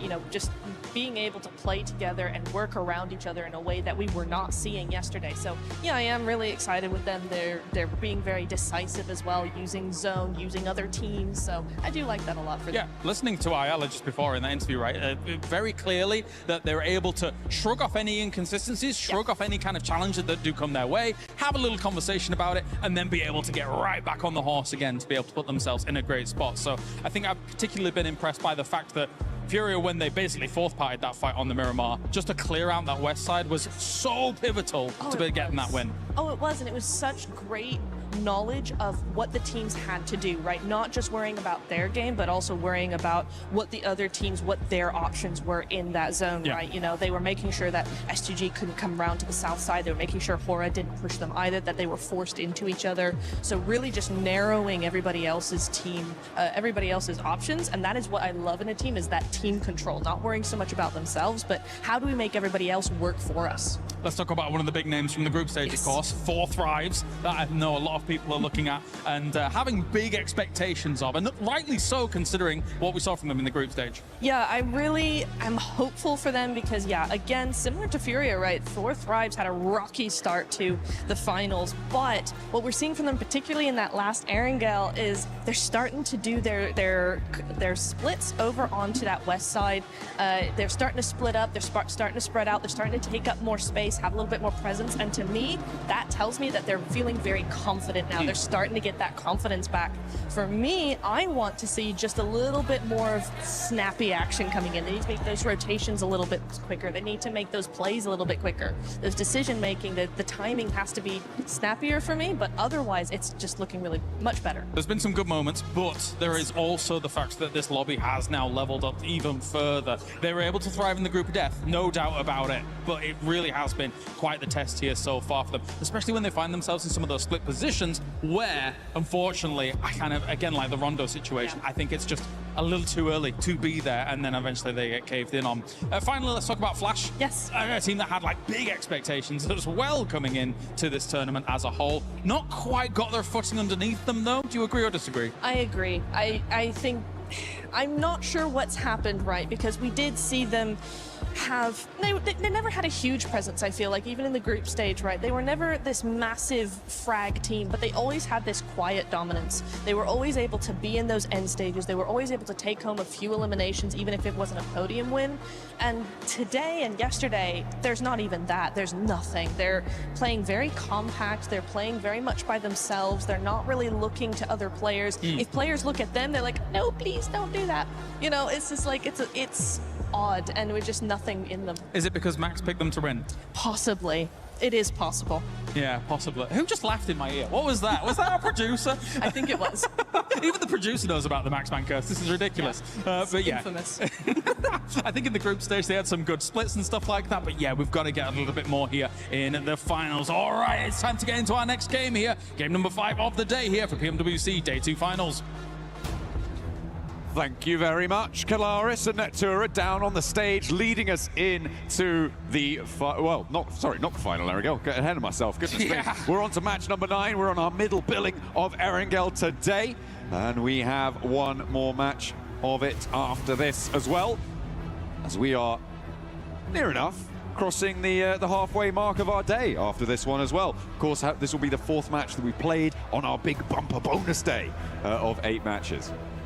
Let's get into it. This Erangel is going to be a big one right here. We've already played 2 matches of Miramar. We had a Rondo, and now we are getting into our 2nd match of Erangel here. And it's going to be interesting to see just which team is going to come out on top, because we're starting to see a little bit of differences here, right? We're starting to see some of the squads at the bottom show up. It's good to see EDA make some noise, and honestly, if they were going to start making a run, now's the time. So it's good to see that movement happen. There's still plenty of games. We've seen plenty of times teams, boom, right, get back-to-back chicken dinners. And let's see if now is going to be that opportune time for EDA, now that they're no longer hot-dropping Enigma Galaxy. Maybe they're feeling themselves after that one. Yeah. They're just going to go back. Oh, that worked. Yeah. Or like, hang on a minute. We're quite good at this. We got late into that game. You know, let's go back on hot drop them, because we'll win now, right? Right? Don't think that's going to work out. Hopefully they stay away, but that might be good news for everybody who's facing Enigma Galaxy. We saw their 2-2 split out from Pachinki not really work out too well from them in that last game. The circle shifts were very, very dramatic. I think it's safe to say for the majority of the zones right up until the final one, where it started to get a little bit more sensible by that time. So many had already fallen victim to the circle on those shifts, on those rotates. It was pretty difficult. to even get to that stage. Not many teams did. Plane path now sending down the east side of the mainland, going between Stalber and Severny and heading over to Novo. So potentially difficult to get out towards Gatka. And you know, this is the sort of situation where I feel like Ida might just go back to Pachinko. Oh, that would be a sight to see, that is for sure. But the plane's in the air, the island's down below. Aaron Gale's officially open for business. And oh man, if we see them go back to Pachinko. They can't get to Gatka. I know they can't, but they gotta adapt. You gotta be able to make those changes. They're able to push themselves outside of last place. 25 points on the board. If they get a good performance here, they absolutely can make a run for it. But let's see what happens. You got Vitality already out, heading towards Stalber. You got Aura going up towards... Oh, Crisis averted. Yes, they're going east. They're going east. Good play. Ida making some adjustments. Oh, hang on a minute. One of them's going... Dark is going east. And, okay, they're doing it. Okay, they're going for the Milton Peninsula, it seems. Going for a little bit of a split drop, sending Darkin out, grabbing a vehicle to get on in and involved. A little Milton power action. Just because it's not Ida going to Pachinko doesn't mean anyone else can't go there, but I don't think anyone else has. So I was keeping track of that. That's a nasty circle for this sort of a plane path as well. Does a lot of work to push these teams close together. Sure, it has some of the military base in. It's just very, very unlikely. I would give it about maybe 10% likelihood that you're going over to that military base. Which is it's non-zero. It's not zero. It's non-zero, but yeah, I feel like teams are going to really start to pack in around Quarry in about 5 minutes. That's what I would do. Honestly, I'd probably make that timing a little bit shorter, especially if you're a team like Aurora, loot up military super fast, get moving across that bridge and secure those locations really early on, because with so much zone in the water, this is basically, this is essentially like a circle 3 at this point. There's not very many great spots available. You're going to have to get moving here pretty quickly. And you can also get moving inside the game and get yourself that Ninetales Fury Awe, guys. Go ahead and get in there quick. The Uzumaki Naruto event, by far one of the best collabs PUBG Mobile has ever done. Still around. Don't miss out. It's looking fresh. You saw, if you missed the show match earlier, make sure that once this stream is done, go back and check it out. Yeah. It was mighty fun, and of course we had to let Alpha 7 win something, even though they didn't make it to the finals. Sucks for them. They were able to take that title there. The Hokages over on their own. Ah, the Hokages. In their own right. The little intro video as well. Revel looked super cool with that shadow clone. Dude, that was the sickest I really liked that intro I've ever seen. That was hot. That was hot. Put that on the highlight reel. Hell yeah, absolutely. Get it done. Enigma Galaxy going to be chasing down the truck, getting those supplies. Although, look like they're going to be doing so with very minimal weaponry there. Haven't been able to quite disable it before it leaves the city. Where's the weaponry? Come on. Shooting it as it leaves. They're dropping 1 or 2 more crates out. Finally, it's on fire. So a little bit slow to get this one dealt with. But finally, they find some weaponry they can use to pepper the back of the doors there. And they draw it too close. So they'll be able to leverage that. Zones still looking very dramatic on the southwest side. Nobody quite on the road, but 4 Thrives went to Primorsk very, very early, Dukes, which means that they will have the pick of the litter when it comes to taking a position into this next zone. I like the question for me is where do you go at this point when you know that everybody's going to be flooding out this way? For me, I feel like potentially some of the compounds to the east mouth of Quarry could be quite good. Okay. Transitions away from there can be difficult as well. And the reason I'm going for that is because I feel like I would want something that's at least on the south side, just in case it goes to military. Yeah, I would take the hill above Ferry Pier. I think that's the strongest spot. Yeah. I mean, because you're right. That zone could, for some reason, I mean, it's been crazy today, right? It could yoink all the way back to Millie, and you have at least a decent spot to be able to get there pretty quickly. And then plus, if the zone does go in almost any other direction, you have that sight line of that field that's right above you. So you can get a lot of work done from that position. I wonder which team is going to decide to take it early. 4 Thrives heading into Primorsk so quickly, though, I think is an excellent decision, because if some reason that zone does go to Millie, with Primorsk secured, they should be able to at least find some boats and make a crazy rotation on in. So it's not a bad idea. Enigma Galaxy getting out nice and quickly. Nongshim Red Force as well, moving in a little bit further south of this, and they will start to line the hills just north of Ferry Pier. It's like they are the first two teams to really make that break for it outside of their looting phase. And I'm expecting a response from Fourth Rise fairly soon, but so far hasn't really come on through. Ralph able to get a lot more scouting done than maybe he would have expected to. But they managed to sequester themselves nice and deep in towards this zone, which is, I think, going to play very well for them, taking the position just northwest of Ferry Pier. For sure. I mean, this is still a very, very close game. I mean, second place on down, one good game, we could definitely see a team even like all the way down 12th place jump up really quickly. E-Arena have started to create a little bit of a point differential, though, in between first and second. Actually, I wouldn't even say it's a little one. It's a pretty big one here. It's 18 points between first and second. So E-Arena are going to continue to want to press that on there. At a certain point, though, John, especially if we see E-Arena like pop off in this game, I think the lobby is going to have to start taking notice of it, right? If you want to be able to slow them down from setting that point threshold so high, I think if you realize it's E-Arena by getting at least one elimination on them, you may want to put a little extra urgency on trying to take them out. Maybe, but then again, if you do that, you could be sacrificing your own point scoring potential. True. And like if E-Arena are that far ahead already to be into the situation where it might be an idea to do that, I feel like you're already running into the situation where you're just trying to get up as many ladder points as you can, right? You're trying to just step up, get from 6th to 4th, something like that, go for those jumps. I feel like that's the sort of stuff you're looking to do. Maybe if you're at the bottom of the tables, you could, but even then, laddering up is still very, very valuable. So I feel like, unless it's like first place is on 150, second place is on 120, third place is on like 90, even lower, that maybe then the second place team could try and hot drop and go for something like that if you have that sort of advantage with not too many more games left to play.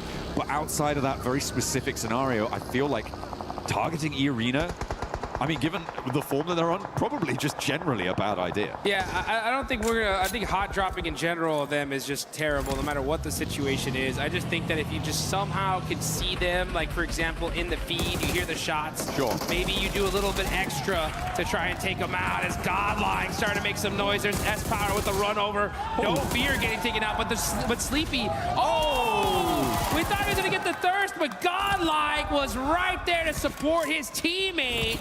And a huge save there, right on time. E-Arena are looking to come in for the third party from the west side here. They've already got a scout close by, and they've seen the elite Elam feed lighting up as well. Manya looking to suppress with an nade. Good bounce. Finds Sky on the flush. Will E-Arena be here on time? And Tiamba are going to join in from the north side as well. They could have an impact as they roll on up towards this engagement. A lot of players down, and there go Horror. Taken out, knocked for 6. GodLike able to send them to the bleachers. Oh, but here comes Tiamba looking to make things difficult for the side of GodLike. Admino is stuck with QZZ right there. GodLike get that fight done pretty quickly, but they're gonna have to make a sacrifice. Oh, the tire busted out from Anya and taken out as well. So man, GodLike just not able to catch a break here. Tiamba able to rock in with a good third party there. Vitality a little bit late to get involved. E-Arena wanted to maybe think about it, but they were too spread out on the western side, and so couldn't get involved, but Tiamba were there nice and promptly. The circle, in the meantime, shifted back over towards the bridge. Ferry Pier is a hotbed right now. 4 Thrives, maybe burying the brunt. That's just saw Coops in the elimination feed there. That's unhealthy. That's not a good engine noise. Here we go. Yeah, that does sound like that head gasket's in trouble here as Huzaifa is pushing up on closer to Furia. Oh, hops in the vehicle, hops back in. And now able to at least get a secure position. Ayala holding it down against 4 Thrives. It's a party at the beach. Ferry Pier is jam-packed. Get your sunglasses out. Get your tanning oil on.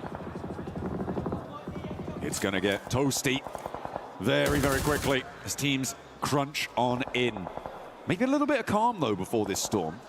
Oh, I don't know. It's feeling pretty disturbed right now because everybody wants those central positions. But you're right. It does look like the teams are able to secure most of them for now. Nongshim trying to get an opening knock here on the OG. They got to be careful here. They're getting mighty close. Oh, and Hyunbin gets that opening knock. Nongshim, are they going to press this? Looks like they are. Hyunbin up close and personal. It's Nongshim Red Force versus OG, and OG are getting picked apart here. Aru's got to find a way to buy himself some time for his team. Okay, well, I mean, a good answer over towards Nongshim. That knock over there is going well. In the meantime, Ulf lost a player. I believe that went over to 4 Thrives over in Ferry Pier as well. Aru gets back in, looking for those reses. He's going to get him. Oh, hang on a minute. Power. GodLike. Oh, S-Power with the double. GodLike? GodLike from the other side saying, we need some of these eliminations. Just a cop left for Orangutan.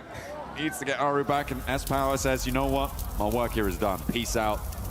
See ya. Sends back. There are only 2 players. Staying there for too long would diminish the power of the position that Salme was holding, allow Tiamba in for the north. They needed to reinforce that, so the fact that they're able to extract points and let loose some of the pressure from that south side as well is excellent stuff, so he knows he needs to be prompt on that. The circle goes back over to the mainland. So we are confirming over there. Tiamba trying to leapfrog that godlike position. Looks like it's going well for now. Ida as well, trying to send in from this northeast side.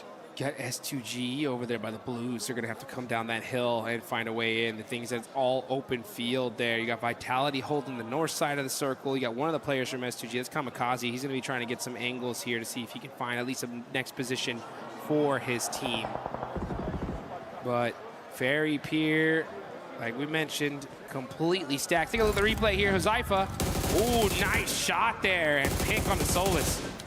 Yeah, I mean, there's a complete broadside there. No way hiding from that one. In the meantime, Nongshim Red Force trying to hold down the bunker. Emre pokes his nose in. And will not like what he smells. A little bit too much cordite there in the nostrils, and Emre does get flushed away. Nongshim Red Force hold their position on the east side of that ridgeline that sits wooded and covered. They're playing on those bunkers as well. A really nice defensible position. Look at the teams out on the east side as well. You've got Ida, Flash, Aurora, Furia, all of them sort of holding each other at bay right now. So Nongshim Red Force feeling very safe and secure for the next 3 minutes. Yeah, next 3 minutes is going to work out for them, but then things are going to really start heating up here. On the north side, you got S2G now starting to press very, very close to Team Vitality. Yep, Razek just saw him, and they're going to be on the move here, possibly trying to avoid this fight, get in a more solidified position in this circle. Kamikaze just keeping an eye on the side of Vitality for now. This is still super early here, folks. This is only stage 3, but we've just seen so much action through the chaos of that first circle placement. Yeah, it was really hard to navigate towards it. A lot of damage inflicted, and yeah, with Aura going down as well.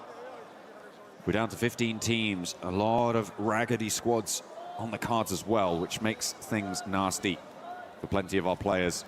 GodLike and Orangutan, though, are both in central positions as their duos, which is kind of their saving grace in terms of survivability.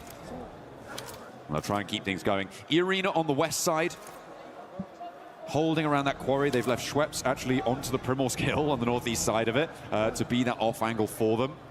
But they're kind of keeping out of it for now. They're kind of chilling on the west side. So for E-Arena, we're still waiting to see what they've got for the rest of this game because their path forwards may lead them to clash with Vitality or with GodLike.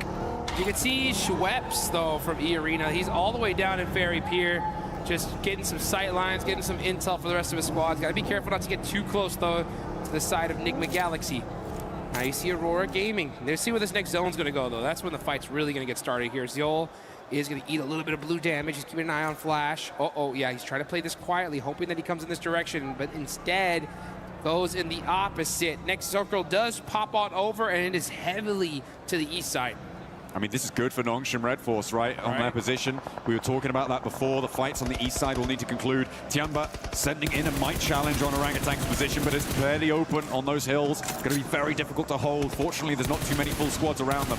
Nongshim spot a player from Flash as they try to move in. Aurora taking a chunk out too. Tiamba now looking to overwhelm, but they've lost a player on the roll-up. Orangutan try to hold it down, but will not be able to face the might of Tiamba, who are fielding Shallow now on their roster, leaving Milu out, and he is not needing to get him back up. Down to a duo. Eagle trying to get that first aid off. He's going to be able to get that for sure. On over to Ferry Pier. Enigma Galaxy are set up. They're going to have to push into this next zone as well. Circle is closing. This is stage 4. The blue zone really starts to put in its damage here. Let's see what Enigma Galaxy decides to do. It looks like they're going to be most likely prioritizing the shoreline. That's why they're applying so much pressure to the side of Al-Ula. Quick ends up catching. Yeah, that's 4 thrives with Zypha out. And yeah, looks like Al-Ula are going to be holding this very pure position. We've seen them do this before. S2G were able to bad beat them in that spot using those hovercrafts in a game not too long ago. So let's see if Al-Ula can turn things around. In the middle of a fight that may not go their way with 3 full 4 squads. Sorry, Ulf only have 3 players, so with 3 squads surrounding them. Luckily, they are in the zone, so they aren't super under the impetus to move, but they may want to. Yeah, now we're looking over at E-Arena, the top squad right now. So many points on the board. Nice point gap. Looking to make that and push it even further beyond. Team Vitality looking to make some noise on the north side. Everybody just trying to find their spot in this next circle because the next zone's most likely going to push north.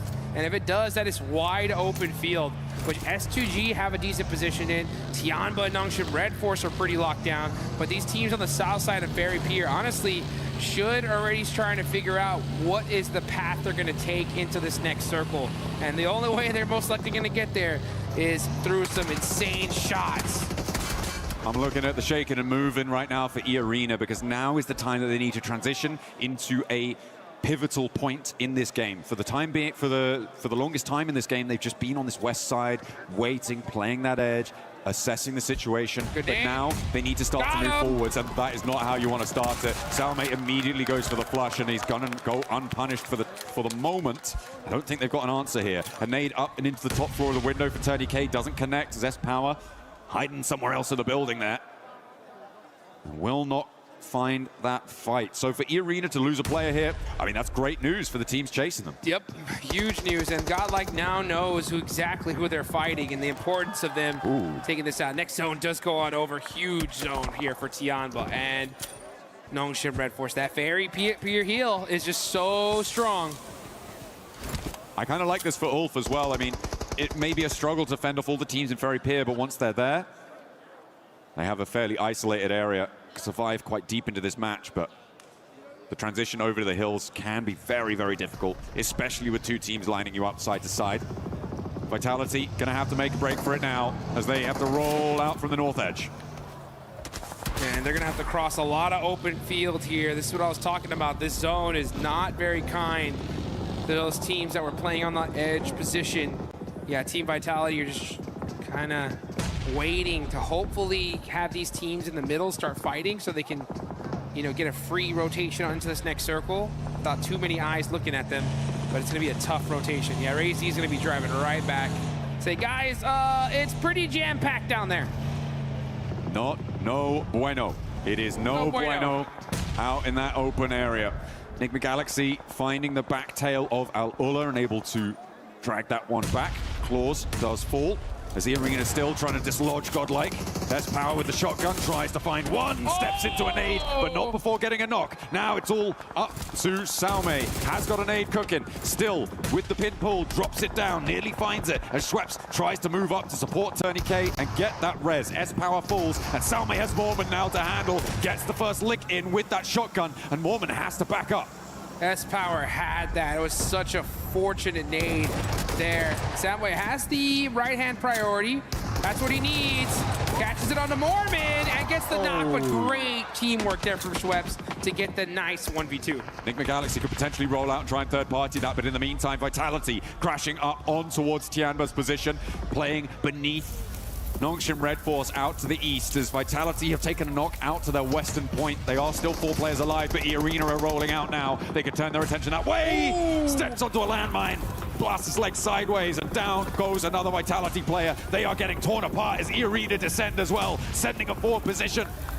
And I don't think they're going to last much longer. Ida trying to join the party, and Tiamba are now suffering. Darkin and Swain both on in the fight, taking huge swipes at this hold. And Tiamba may not have enough to hold everything off, but they will find the final blow towards Ida. It's an open field battle here as teams are starting to crowd on in.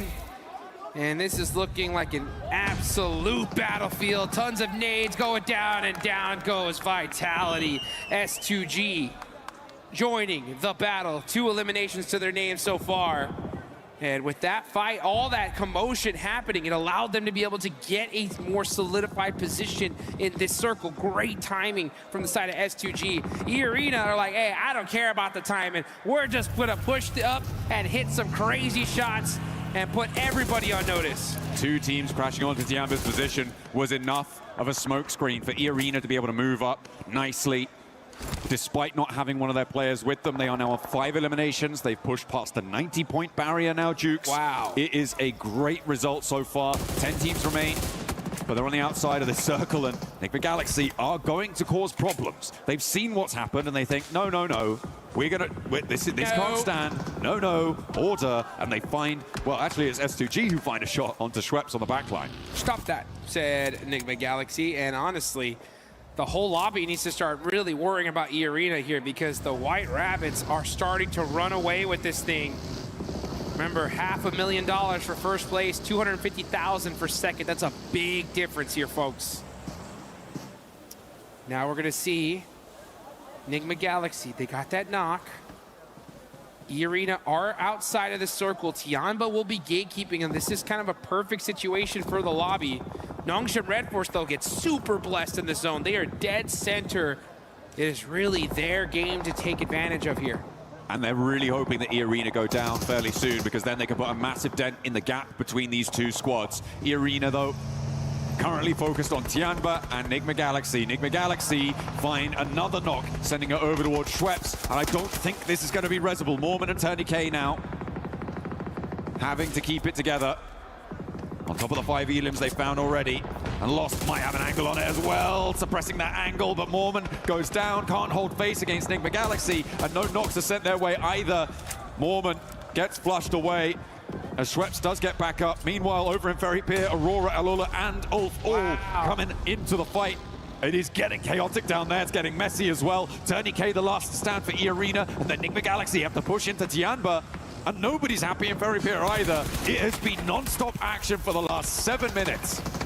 Fight after fight after fight. These zones making things so difficult. And yes, Nigma Galaxy are now on the push. They want to be able to finish E-Arena out completely. They don't want them getting any more points.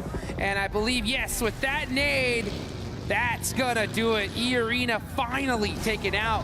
But they still put points on the boards here, John. So it's like no matter what the situation, they are constantly moving that needle further and further and further. Absolutely, but for Nongshim Red Force, this is a beautiful position. They were able to do a lot of damage to Furia, leaving them on 1 player alive. Flash are going to crunch in behind it. Potential to pick up points there. Aurora are going to have to leave into the sightlines of Nongshim Red Force. There is a big Elim potential gain here if they can close it down, because they are in the driver's seat here, and they need to keep control.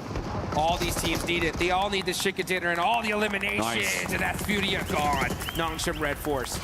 Man, XCY with 5 eliminations all by himself. Gonna have to make a play here. He's got the shotgun, but the suppressive fire from too many angles, making things difficult. Nongshim Red Force are still here though, but here's Bose from Team Flash. This nade could be big. Can he thread the needle through the window? No. Oh, so close. Not quite on the first. Has another opportunity, S2G as well. Second Launches chance. another one. Don't think that way. Oh, no way. I didn't think that one went through, but it did. And down goes this Nongshim push. They flexed out from their position, Dukes. It felt like maybe it was the right time to do it, but they underestimated the chaos on the eastern side, and they've let slip the strongest spot in the circle, and they will leave it all up to So Easy. A real big opportunity for them to put a massive jump up on the tables. They can still do very well from this location, but they have really had the juice squeezed out of them. You're so right. I mean, they put some good, solid points on the board, but it could have been a whole lot more, that's for sure. Let's see who can take advantage of these missteps. Enigma Galaxy are still here, 4 eliminations. Aurora with 5. Big win here could put them all the way up to second place very, very easily. Tianba right there close as well. Team Flash, yeah, with that last player, Bose, just trying to soak up anything for his team at this point. Next circle does go, and up, and it is going to be down to that southwestern side. Enigma Galaxy barely have a position here, but this is all open field. It's time to hit the deck and hit some shots. Satan getting peppered from both sides. He goes down. He was waiting to take a shot over towards Tianba as well, but S2G take their turn at Tianba, but it's not going to go well for anyone, really. Enigma Galaxy trying to step up, S2G trying to move in, but nobody can find an opening thanks to the suppression from Aurora. Solke goes down, and Tianba are holding their nerve, but only one player now left standing. QZZ against Kamikaze over the bonnet, tries to find the shots. 3 rounds now left in the back chamber before the S12K gets the reload, but it's not enough. Kamikaze keeps S2G in there, and Solke may get back to his feet. They don't have a lot of time, though, because the zone is moving in. This area is looking like a dang blender. Shots happening all around in every single direction. You gotta find a way out, though, as Doc now on the push, looking to shut things down, getting up close and personal, but it's Coops. Coops on fire, literally now, as those nades, Molotovs, too strong. Oh, no. Coops by himself could not hang on. And now Aurora ramp up the heat, turning up the thermostat on the lobby. But in the meantime, S2G, they may just get themselves back up to 4 players alive here, Jukes, which is kind of crazy, given the chaos that just unfolded at their feet. Remember, Tianba were there. They were taken down just about with the assist coming in. And Nongshim Red Force still alive, by the way, with their solo player up and into 3rd place guaranteed. It's a little bit less efficacious than they might like to be, given what the position that they held, but they'll take it. Huge game, honestly. If So Easy can play this quietly, he can disrupt this pretty big time. But you can see S2G, they get the full reset, and we got to see them bust out the welding gun as well. So they're gonna have their vehicle all set up. As far as when it comes to zone control, though, it's all Aurora. They had this entire zone locked down, but the thing was, they had this advantage before against a team of Nongshim Red Force, and they lost that game. This is their chance to make up for it and secure this chicken dinner. S2G on the ferry, but lost, gets spotted. That is Nongshim Red Force's solo, striking out wide. The point gets taken away from him, but diminishes the power of S2G, maybe gives him a little route in, but already Aurora have flexed 2 players out. I think they're going to be able to deal with this. Ooh, unless a nade lands on Top's head. Launches it forwards as he spotted it. Ooh, nearly, but not quite. Has to march in, making the mad dash, and Top actually not quite connecting. Has another nade to pull. Top trying to trade it off, and Aurora can really sequester themselves into this angle. Doesn't spot the nade, goes boom right next to his ear, but doesn't quite burst the drum. That was a prediction nade, though. He knew that he was going to run up, so he threw it ahead of him and got some really good damage on the So Easy. But he is able to get away for now. Here he goes, though. Here comes some more util from the side of Aurora. They've lost him. They're spending a lot of time focusing on this one player of Nongshim Red Force who is refusing to go down. Drops a nade right in front of them. Top steps up, nearly goes down again. They're having real trouble here, and S2G not really having an impact so far. The zone's starting to close all the way, and So Easy just about holding on. But dear life, as Reaper steps into the fight, the DBS there in hand, not quite enough, and down they go. Now S2G up on the chopping block, looking to try and do something, but that nade is big, and the next one is bigger. Takes a huge chunk out of S2G, and Solke trying to stay alive desperately, but he crawls onto the nade, and it blasts his belly open. Aurora swing out from Ferry Pier and find a chicken dinner. And it's about time. Aurora clutching it up. They wanted that chicken dinner earlier, weren't able to get it. But in this one, they get that secure. So Aurora showing some serious consistency when it comes to Erangel here in day number 2. We still got one more left to go, and they are looking strong. Absolutely. Great stuff. It's exactly what you want to see. It's been said of Aurora before, right, that they're a team that needs to ramp up in pace. They do need a little bit of time to get into gear, and maybe that's what we're seeing here, right? Maybe they are going to be able to find that ramp up over the next, well, the rest of the matches today and in the games tomorrow. Yeah, and it's going to be right on time, too, because E-Arena have been extremely consistent today. Even when they went out now, they still put up 5 points on the board. So they're the biggest threat in this lobby here. Because remember, folks, at the end of these next 3 matches, that smash point threshold is going to be set tomorrow. Once those 10 points are crossed, the next chicken dinner, that is it. We will crown some champions. So E-Arena's job today is to just set that threshold as high as possible, and they're doing a dang good job of it. They are, but even in that match, like a lot of the teams towards the top side of those tables were able to put up some decent games. That's right? true. You had Ulf, who was staying in fairly late, S2G fairly deep into that one, Nongshim Red Force. Maybe could have got a little bit deeper if they hadn't gone for that push-up, but still getting into 3rd place into that match was really, really great for them. A lot of teams putting up some big numbers, and sure, they put up 5, and I do praise teams for being able to do that sort of thing, but everybody is on the hunt. Everybody's hounding them down. So for E-Arena, it might be okay, but you can't have a tortoise and a hare situation. You need to keep the pace up. You cannot let sleeping dogs lie, because they will find you and they will take you out of that top spot. It's all to play for. One more Erangel today before we move on to our final set of Miramars. Don't go anywhere.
Time to introduce our team.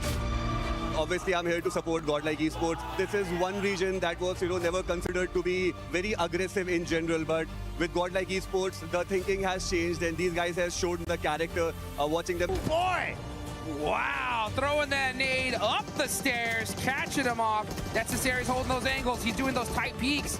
He's been throwing heat-seeking missiles all game long and opening the fight for his team. A full 4v4. S2G tried to catch a couple of their players off guard. You can't stop S-Power, and you cannot silence GodLike in this moment. Adamino for the closing play as GodLike take this chicken dinner with ease. The most memorable event has to be the map of Rondo, where GodLike came up with 30 points. As everyone, used to call our region as not so aggressive or passive, and a lot of things like that. But again, GodLike Esports proved with their firepower and with their composure that we do have that firepower. We can also go for, big games.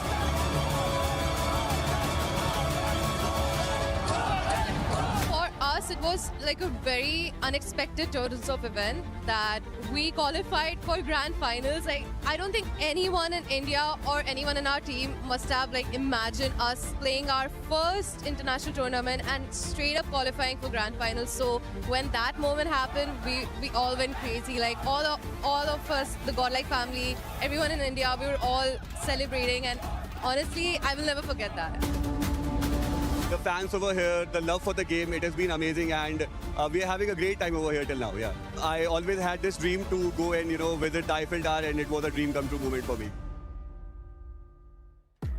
Aurora getting a chicken dinner, but before we break down that match, we wanted to get a club championship update, and I'm joined by none other than Glitter Explosion. Some of you guys know her as Senorita Glitter. Tell us what's going on with the club championship. All right, we're just going to do a quick update here because we've got some seriously cool stuff going on in chess. Obviously, grand finals here today. Third, fourth decider match also happened. That was between two Falcons players for third and fourth place, so it didn't matter who won. They were getting those third place points regardless, but now the finals are going on between Magnus Carlsen and Dennis Lazovic, which means AGAL have guaranteed themselves second place bare minimum. Liquid could get the win if Magnus is able to do it, but either way, that keeps AGAL at the top of our leaderboard by 500 points. Now, it looks big right now, but over at the STC Arena, Falcons are still in the discussion there. In quarterfinals, they will be facing off against Twisted Minds later on today, and if they're able to win, that's going to be another chunk of points in the favor of Falcons. So it'll be interesting to see how it plays out. It will be interesting, especially because Aurora just got to win here. They want to be in the top 8 because they want to get those points as well. Before I let you go, any team that has surprised you today? I'm not going to lie, I'm loving the bounce back right now out of GodLike. They put some serious elims up on the board, so shout out to GodLike. Hey, right on. Thanks. Actually, spot on. Thanks, Glitter. You can go back and just keep on looking for updates, okay? I want to see what else is going on with the other club championships, and I want to see what else is going on here at PMWC at EWC 26, because some of these squads, especially Aurora, Max, getting that chicken dinner. But before we even do that, let's talk about the PMWC Lucky Spin. Available now. You can check out the Electron Energy set, the Proton Power set, and also that Alien Fusion Grossa, which I want.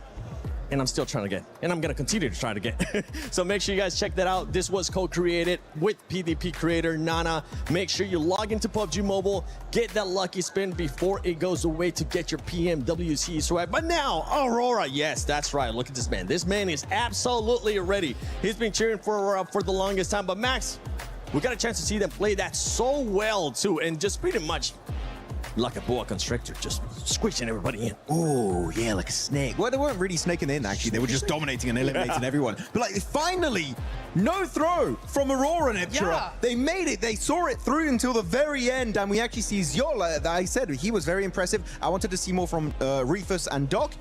We finally got it. Reefus 4 eliminations, Doc 3. But in particular, what's very important is that before going onto that ridgeline north of that road sign, Ipchira, they eliminate every single team down there, get rid of all the stragglers. You had Ulf, you had Al Ula, you had Four Thrives, and you also had Nongshim Red Force at one point. Get rid of all of those players before playing that ridge. That was so well executed by the boys. Yeah, it was really nice to see that, and also learning from the Rondo, right, where they just played it way too slowly. Yes, they had more terrain to work with in this game, but you could see the momentum. They just went from 0 to 100. Once they had gotten cleared everybody, gotten all of those eliminations, they moved in and tried to corral S2G. S2G let that happen just a little bit. I would much preferred a better fight from them for sure.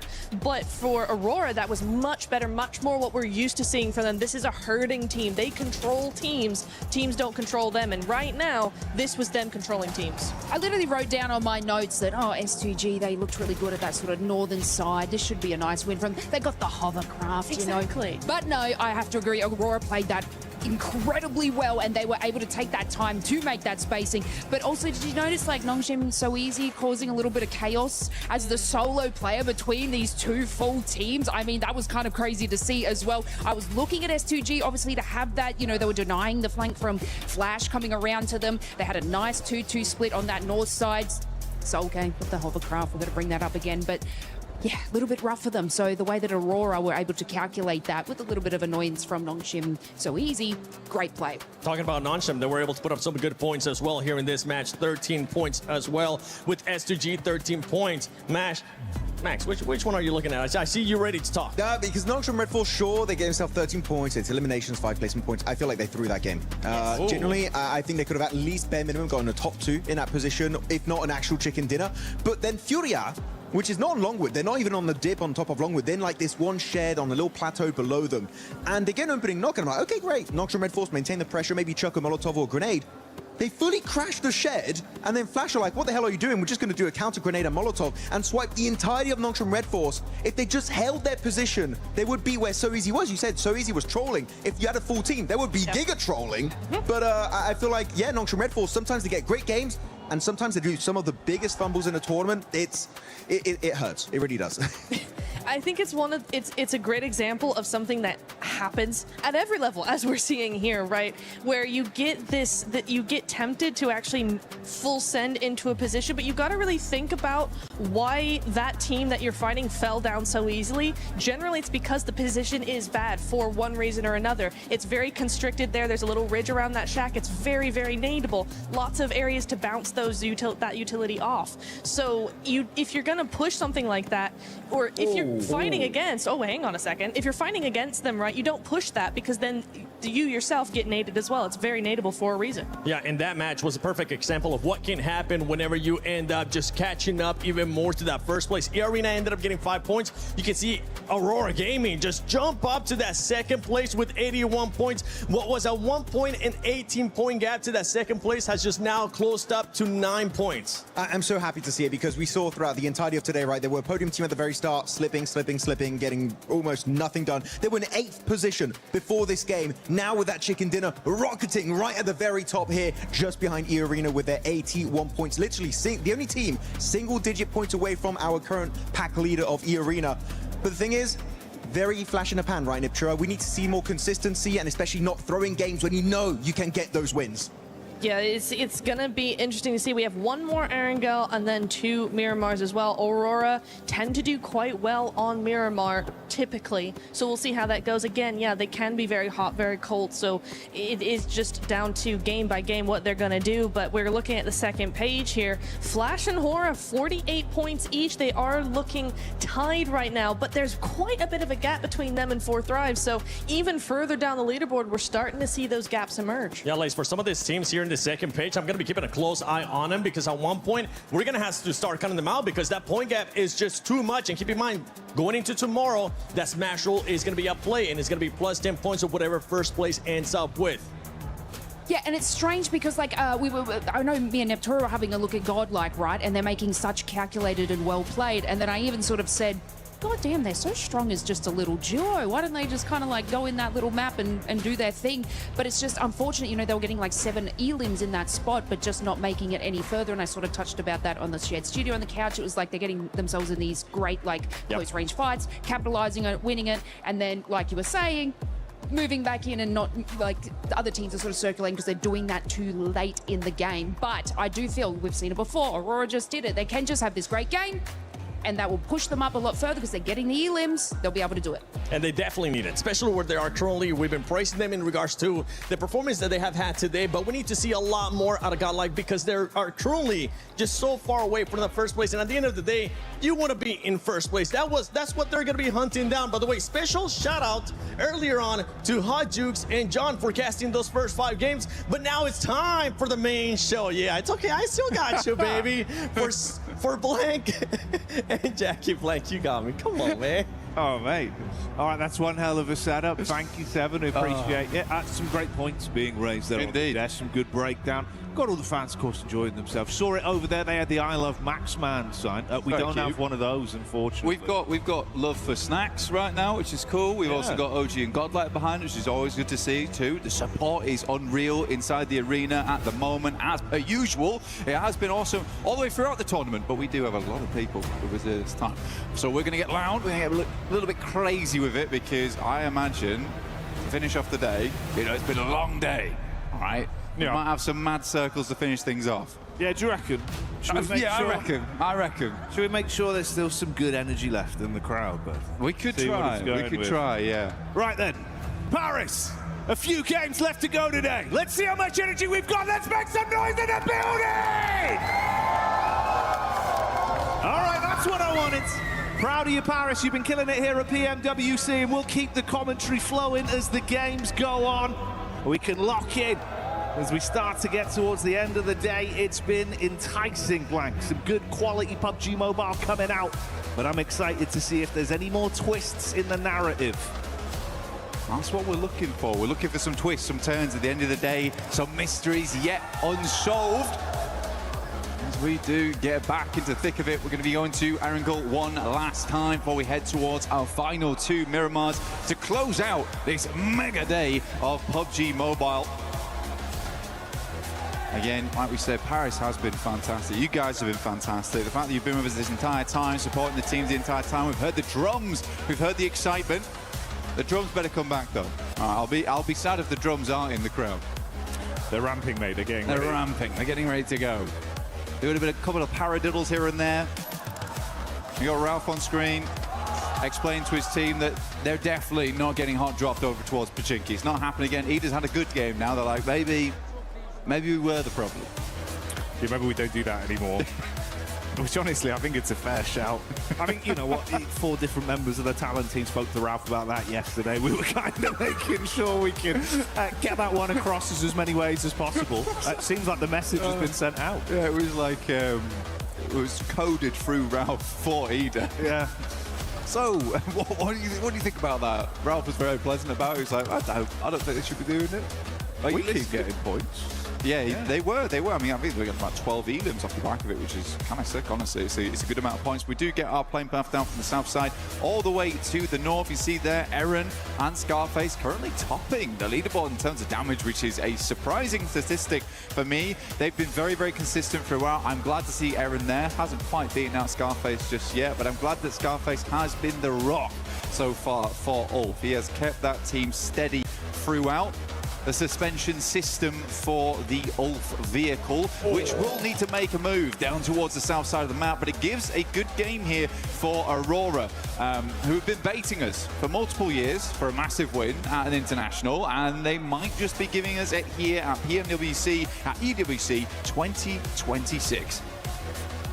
God, we keep getting these sort of circles, man. Once again, right, you hit the nail on the head. It's happened. Suznovka, the military island in play. Like you say, maybe this is the blessing. Like perfect drop spot, perfect end game potentially for a team like Aurora, who do feel like they've kind of locked it in a bit.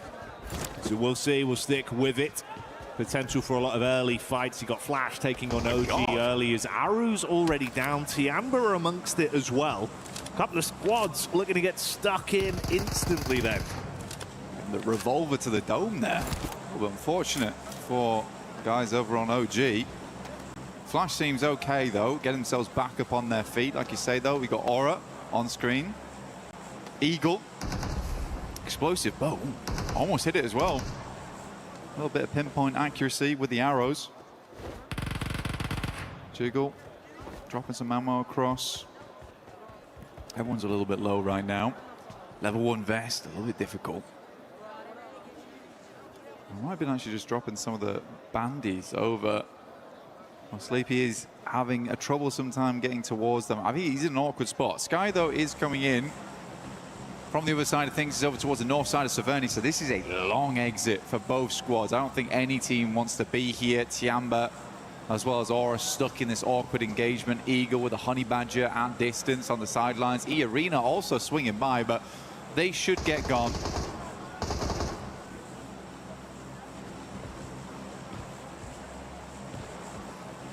Very much an early stalemate that no one really wants to overly commit to. Be that first domino to fall, it's going to be a nightmare. You want to get out of this very cleanly as well. Losing 1 or at worst 2 players, even if you do take down the other squad and get a full 4 points from it, this is going to be a major detriment to your run with how few games we have left today. Yeah. Well, I think the big thing though for this in particular is the plane path from the south side up towards the north, and because we had this big southern circle that is pretty much committed to Sosnovka. This is not going anywhere else. Yeah. It meant that a lot of teams dropped out early on the plane path to get looted up early. So you do have the likes of S2G, Aurora, Fourth Thrives, Eda, Alula, as well as Nongshim Red Force already in Sosnovka. This place is getting very busy very quickly. Tiamba moves up, but Horror's already getting themselves into a vehicle. Uzi in play, tries to get the damage across. There will be a shot from Shallow though. Really good stuff there with the QBZ. Get some damage in. Jiggle. Line and wait. be a dangerous trap in play. QZZ trying to get around the side. Eagle will just run down Sleepy. They don't know. They do not know. He is hidden, blending in to the rust. Man, how has he got away with this for so long? He's just there, down on the deck. No one knows about Giggle. Come on. Come on. Pistol. Come on. The sidearm. There's... Are you blind? He's a master of camouflage. That's insane. Wow, they actually leave. They actually That's go. wild. We're playing some kind of game where you go in as a small white man and you have to be painted against things. And he's done exactly that. Unbelievable. I can't believe he's become the chameleon in that situation. That's wild. But well played to him. Yeah, mega mechanics there. Only Megaz's mechanics. Artistry. He's prone. That's a lovely prone. That Never is seen anything like a it. beautiful prone on him. Got away with that one. Liberties. Yeah. Absolute liberties. Dear me. PUBG Mobile Chameleon. Right here, right now, at PMWC. If you want to get yourself some skins to allow you to blend in, well, this is not the one for you, because the Uzumaki Naruto event is now on with the Naruto character set, as well as the Ninetales Fury Org. S-Power bringing a lot of fury to the lobby at the moment as well. Talking to Max earlier, he was saying that S-Power right now probably the only player at a massively global level. And I would agree with him. I think he is on the likes of, you know, your Mormons, your Errands. He's looking insane. Yeah, for S-Power, doing great work for the rest of his team. I think GodLike has really shown that they absolutely can take it to task with some of the best squads in the world, which is cool to see. Satan here from Nigma Galaxy. Another team that's doing really well too. I genuinely think, and I said at the start of the day, is that I've not always been the biggest fan of Nigma Galaxy and some of the pushes, some of the rotates they make. I think they have a lot of potential in them. This tournament, though, has been, you know, it's been off the walls, just like this, because this is wild. It's just ridiculous how close he came when he drove past him twice. Twitching as well. Yeah, I know. Not even fully stationary. Look at him. He's got a slight shifty look about him. He's put the laser pointer down to the ground. He's like, oh. Nightmare. They're going to see that. Put that away. Well, hey-ho, that one worked out. Didn't expect it, but master of camouflage there. He even try to give himself away. I mean, the laser pointer, really. That's sent me. That's good. Ah, that's a belly of laughs right there. A lot of teams now getting in position, though. Furia looking to cross. Haven't had a really bad day today, honestly. I think genuinely Furia has been looking better and better as the tournament does go on. More shades of the past from them. PMMI, where they look very, very strong there. And they're bringing it back. I think that they just had to slow down their gameplay a little bit because their end games aren't nice. That's where they typically thrive. But now they're coming up against Alula, the Claws versus the Panthers here.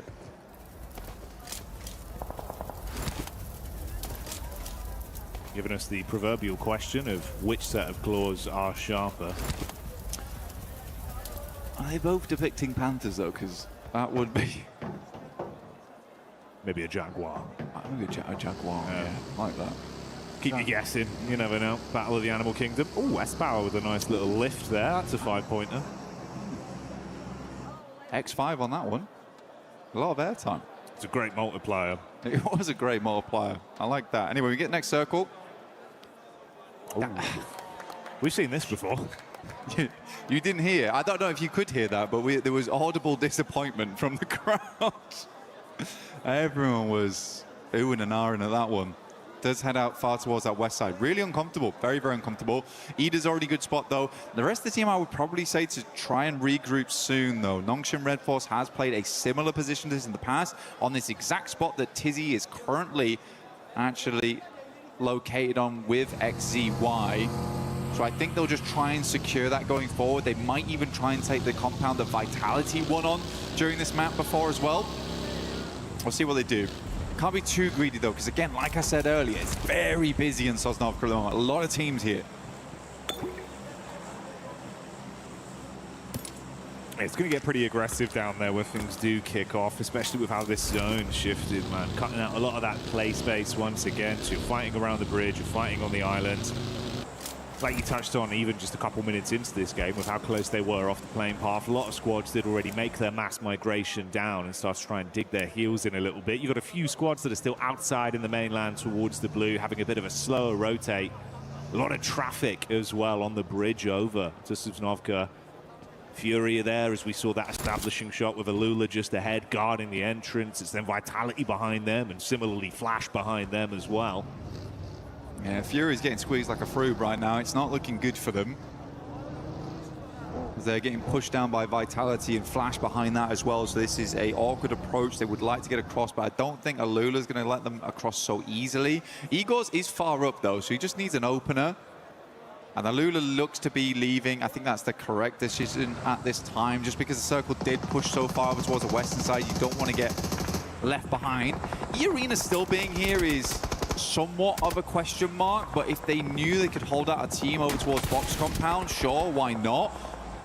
It is quite cruel towards Tiamba, but this is the name of the game. You pick up the points where you can, and right now, E-Arena's doing a good job of it. And Tourniquet there. Up on the top side of the rock face, spamming down into Aching, and will leave him wounded off the back of that. QZZ already knocked, rest of the squad following in their footsteps. This is a brutal start for Tiamba, and one by one they fall.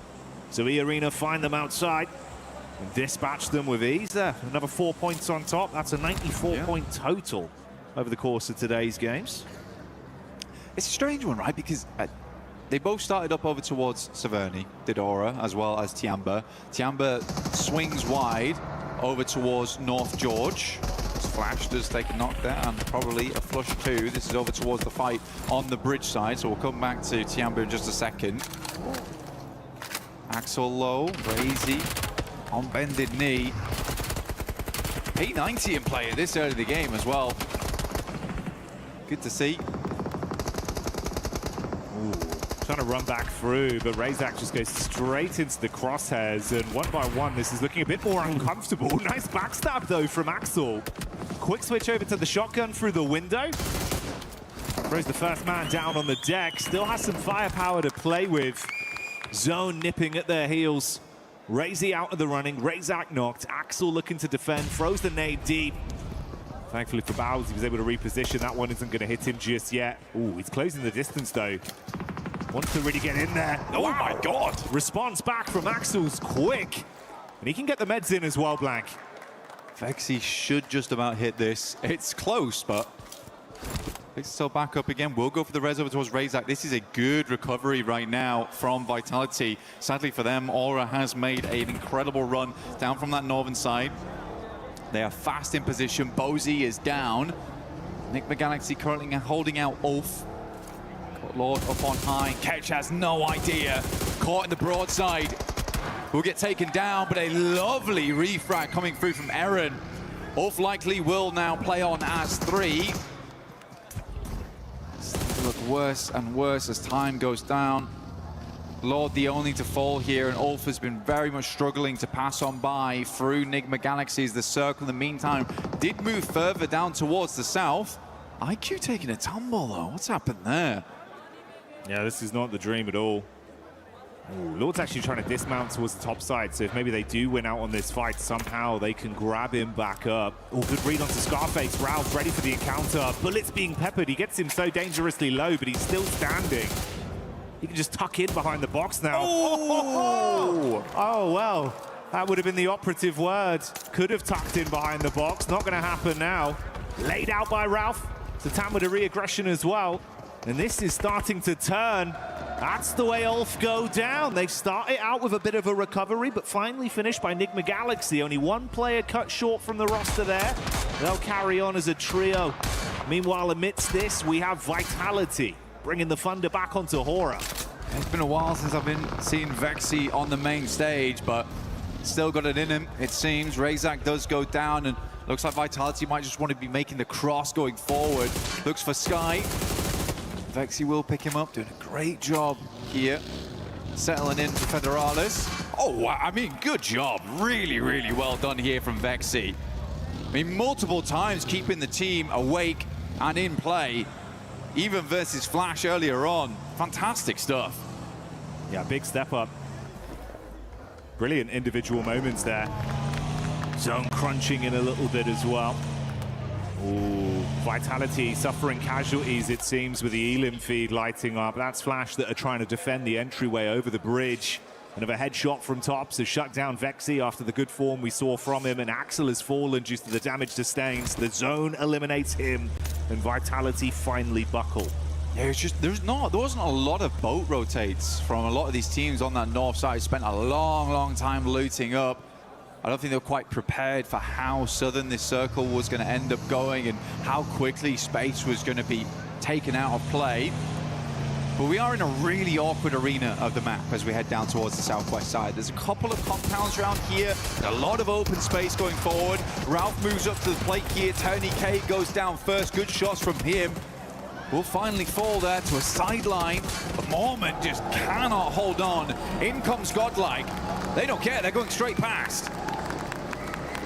We hear the godlike theme music start playing. They want to cash this one in as they drive past, steal Elims where possible, but focus on the bigger picture, getting into the zone and starting to advance into an actual controllable position on this one. Coop's going right back towards them. They're going to pass each other. Okay. Like a friendly handshake there. I felt like I was in Interstellar for a second. Yeah, Coop's looking further to pick up his teammates, but actually went back for some more. Satan, I think, is back up again. Not sure about Ralph. I think Ralph did fall down, but this has been a really good game from Ralph. I think it's not, I don't want to say rare, but he's been making some good flex outs this game. Sometimes his flex out can feel a little bit questionable. This time I was super happy with him, blasting the toe caps off of Scarface as well. It was really incredible to see. Just give it one more bullet, and that was enough. Hazaifa up on top. Godlike tried to send it. Got further and further in, but Hazaifa laying down the law. It's a great peek. Might actually be able to double down, and he certainly will. Godlike eating the bullets from the elevated peak there of 4 frags as Hazaifa starts to bring the heat to the battleground. Enigma Galaxy got back in towards the zone. This is their POV now. They actually run into Ida of all teams once more. Coop's going to be hit by the shotty. The pump takes him down. And that's the way that one goes, unraveling them. Ida eliminated. We saw Flash falling amidst all this, but Aurora getting eyes on it from so close. They were able to steal a couple points away, put Enigma Galaxy back down in the dirt. 3 Elim points on them. I still think, though, for Enigma Galaxy, what a game. What a game, honestly. It was a real tough scenario they went through. They end the match on 10 Elims. I think that's a good profit. I think you come away with this one thinking to yourself, we went through hell and back just to get towards this location of the map, and we still came away with 11 points total. So very, very well done. Because we do only have 6 teams left at the 17-minute mark. This is the quickest we've seen the lobby cold before off the back of a really horrendous circle.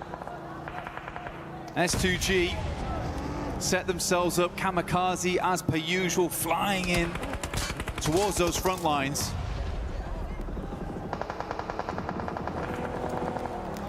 S2G just cleaning house on Alula. They've gone down pretty swiftly.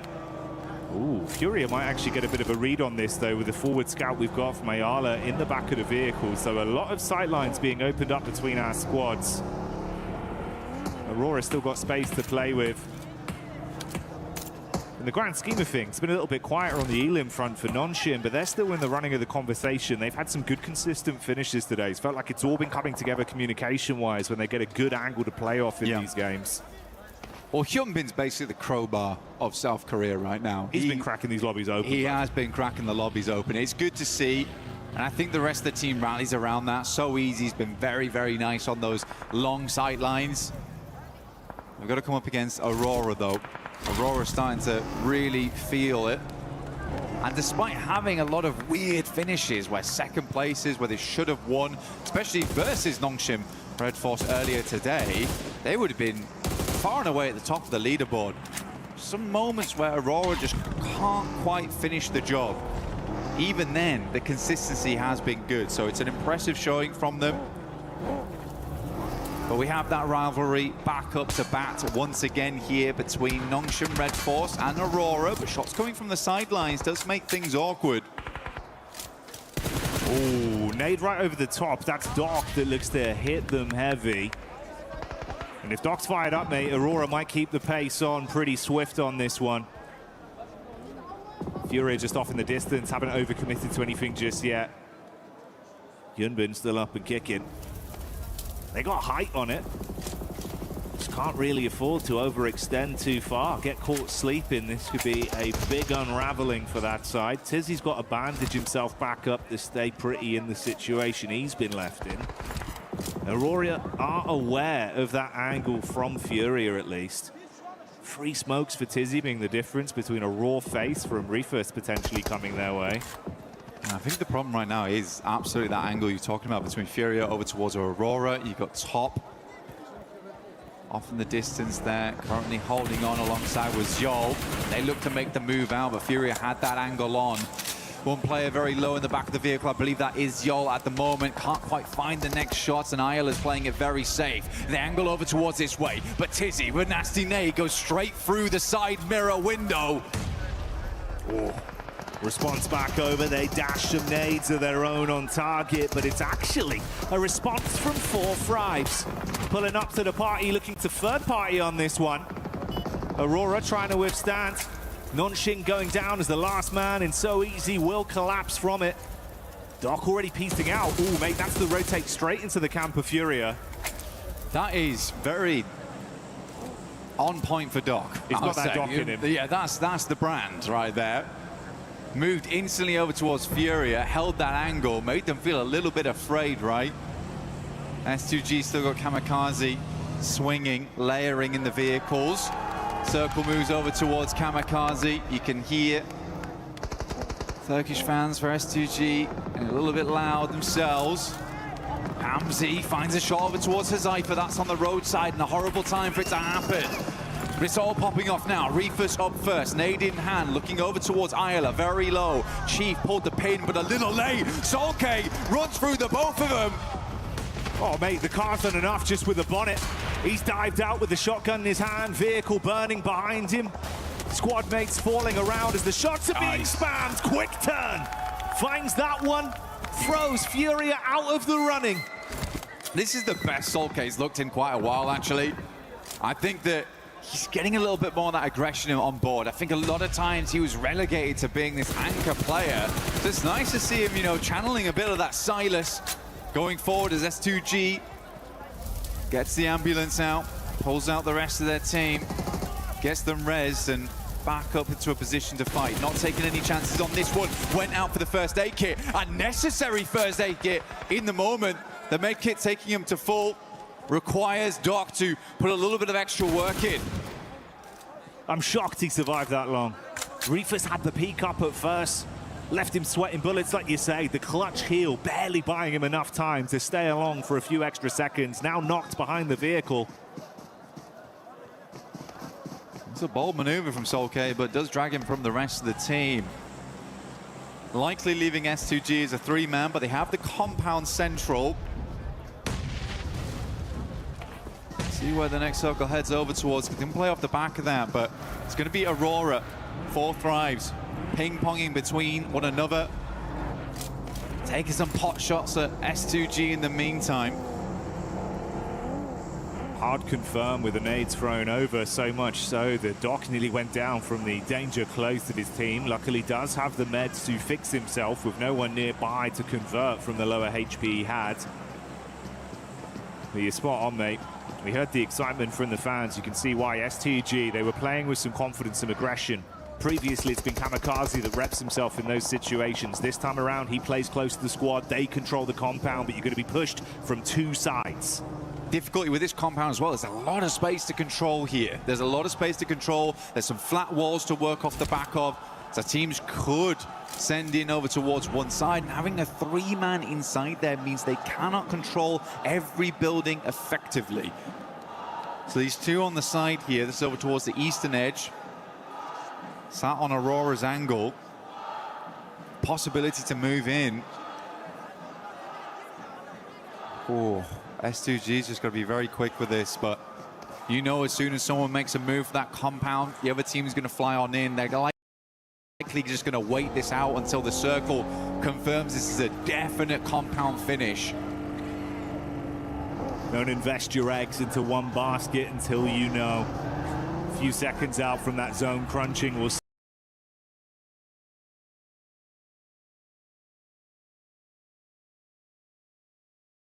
if it's going to favor S2G once again. Shifts slightly off it, Blank pulls away. It's nasty. Up towards that north side. Aurora looking to get a chicken under the belt here. Would likely slingshot them up towards first on the rankings. Despite what has been honestly a hairy day for them, it really has. There's been some moments where the question marks have been flung out left, right and center for this squad, but still, they've been keeping themselves looking pretty, bandaging up between the matches.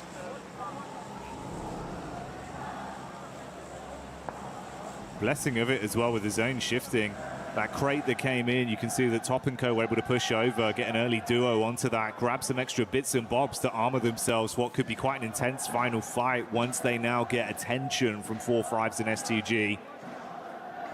They've got a full 4-man squad, similar, 4-5s, and they're going to jump in the vehicle, start to advance on this. Oh, that's not what you want. Reefus with a snapshot, Falak falls instantly. He's got some cover to play off here as well, Blank. T24, he's just out. He said, I am not being on that buggy anymore, I'm dropping straight to the ground, and I think it was the correct choice. Being on the back of a buggy like that makes you a prime target, and he's just realized that Reefus has got the golden eye there. Quick shots, pinpoint as well as IQ desperately tries to swing around the side. This is a mad dash and one that will not work out in the face of Aurora. More points added and S2G can do nothing but look on. They actually get themselves into vehicles. They're going to swing round. They have to take the moment here into their own hands. Last game, Aurora, they were able to do some good work versus them. Now looking to actually show some aggression. Reefus goes down first. Good engage, but how long can they hold on? Kamikaze in the back wants to arc the nade over, has the SMG to play with, one thrown right back towards him. Doc putting them down with the DBS. Panic stations for Aurora as everything is being thrown at them. Doc takes a heavy hit, but he's still standing. S2G down to 2. Hamzy G on the north side. Kamikaze lighting them up. T24 still off in the distance, dealing with Top here, and Kamikaze takes nade after nade. This bounces, but should go a little bit long here, keeping Kamikaze as a half HP count. Oh, T24 as well in the midst of all this. That's the off angle you touched on there. Able to strike from the side. Kamikaze replies with one of his own, and these two teams are coming together to make it uncomfortable for Aurora. Doc with a nade, trying to cook that one. Meanwhile, they respond back onto 4-5s as they throw that in. T24 behind the tree. Doc now worried. Split the difference between two players here. Not easy to regroup. Another nade in the hand of T24. Sent it across. Doc is down. The other might fall to the nade from across the way, but seems like he lived it. S2G playing the game of their lives right now. S2G, such a quick swing, Jackie, as well. Love to see it. This is huge from them. Complete different play style. The confidence out in full force. Right time, right place, and the back door has worked out well. Top trapped, T24 spamming so close to him. He knows he's exposed. And this duo from S2G looking to take this one with force, but they still play it smart. Makes the run across right now, trying to deny sight lines. Aurora, Top will at least find him, but the shots are coming through. Kamikaze once again sends straight center. It starts to work out. Nate gets close, the lovely bouncer on it, but won't go quite far enough. Back behind the loot crate. A little bit of cover to work with, but S2G, they've got two angles. Top is going to have to play out of his mind to make this one work here. One first aid kit ready to go. Hamzy G looks to send an arc over the top here to finish off the game. Goes wide to the side. He's really trying to run the risk on this one. He peeks over the top of the crate, using the smoke to block the angle from Hamzy G so he can take an isolated fight. He's reading it as well. This 1v2, like you say, it's got to be impeccable from him. He cannot afford to miss a single shot. The reactions are going to be there. Kamikaze on the road, slight height advantage, throws in the molly, takes the pot shot, and that's how he gets it done. Kamikaze cleans up as S2G get it! Last game, S2G, they looked a little bit short there, but this game, they go Kamikaze, Kama-crazy for the finish. What a game, not lazy whatsoever, with a quick swing out to the side. You gotta love it, you gotta believe it, S2G is here to play. We thought it was Aurora about to blot out the sun and cast the shadow, illuminate the stage, but no, it's S2G that once again prove how much of a powerhouse they could be here in France.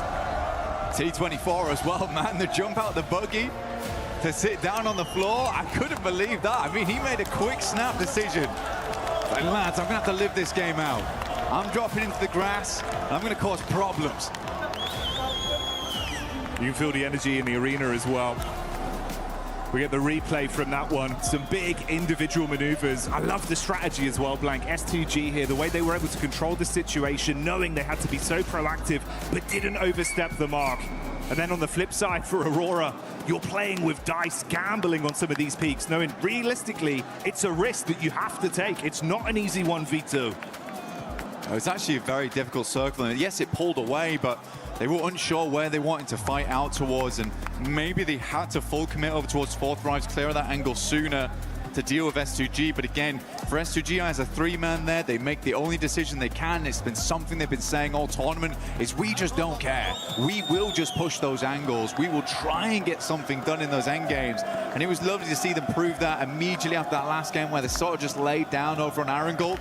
Didn't quite let that game fall into their hands. This time around, they leave nothing up to chance.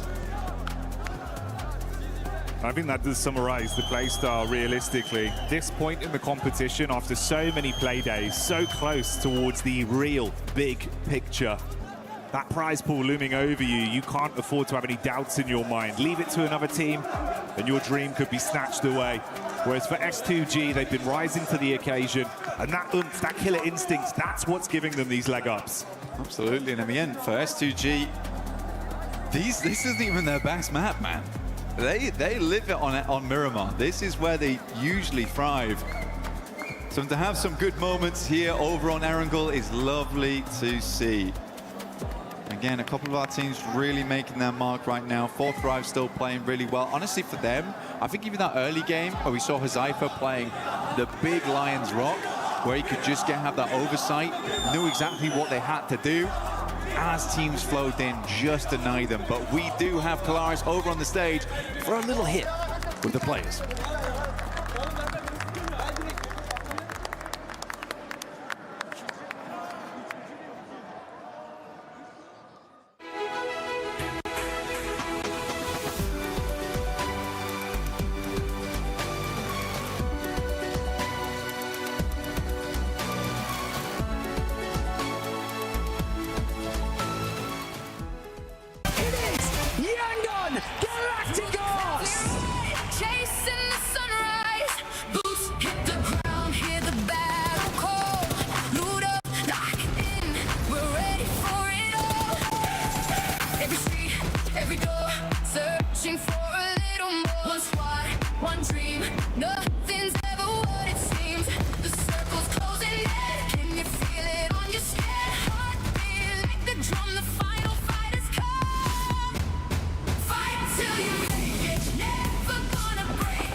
Kalaris here, reporter for PUBG Mobile here at PMWC, and a major problem has occurred. It seems we've let one of our commentators out in the wild here, and we've got to actually wrangle him and get him back in. So it looks like maybe a little bit of movement's going on here, actually. I don't know if they're actually going to be able to capture him. This is the problem with commentators. A lot of the times, they just go wild. They somehow get... He's on the move! He's on the move! Okay, no, we've actually got to be able to try and find him as quickly as possible here. He seems to be hiding. I'm not exactly sure if we're going to be able to capture him. This specimen, in fact, actually has a microphone already. You can see.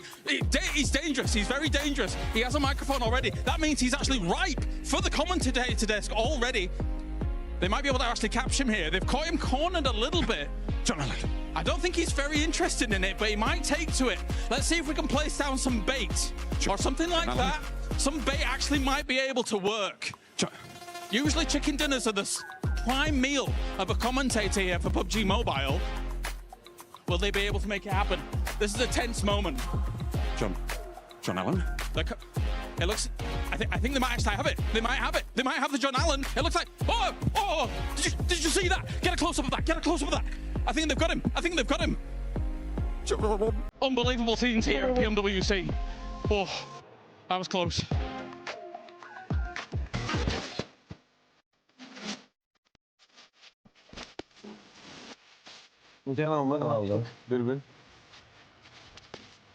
Adam vurma. Araba tırıyor. Araba sıkmayı. Araba patlatmak. Araba arıyor. Araba sprey atmak. Konuş. Araba sprey atmak. Sprey atıyor. Oyuncu. Drive-by. Oyuncu. Araba giderken vurmak. Drive-by'da adam vurmak. Headshot. Arabada giderken drive-by'e headshot atmak. Canı bir. Araba iptal. Araba yok. Araba iptal. Niye araba sürüyorsun o zaman? Sen. Ben. Takım arkadaşım. Bekle. O. Düşman. Tamam ikiniz. Çatışıyorsunuz. Tamam. Fight'tasınız. O başlıyor. Cross koyuyorsun. Cross koyuyorsun aynen. Tamam. Sen beklemek. Beklemek. Ben bildim beklemek. Araba sürüyorsun. Evet. Durdum. Benzini bitti. Benzin bitti. Ben. Geç. IGL yani. Kaptan. Info. Konuşuyor. Analiz. Info olmaz. Analiz. Boş dolu info. Boş. Boş ev. Boş loot. Loot aramak. Ne yapayım? Pusu yemek. Pusu mu? Tabak yemek. Ev boş diye gittin mi? Nak yedin. Git abi. Gel. Harita ben. Şişko. Şey. Alan. Bir bakalım. Alan ortası. Alan ortası. Çift at. Çift at. Al çift. Tamam. Loot aldın. MP5K. Silah aldın. MP5K. Hafif makineli. Skoplu. 0. Thompson. Iron sight. 8x. Dürbün. 2x. Tamam dürbün. Bir şey. Beline koydun. BZ9. Ok, arbelet oku. Odious Erangel, not just this one. You guys pushed Furia. Talk to me about that decision and if you'd have maybe done it differently in another scenario. 일단 현배 선수 첫 번째 질문은 일단 이전 매치로 좀 가볼게요. 사실 그전 에란겔에서 유리한 고지를 좀 먹고 있었는데 아래에 있던 퓨리아를 이제 잡으려다가 좀 판이 좀 아쉽게 돌아갔거든요. 그래서 퓨리아 때 좀 어떤 콜이 나왔는지, 퓨리아를 밀러갈 때 어떤 콜이 나왔는지, 그리고 만약에 그 판을 좀 다시 하게 된다면 좀 어떤 콜을 내렸을지 좀 그걸 묻고 싶네요. 일단은 저희가 오른쪽에 한 팀 더 있는 거 알았어갖고 좀 한 팀 교전하면 한 팀 무조건 올 거라는 거 알고 저희 팀원이 1평을 둘을 입혔어갖고 가갖고 잡은 게 일단 맞는 플레이를 한 것 같습니다. Yeah, I mean, we already knew like if we're going to push Furia, then the other party would come. So we tried to push it as fast as possible. But I think if we, I think we'll end up in retrospect, I think we should have just let him just use that one big place, and then just we can hold on to our spaces and would much use it wiser. Okay, so let's talk about the Rondo game, because that Rondo was amazing from Nongshim Red Force. So talk to me about any potential threats that you had to consider whilst playing out that game, as well as the end where you were able to pull off an amazing victory. 이제 론도에서는 사실 정말 키를 쓸어 담으시면서 또 치킨까지 가져가셨는데 그때 좀 어떤 마음가짐으로 플레이를 하셨는지, 그리고 뭐 부담감이나 압박감 같은 건 없으셨는지 궁금합니다. 부담감이나 압박감 같은 거는 없었고 일단 교전 부분에서는 저희 팀이 가장 자신 있었기 때문에 쫄지 않고 자신감 있게 했던 것 같습니다.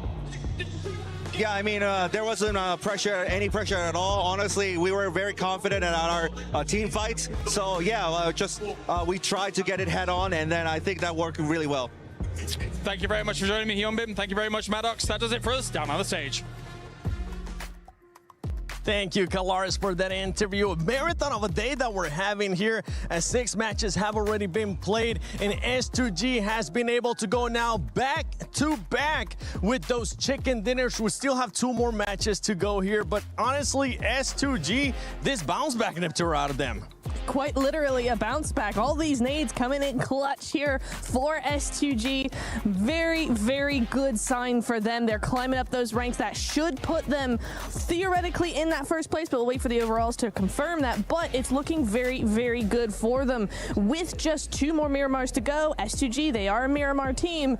It looks like, hey, maybe we'll have another. Oh, we already do. Well, no, that's the match ranking. No, that's the match ranking. Whoa, hold up. I'll give you a chance before or after this to do some prediction. But yeah, S2G putting up those 19 points. Aurora Gaming, though. Aurora Gaming, I can probably end up guaranteeing it that after this match, when we do end up seeing the overall, they'll probably end up being in first place, Max. They go from 8th position, then of course they get that huge game earlier on their angle. They gave themselves 2nd place, and now maybe the jump into number 1, which maybe it's the most Aurora thing we have seen, right? Yes, it is the most Aurora thing, and you know what's also Aurora thing to do? After that, dropping down to like outside of top 5. Maybe Wow. I'm just saying they've done it before. They could do it again here. But no, overall, some of these plays are interesting. But I want you and me, Niptro, to break down what happened here, because you and me, we're talking about some of the finishing moments here. But this 4 Thrives push, in particular to the western side, I feel like could have been executed way better on the Pakistani end of things.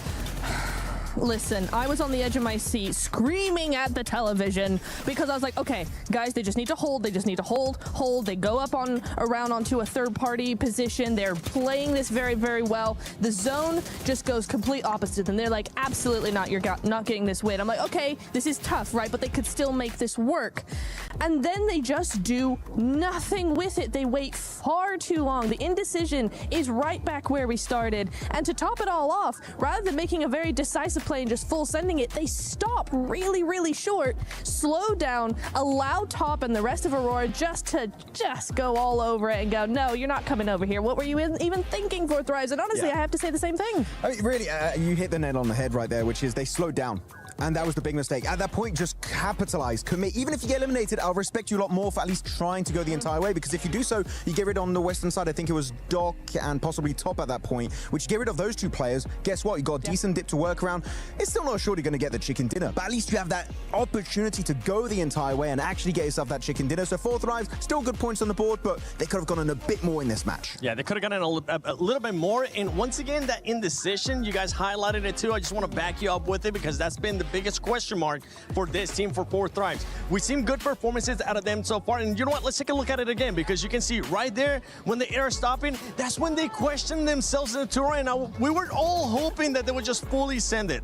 And you know what's crazy is T24 actually got a solid finish. He tried his best from that position. If they had just gone a little bit further, kept 2, maybe 3 players up in that position, Top would have had a real run for his money. As it was, T24 was making it very hard for Top to even survive as far as he did. So yeah, I think it's such a wasted opportunity from them just by slowing down the middle of the field like that. It's far too open, and Aurora of all teams is going to be all over that. It's still a team that feels like they're getting their bearings, especially here in day 2. We've seen a great performance, though, and a great switch, too, from 4 Thrives. From what we saw yesterday to what we're seeing now, more players are performing. It's not just Balak. Now we have also seen IQ earlier in the day as well. I want to see some of the other players being able to stand up as Aurora Gaming jumps up to that first place. E-Arena goes down to that 2nd. And what happens when you go back-to-back chicken dinners? That's right, you jump up that leaderboard and you end up in 3rd place. We're seeing what they did in their group stage. Literally the same thing, right? Just coming back is just Ida staying at the bottom. But otherwise, S2G are making it happen for themselves. 11-8. E-Arena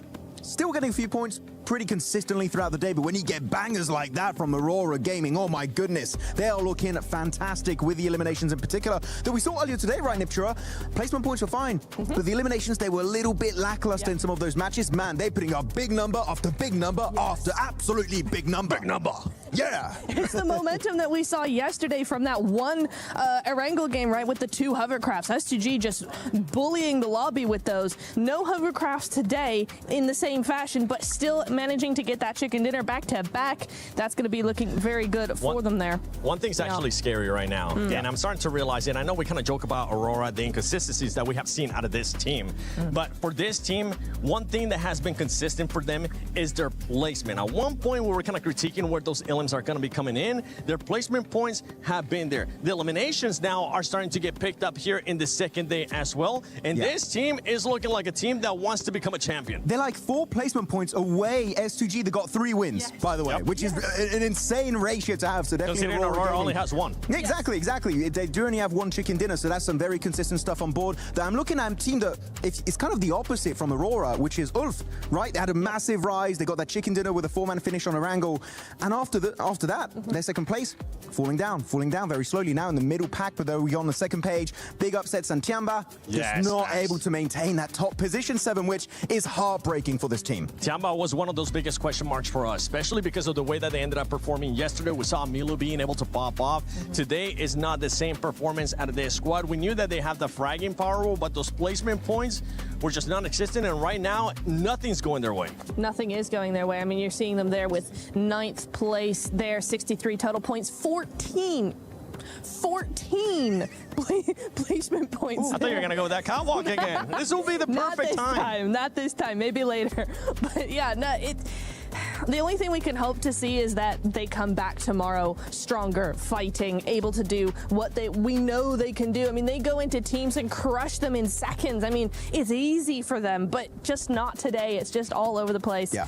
Tomorrow's a new day. It is. I mean, I'm looking at a team in particular on the second page that I've been a little bit disappointed by is Vitality. After their opening day in the group stage, I was like, yeah, Vitality, we're looking so good, so much domination, everyone looking so good. They even swapped out Federalis, right, for Vexy, which I was like, that was quite an interesting decision to make. But man, oh man, that was really just a flash in the pan. They had that one insane day, and this, of course, is hard to replicate, but they're not even getting close to that initial performance on that opening day of their group. I would love to see it come back from my boys, Razak, but so far it's been a bit of a non-performance in the finals. Another team along those lines as well is Team Flash. Team Flash has currently been non-existent for this squad. In the last game, though, I do want to highlight something for one team that was able to perform well, that was able to put up those points, and it was none other than Enigma Galaxy. If I'm not mistaken, Enigma Galaxy ended up with 10 eliminations, and that's good because that's a squad that has been consistent now 2 days in a row. It is, yeah. They had a really nice 2-2 split on the southwest side of zone that really enabled them to get a lot of those eliminations, and even if they didn't make it further into the zone, further into the game, you know, they're just ticking along. They're making sure that they're consistent with those points, ready for tomorrow for those last few matches where they might just win it all. Well, we have now hit 6 matches, but we still got 2 more matches left. Miramar is going to be coming up. Are these players going to start crumbling, or are they going to start shining, as we have seen some of the other players start shining as well? Let's send it over to 2 men that are definitely shining, none other than Blank and Jackie. Thank you, Seven. That's right, we've had to tone it down slightly because we're blinding the crowd, so don't worry. The spotlight, of course, will be on the incredible plays that are being made by teams much like S2G. Huge show up into that previous game, displaying an unfathomable level of aggression that is really doing wonders for them. But this lobby doesn't get any easier, Blank. We've got a ton of talent here. It's been ramping throughout the whole competition. We're coming close now to the end of day 2 of finals. And this is where I feel like if another squad's going to step up and try and challenge, it'd be right here when we change the scenery and move into Miramar. Heading over towards the dusty desert, and you're right. On this scenery change, teams will need to paint a very different picture on the leaderboards. We're getting closer to setting that boundary for tomorrow for Smash ruling. Potentially a team's able to pick it up very early tomorrow.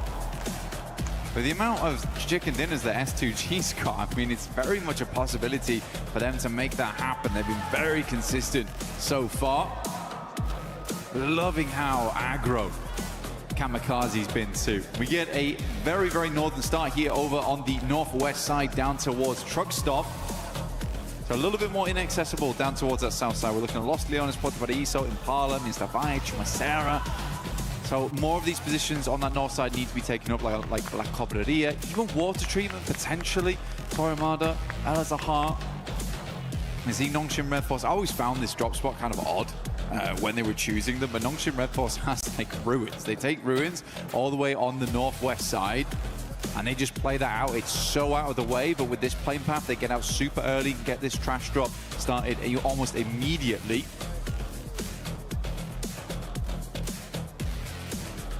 Sierra boats for them on this one. Some other big plays that were coming out, you know, not realistically into the late game there in terms of placement, but for the raw elims and handling themselves under pressure, you've got to give that shout out over to Enigma Galaxy. That was very nice to see, right? A lot of early carnage, uncomfortable situations with how they were fighting, but they looked good in the clutch, having to pull out points where they could. Ended that one with what, 10 elims? Yeah, it was 10 elims, 11 points total, because they got towards that top 8 side of things, which is, I think, genuinely a really, really good result for Enigma Galaxy.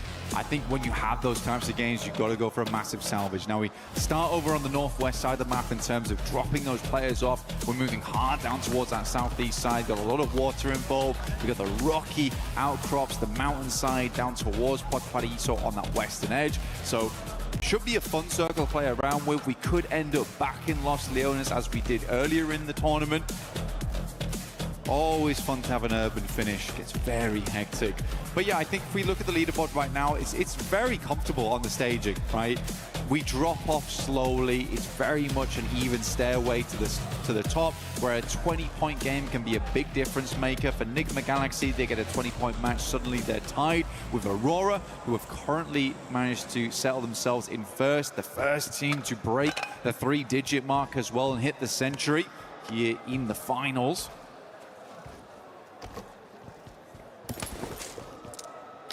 I do wonder if maybe teams will get a little bit more antsy, force some issues slightly earlier into this one.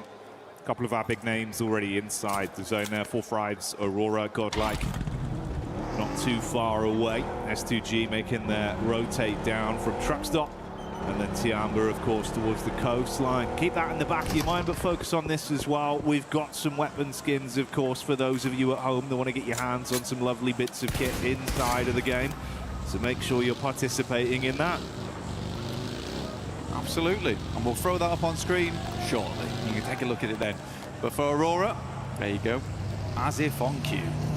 Doc will just go down there. Knows he's nowhere near the rest of his team. Isn't going to bother them.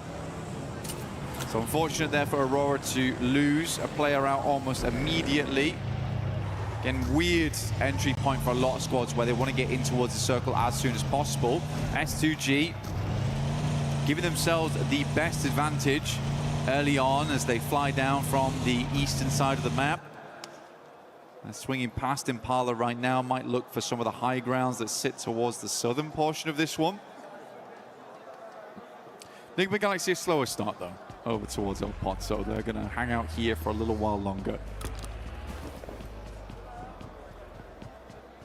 Ralph on screen with us at the moment, doing a good job IGLing, making some quick decisions here and there. I do genuinely think it helps having... I think as much as we've talked about Coops, I think we do need to shift the perspective a little bit to Lord. I think Lord has been such a consistent player on that team. We've given a lot of love to Coops so far, but I think Lord is able to excel because he has another strong fragger on the team. Now, I think Satan as well as Ralph are both very good players, but they're not your front line, right? And if Lord was always playing that front line, he was very good with it, he needed someone to play off the back of, and I think he works phenomenally well with Coops right now. So a big shout out to Lord this game. Hopefully they can continue that pressure. Milu back in, actually, for Tiamba. Looks to move up against Lost here, but will unfortunately go down. So Tiamba losing Milu right off the back there. Very sad stuff to see. I think Tiamba was not expecting this. S2G sort of making a Tiamba play versus them themselves. Yeah, giving a taste of their own medicine there. That's unfortunate, the return of the king, but only for a few brief minutes on this one. We'll see if he comes back for another Miramar outing. absolutely beasting in the event overall. But S2G stealing some of that energy and starting it out with a nice elim to send the rest of Tiamba scarpering, as they know they don't want to stick around and sacrifice anything more on this one. Three-man squad lives on to see if they can steal some points away on the long con. For Tiamba, still 7 more matches to go, and like you said, they've been having a great run at the start of it. They had a lovely push in over towards the finals itself. They looked fantastic. Now sitting over towards the middle side of the tables, haven't really able to put up many points after that. But they still have a whole additional day, and that can change a lot of things. Remember, you just need to get past that smash ruling point system and then hit the chicken dinner. So they just need to get themselves in range. That's it. They've got one more game to do it. They've got this game here to try and get some consistent points on board. Like you say, the return of the king was very short here, but next game, potentially some royal decrees being thrown out here and there. Yeah, take the opportunity to sharpen the steel once more, and then come back out swinging. Potentially, that's got to be the play for some of these teams as well, because you touched on the fact, obviously, you're trying to set that barrier, that scoreline to beat effectively going into tomorrow. Stopping some of these top teams dead in their tracks, seeing if you could stop them from bloating it to a very large scoreline. It's a risk versus reward that you've got to weigh up in some of these situations for teams that are looking to still climb, but don't want it to be too tall of a task to reach it going into tomorrow if you want to lap our top teams with that smash rule being in effect. OG on the move here, Ida just off in the distance. Yeah, pretty big funnel, this portion of the map around La Bendita. Through in the dead ground, sits around here as well to the north side of Los Leones, staging upwards towards some of those buildings.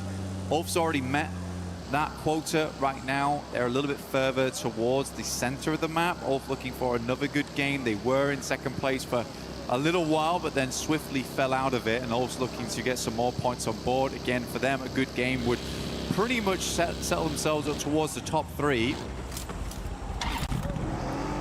They just don't really want to get trapped by that second place curse. You know, it's very much the Alpha 7 of old.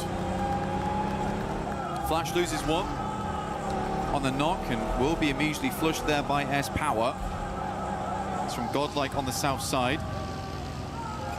Vitality having a little bit of a look in towards S2G and Watchparty actually. They've got a 2-2 split going on, very dangerous. Zypher up on the roof.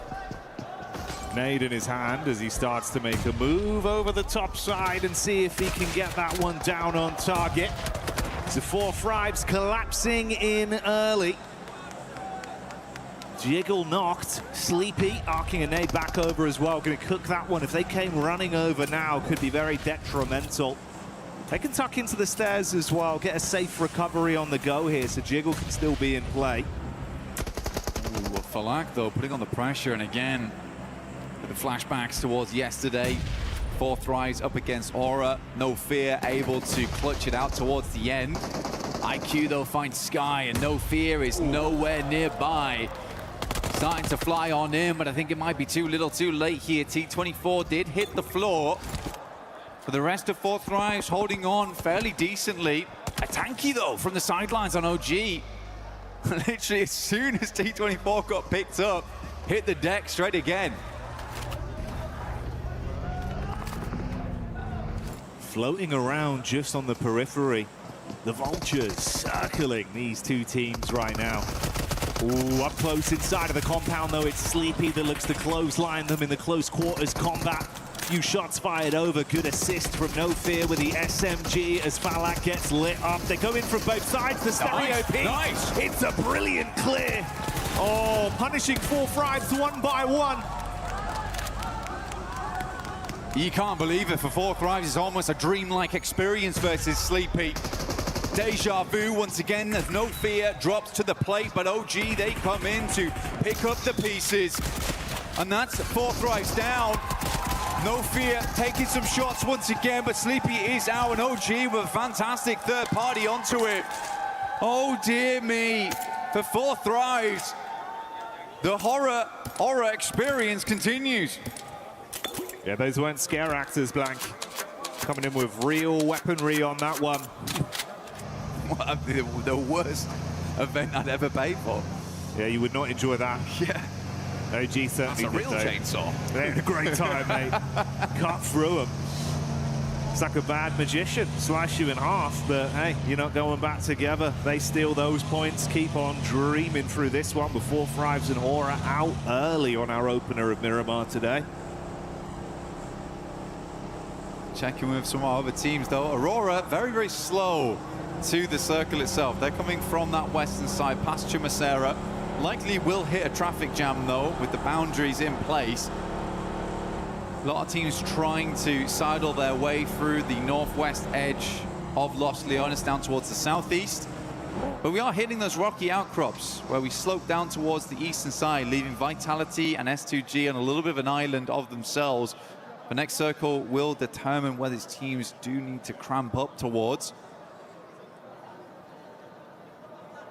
Oh, okay. S2G, fourth one on the cards, potentially. All right. Hey, man. Goes over towards them, already set up down towards the coast there. A lot of water in play once again. These circles have been so spicy time and time again, forcing some quick thinking out of our squads. For S2G, though, I mean, as an org, it would be an incredible achievement, right? To come off the back of winning one international previously in the past, and to rebuild and do it again, that is a great marker of success for S2G. So we'll just have to wait and see for the time being. For them, they're down towards that east side. Very limited information of what's happening over towards the west here, as it does slope upwards. You're not really seeing all of the information. Great spread with the setup from Nigma Galaxy. This off angle could be so dastardly. He's got his eyes on target. Mormon just trying to stay alive, digging his heels in towards the cliff face. Ralph looking to get those final confirmations off. Tony K low on health as well. 2 smokes dropped. Tucking in while Schweppes is finally confirmed. That was the knock we saw from Coops earlier into this one. Joker does fight back.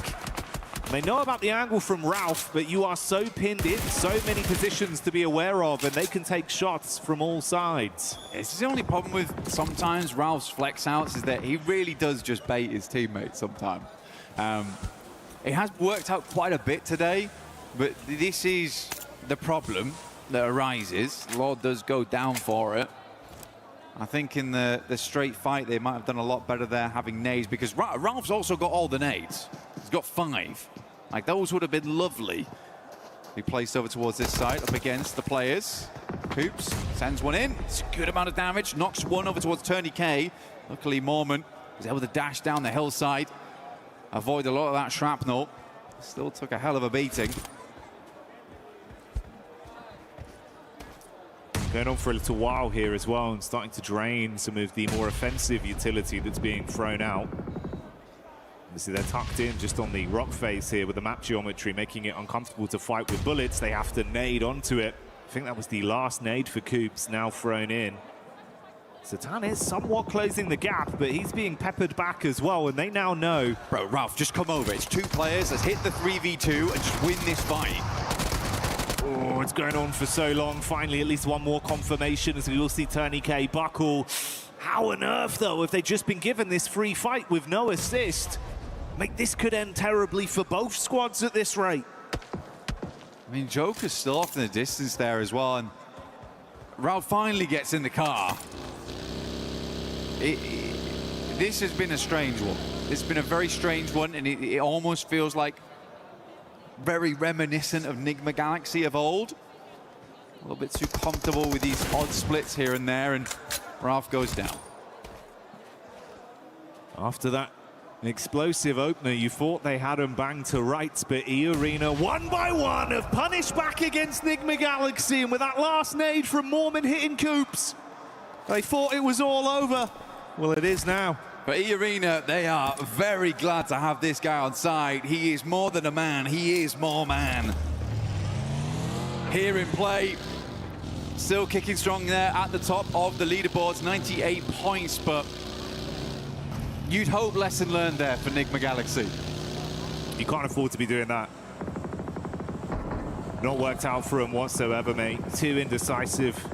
Yeah, split. I mean, look, Satani's frustrated, and so he should be in that situation.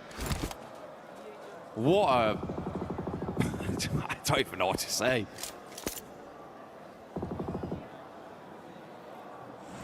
And for E-Arena, I mean, counting their blessings, they get away with that as a duo. 4 elims picked up, putting them on 98 points total right now, still alive in the game. If they can coast this one out long term, maybe there's still more to be said for them on a bit of a big score on this one. But they've made out with a brilliant heist. Got in there, made out like bandits. The Watcher. Ralph. Observing. Noticing. I've noticed you in a 2v2 with my team. Yeah, brutal way to go.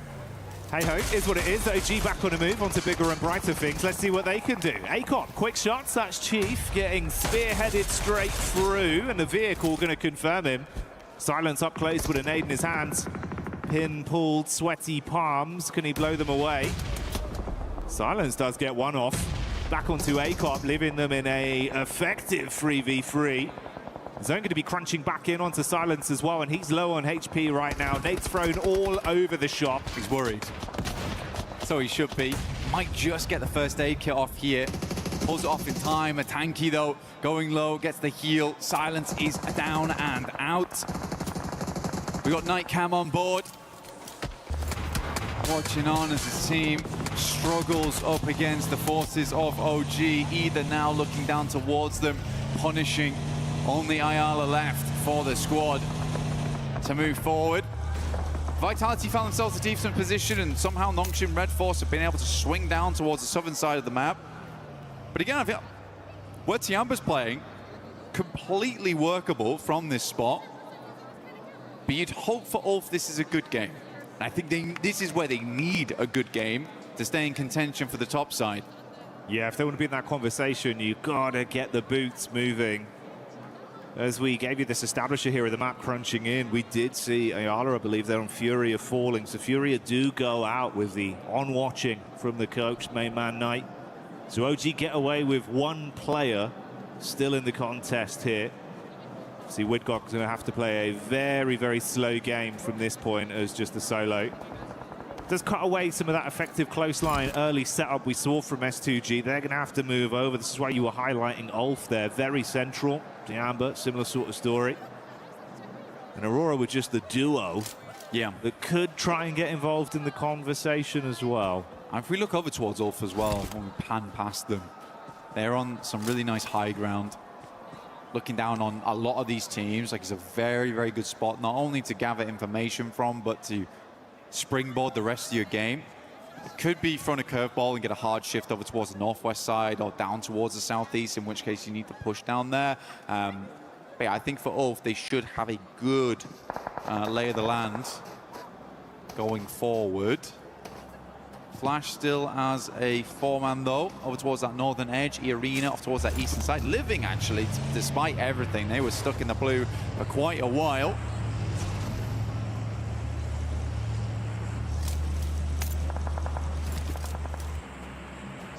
You know what, man? Maybe there's a chance as well. We start to get some big booms coming out of the squad like GodLike.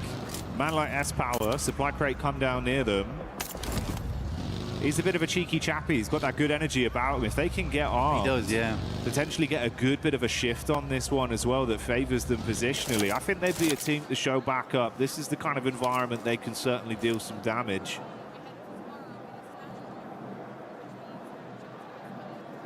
Right, you don't have to shame them. Does he make it this time? No, it's just a shame, Cam. Okay, all right, cool. Fair enough. God, you've been done. Not a single thing gets past our observers. No, all the shots on that one. They notice. Look, that's the thing about ladders. They can be a bit hard to climb. They can be. They can be. Especially when they're off the ground level. But a good attempt. See if Flash makes it later on. We'll have a little peek back in there. Probably not now though. They've been embarrassed on the big screen.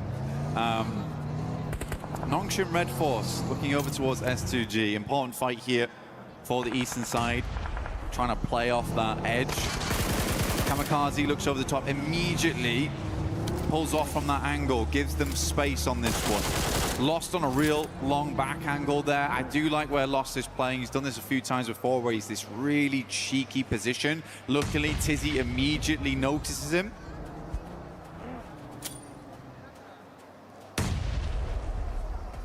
Thing is, this being a bit more of a downhill battle as well, STG just casting the nades towards them. It does give them a little bit more oomph on those bad boys, try to get them on target. At some point, both of them have got to move as well now, with the zone shifting over, and Hyunbin's gone for the more aggressive approach, zipping up towards the ridge line. He's got some cover to play off with this as well. The crowbar. Yeah, that's what he does.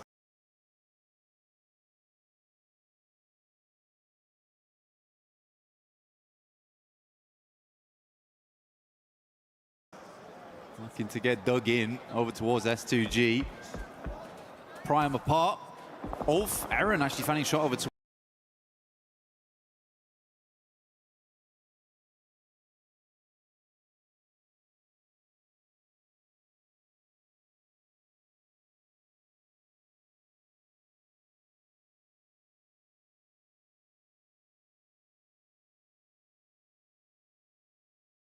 towards Darkin. That is a mega shot, by the way. Oh my goodness me, how far is that?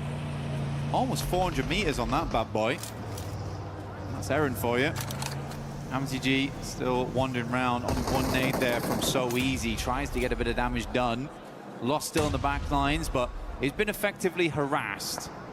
Vitality yet to move, and Nongshim Red Force just trying to dominate the high ground off the back of this. I think with Hyunbin's original push out, that swing was very good, gave them a huge amount of advantage playing forward, but we are just playing in tandem at the moment, slowly stepping up this hillside.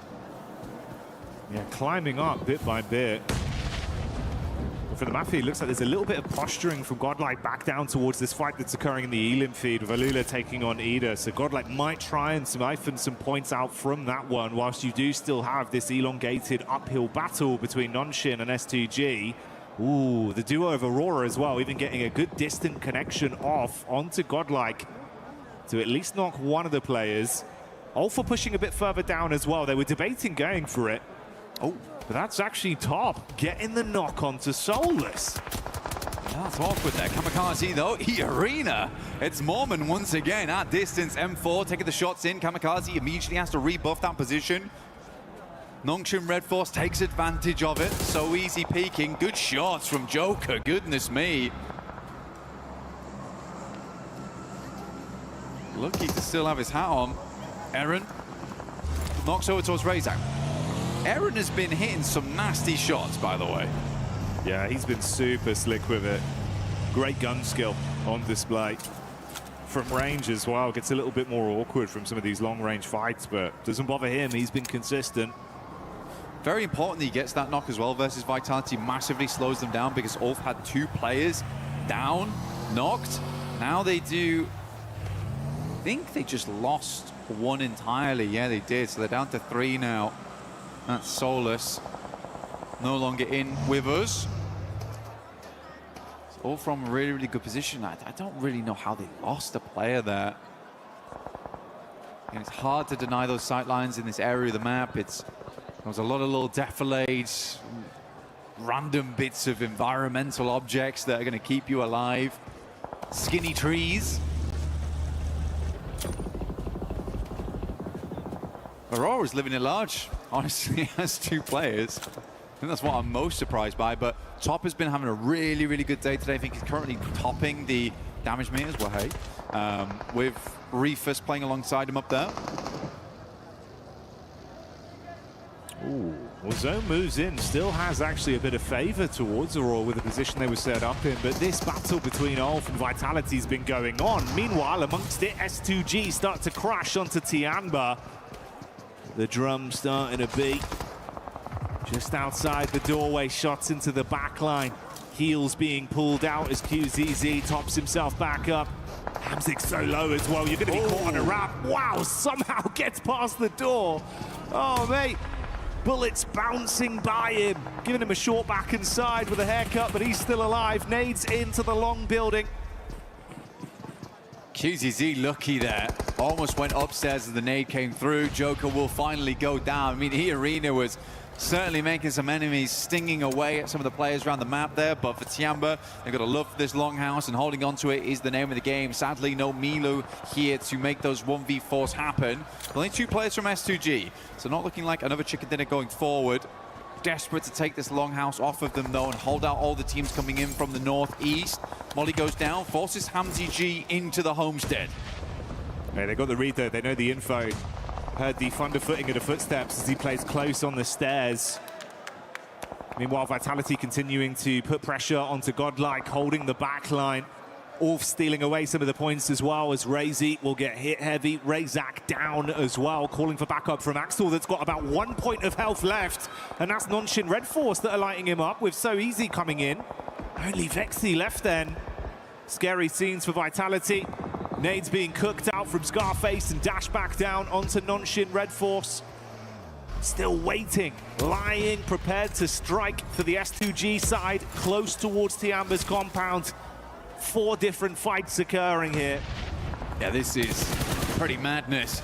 Over on this side of the map, Nongshim Red Force looks to finish off the final player there from Vitality as they swing down. Leave So Easy on Overwatch towards Ulf.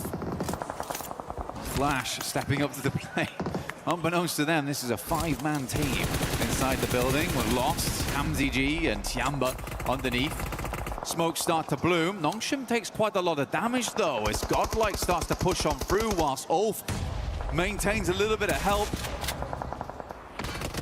Flash just sprinting in, clear towards the top side of their area of the building. Meanwhile, A-King starts to respond back in kind onto S2G. QZZ with a smooth move and giving them the Texas 2-step and dancing past the bullets. That's how S2G go down. More pressure could potentially be coming their way, though. Has to play the outside now. Love that from A-King, though. Just decided to push up. Sadly, Wynn's already on the rooftop. Gets the good shots in. Will flush out the player. QZZ gets in the building with the S12K underneath. There's Eagle lurking as per usual. Gets the first aid kit off. Greeds for it. Zeus low. Bozy's down, and Tiamba is making the hold here. 1 player left remaining. He moves out. It is just Eagle, I believe, left here for the team. Oh, he tried to bait him back on the double step into the building. Thankfully for Flash, Wynn finds that one on the reply. He can't pull a fast one on him, but that's a quick way to go down for the last member of Aurora. They fall as well, and the numbers get fewer and fewer as we go down to our last 4 squads. Flash, GodLike, Ida, and Ulf remain. Ulf have been battling GodLike after Vitality were removed. This was the next squad they had to keep the intense action going with, and they've not had a moment of respite in a few minutes. I mean, GodLike's playing a split right now. They've got Salme over on the western side, keeping tabs over towards Ida, trying to not let them push, whilst Admino and S-Power essentially bully Ulf. Ketch is going to try and crawl over towards them as Wynn makes this swing. What's over the moment? S-Power and Admino just not giving up, though. They're going to send in good shots from Eren. Tries to take down Wynn quickly, but GodLike's in through the back lines. 1 player left alive here. Scarface tries to hold it down, but cannot keep the hope alive here for Ulf, as S-Power takes advantage of the momentary distraction. And that's just with 2 players here. Now they look to take it attacks versus Ida. It is GodLike, Ida. A 3 versus 3. Nades forward. It's good. Straight to the vehicle. Opens up the boot. Looks for more. They thought they found the weakness. The isolated off-angle play from Salme. They run him down with the vehicles, but he blows away the first line of defense with a nade and leaves them in dire straits now. 2v3, trying to pull back while still fighting. Last bit of offensive utility thrown out by Salme. He's got to get his head down. Off-angle split between the 2 Ida players. S-Power from range, putting shots on target. Darkin waiting for the peak. Throws the nade over. could be good to at least force S-Power back out into the open.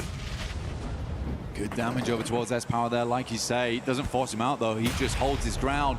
Nade bounces off the rooftop, but Salme's not bothered. Darkin now swinging side to side, just about gets to cover, but not before S-Power hits the shot.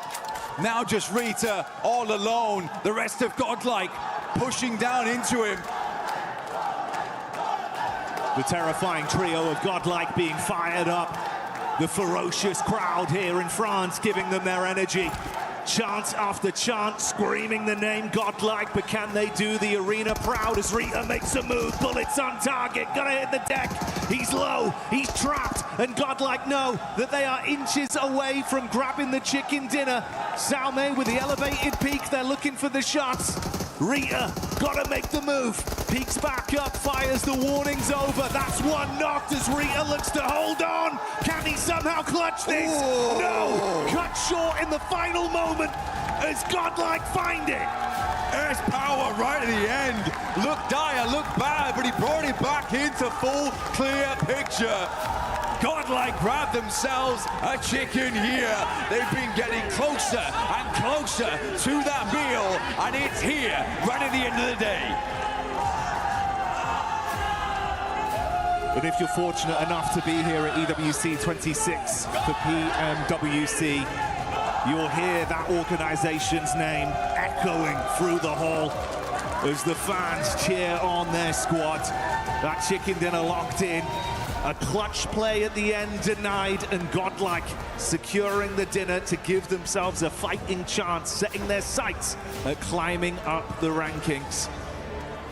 Again, for them, I think today and yesterday, it's just been a case of slowly but surely understanding every different scenario, how they want to play it out. But they have, like I said, just inched ever closer towards that victory. It's a nice set of adaptations coming through from this team. It was clear at the start they had a little bit of a slow burn to them, but the fire's definitely starting to roar a little bit now here for GodLike, and a good ending over on Miramar on what was quite a difficult circle to play. Yeah, played it to the best of their ability as well, right? So many back-to-back fights where they were just thrown into the blender. Yeah. And no one got any just time. crept out every time. Yeah, that's the crazy thing. Is like so many of those teams could have been in a position to keep this one going, but you just never had any respite. They were running low on ammo, using up all their meds. You barely scraped through one fight. Next team's right in behind you. Intense, like sort of, you know, 5 to 7 minutes there of action. This S-Power guy though. Oh, he's giving it. He's bossing it. He is giving it. And they love him. He is giving it. I mean, to be honest with you, I think I was more, as much as S-Power is kind of ruling the lobby at the moment, it was cool to see Salme play that out. I think Salme has some really good off angles for the team, and he's a reliable player. It's quite rare to find that in a team where you can just rely on that one guy to do his job, picture perfect, and not go down in the meantime, because they were fighting 2 different fights at the same time. Mate, yeah, well done. That's the difference of it as well, right? That off-angle setup, when they crunched in with the vehicles, they've seen that as like, oh, this is a weaker knee. If we get that one pick here, we can actually try and steamroll and play off the back of this. The fact that he didn't panic, didn't overstep, cooks the nade, gets it off, and buys the team time to win that one. Incredible play from Salme. Big chicken dinner, but so much more to come. We'll see you in a sec.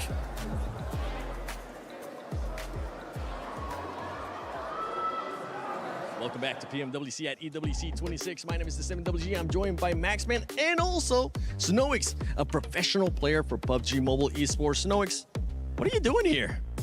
You know, I'm chilling around. I'm sitting at the booth of PUBG Mobile for the collaboration of Spider-Man and Naruto, and I'm enjoying the time with fun and watching the match. Oh, he's going to play some Brain Rot Royale as well. Yeah, it's definitely a very fun booth, but I want to ask you, you're watching the game, Snoix. Who is your team that you're predicting to be the champions here at this event? At the start, I predicted E-Arena and Nigma, but the way Nigma and S2G playing right now are really amazing, and I guess it's going to be between one of these two. If you had to pick one, I'm being complicated, sorry. Come on now. Nigma, because they are my ex-teammates. Yeah, that's fair. You know what? Nigma Galaxy looking kind of good. They are looking kind of good, especially with the numbers that they've been able to put up. What team has surprised you here in day 2? S2G, definitely. Those back-to-backs? Yeah, 3 chicken today, no? 2? Yeah, they play very well. Yeah, very impressive. I do have a question for you, though, of course. Position here in this tournament, Hustler Crew, took it away from you. I want to know, can you make us any promises as to what you might deliver in the full season of this year? We're gonna give our best, and the goal gonna be to reach all global final. Hell yeah, love to see it. Let's go. Okay, we'll be waiting for you at PMGO Season 2 in Pakistan and also PMGC in Turkey. Thank you so much for joining us. Noes, Maxman, 7WG. Back to PMWC at EWC 26.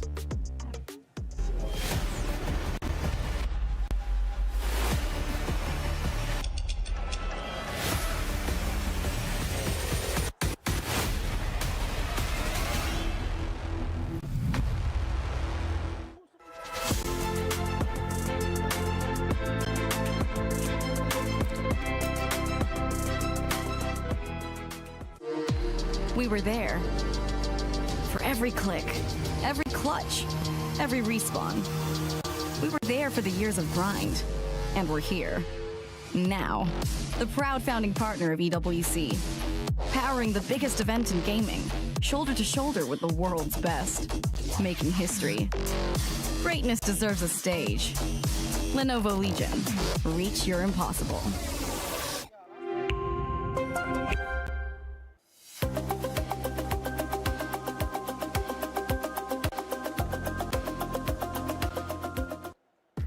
Out of all the questions we have had from GodLike, we finally got the answer.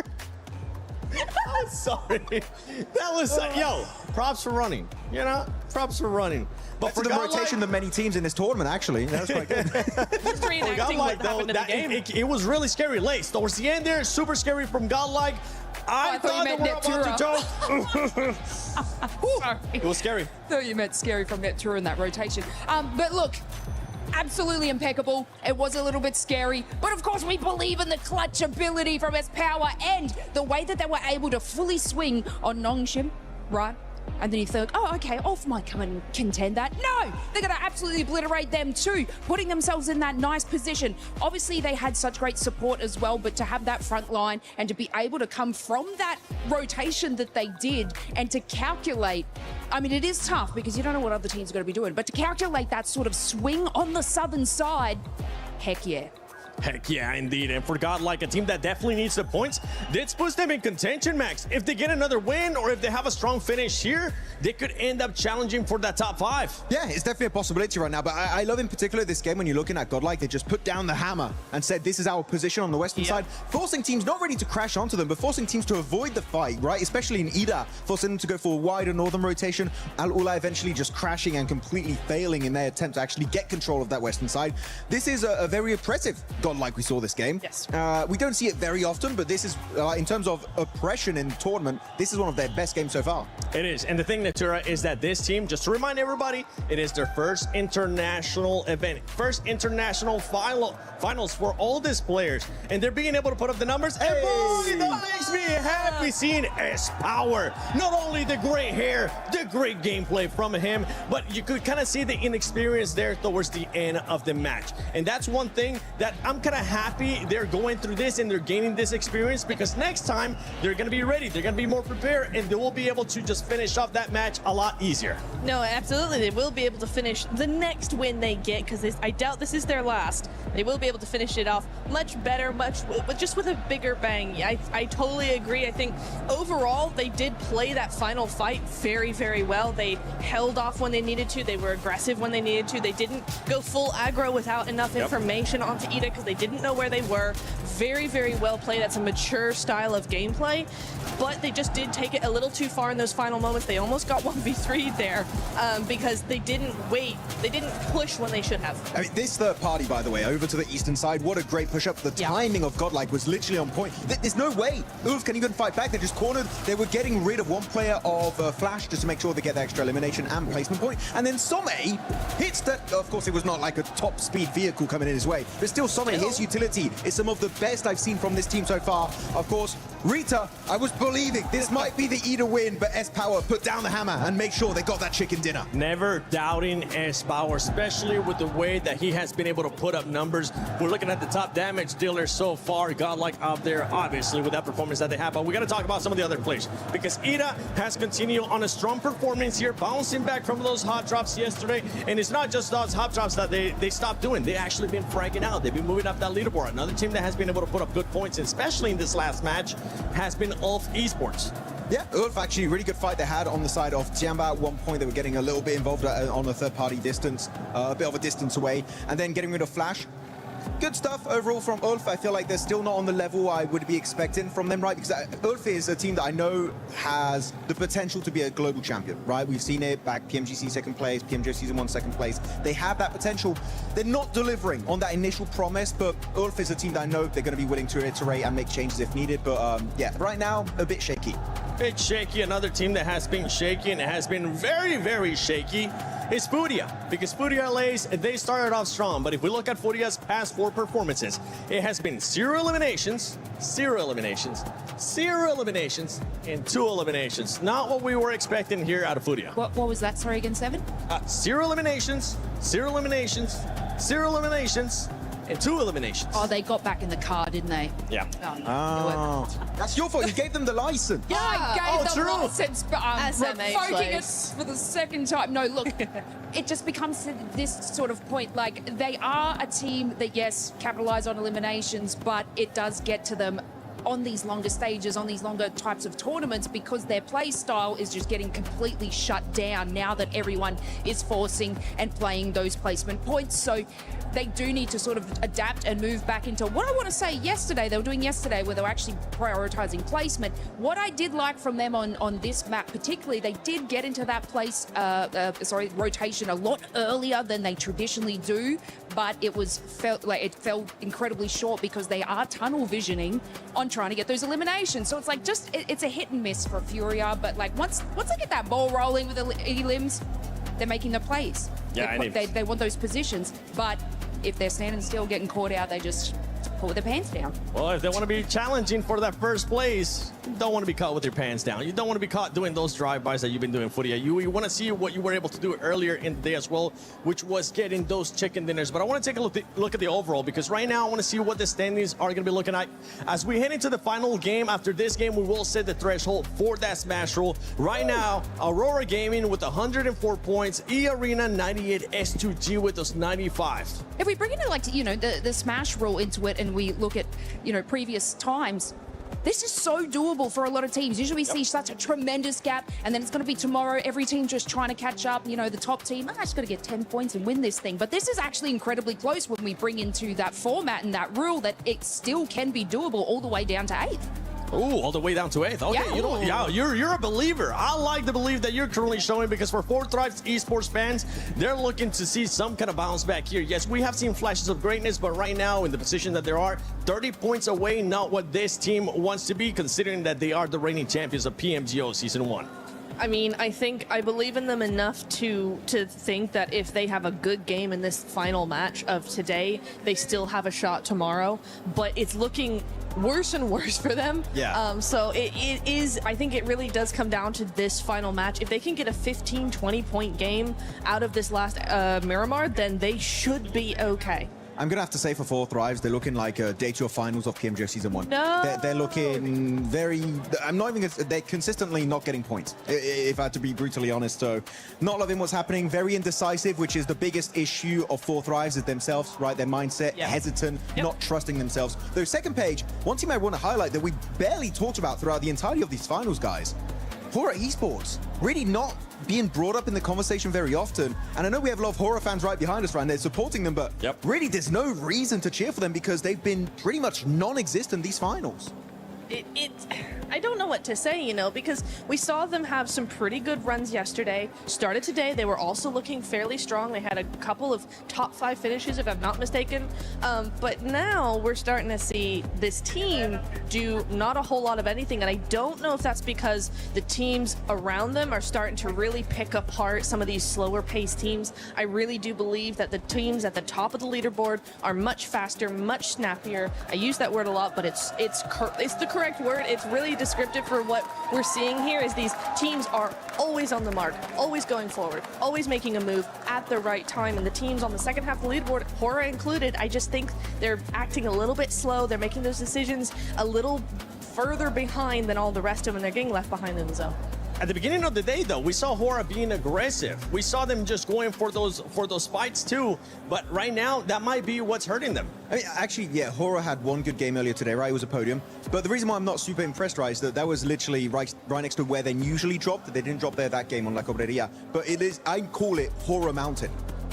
And they didn't do anything off the back of that, Lace. So I'm really hoping we see something on a circle that they're not used to playing, because right now it's been a nothing tournament for them. I even backed that up and I was like, oh, they've got that placement, they've got this mountain, it's easy win. Obviously, Fuma took that win in that moment. But look, yeah, it's strange and I guess confusing because they're not doing anything remotely terrible in these final matches that should be putting them here. It's more or less like you're saying that all these other teams are just, we're calculating that. Yep. We're going to do a little bit better. So it's like they could have one game to pick this up, though. I do believe, obviously, it's their last game today, guys. I keep thinking in the future, though, I'm like, yeah, good games tomorrow, but there is still that opportunity. Like I'm saying, this leaderboard is so close that these major games can turn it around. We've seen it. Aurora did it. Now they're on top. You know, it's truly possible. If there was any other team right now in first place, I'd be like, yeah, there's a high chance that we'll play those 6 matches. But right now, with Aurora being in first place, we know what they've been capable of. They've been looking great, honestly. It's a team that's been looking really good, really consistent here in this PMWC at EWC 26,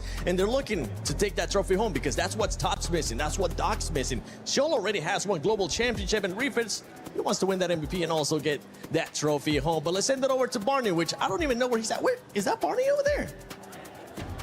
That is Barney over there. Ladies and gentlemen, talk to me. Okay, listen up. So now, today has been a true test of focus and endurance for all of our players. They've left it all on the Gadir City grid, but we want more. We're 7 maps deep right now in day 2, and we've got 1 more map to go. And so, earlier on today, we checked in with the fans to see how everyone was feeling, but we want to do that one more time to get everyone energized on the Gadir City grid before our final map of day 2. And so, I'm going to send it over to Luti. Who you got over there, buddy? Oh yeah, Barney, I am here with my vitality suits because we are French and we never surrender. We are believers. So ready, guys? Make some noise! Let's see how it's going. Hojux, up to you. I know who's hype after that one, baby! GodLike with the 20 points! Of our organizations that are bringing the heat here in Paris. But you know what, France? Together, I'm sure we can blow the roof off this building. Let's hear it one last time. Let's absolutely go ballistic. Last game of the day. Let's get into it. Miramar on the cards. We're going to set our smash ruling going forward right now. Teams looking very, very good. Ida getting deeper and deeper into these matches. They're looking energized and good to go. GodLike also with a 20 points out last game. I think that's just the beginning of something great to come here on Miramar. Smash ruling will be in effect from tomorrow, but this is where we lay down that line in the sand, the literal sand here on Miramar. Teams looking very contemplative where they want to hit up, where they want to go next. Milu back in the game for his last ride here on Miramar before we get into tomorrow. Good to see him back again, though. Hopefully we're having a little bit longer in this game, Jackie. Hey, you'd hope so, man. It's good to have him back. Incredible talent, unbelievable mechanics. And this could be the reset, right? Little bit more time, he's back in. He's got his fingers on the sticks once more. You deploy him into the lobby once again. And if there was a chance for Tiamba to start to assert some of that dominance that we know they're very capable of, hey man, go big, last game. Bring it on home, start to rise up the rankings a little bit, being a nice position to try and leapfrog tomorrow. It could still very much happen. Southern side playing path, a little bit difficult to deal with. Some of these teams getting up towards that northern edge, at least on that eastern side, but Watchparty, Impala very much in play there. Good to go. Chumasera open for the teams to move down towards Aurora, getting out nice and early around that position. top with the 4,970 damage, but Aaron and Scarface still doing an incredible amount of work here, despite where right now Ulf is on the rankings. That last match just generally wasn't that bad either. I mean, 81 points now. They're getting closer and closer to the top of the tables. Aurora wants to pull out something very, very special on this match, though. Remember, we want to set that line higher than anyone else by a fair margin to make tomorrow's Rondo a little bit more sweaty, right? Because I think Rondo, you can earn a lot of points on that map. You can earn a lot of points on that map, and it can get you far towards that Smash ruling or even beyond it. Yeah. No, it's true, bro. Like, we've had some incredible games with Rondo here at PMWC as well, at EWC 26. So, if it's anything like the beginnings we had, namely, it's fitting we get E-Arena on screen, right? Record-breaking game, some big moves. The stadium finish. See that? Oh, no, bro. They're styling already. They jumped off the top of the building straight to the back of the bank. Okay, love to see it. You do. But yeah, you're right. I think we'd love to see some of that level of, you know, sheer world-class gameplay, sort of championship mentality happening right then as we get into tomorrow for that first game to give you that leapfrog, that setup. But we'll find out how it goes. For those of you at home as well, don't forget to participate in the event yourself with the lucky spin and draw to get some of those beautiful skins to commemorate what has been a very wonderful year here at PMWC. It feels like a rising tide has brought all ships up, Blank. The skill level, some of the plays we've seen, the 1v4s that it feels like this year we've had drastically many compared to what we'd had in prior years. It's been a lot of showmanship, a lot of excitement. And Paris has been killing it as well. So it's been super exciting. But hey, we'll dial in. We'll stick with the program for now, see what we get. If this will be a present of a final game between these sides and who's going to benefit most. Our power in them. And we're going further beyond than that, right? We're going towards galactic level gamers, likes of Milu, Kamikaze. It's awesome to see. It really, really is. Feels like we're getting some of those superstar players where, like you say, man, superstars. It can make the difference, right? Bigger than just the normal stuff. Exactly. Yeah. Larger in stature or potentially gravitational pull. Yeah. I suppose that's true in Milu's case, right? He does just seem to absorb everyone in the lobby. They come near him. Yep. You're gone.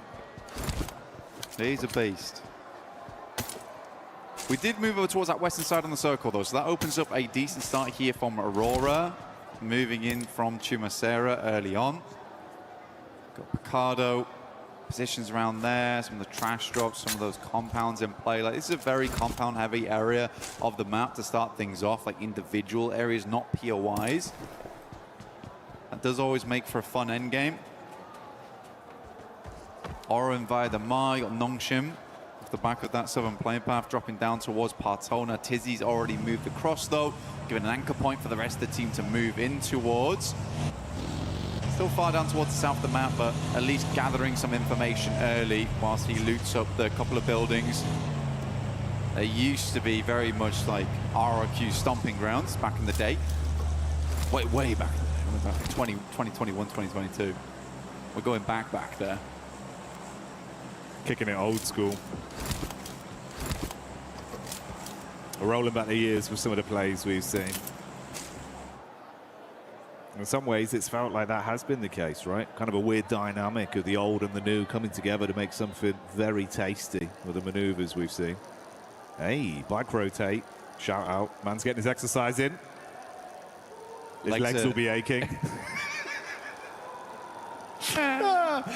The one neuron for both of us engaged at the same time. That's unreal. Oh, dear me. Well, okay, King's going to move on. Over towards Milu by the gas station. Does have a vehicle. Don't abandon him. Come on. You make him go further. It's so rude. His fires are going to be burning. No, Milu's got bigger and better things to be moving on to right now. Can't be dealing with you on your bike. Heads over towards Eagle. This is over towards east side of Impala right now. We do have OG actually rotating very closely at the moment. I think that's just a couple of players there, though. It's Aru. See a Tanky over towards Graveyard right now. So quite a wide split as GodLike just slices down the center of them through La Bandita. So they are cut off from one another for quite a little while here.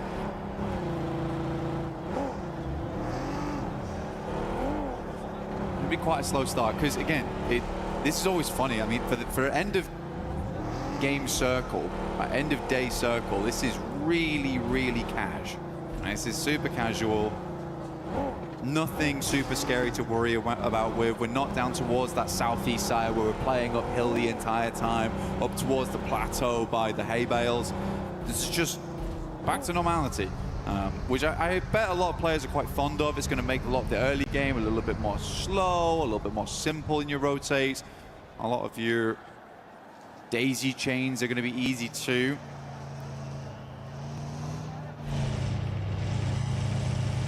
Yeah, very cash money for these teams indeed right now.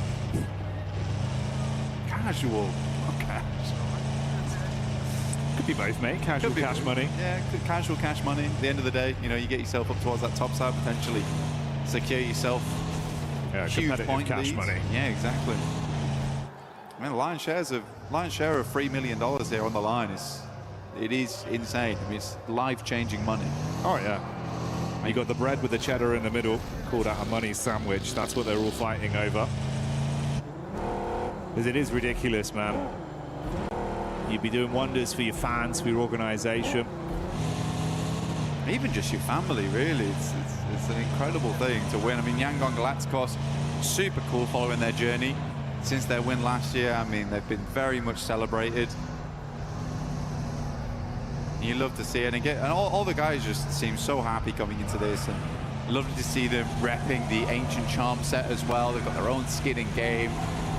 Wonderful experience here over at PMWC every single time, year to year. Fourth try is very central on this one, though. Just over the western side of Picardo, moved out there nice and early, but we are hitting our next circle shift, the largest one here of Miramar into zone 2. It's going to be Ladriero, though. I kind of already know it. It's not. Okay, good. I'm glad. I don't want to go there. I always find those circles really uncomfortable. Instead, we're heading over towards Power Grid. Enigma Galaxy kind of engrossed right now with Alula. Yasser, as well as Quick, a little bit slower to the plate right now as R3B and Claws get very much in the mix with them. Chasing him down. Give me another sideline, please. Begging for an angle. Hey, Lord though, up to his old tricks. Loves the risky peaks from all the way at the top side there. Pretty effective from that position. We'll see if he gets any chances to shine. S2G in the arena, near each other as well on the drive up. Oh, hello, Darkin with a Mini 14. That's a connection over onto Falak. Yeah, Falak going down there. Bad news there for Fourth Rise. He's really the front man of the team. Brings a lot of confidence to the rest of the squad when he's still in play.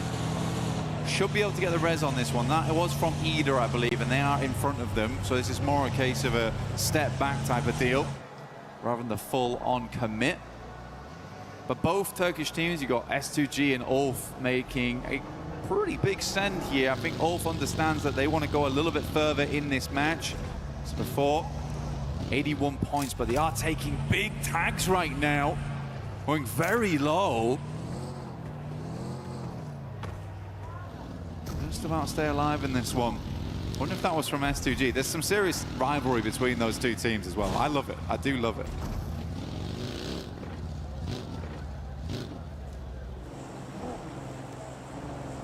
Feels like even over the course of this one event, we've had so many narratives of like little rivalries that have been popping up. And it's given us a lot of excitement. It's made some of the fights pretty intense, not only in the actual battleground, but for the reverberations it has between the two orgs that are going head to head. Left a lot of room for some cool stories to appear. Aurora on the move here, bumping around, doing the suspension in, but they won't care.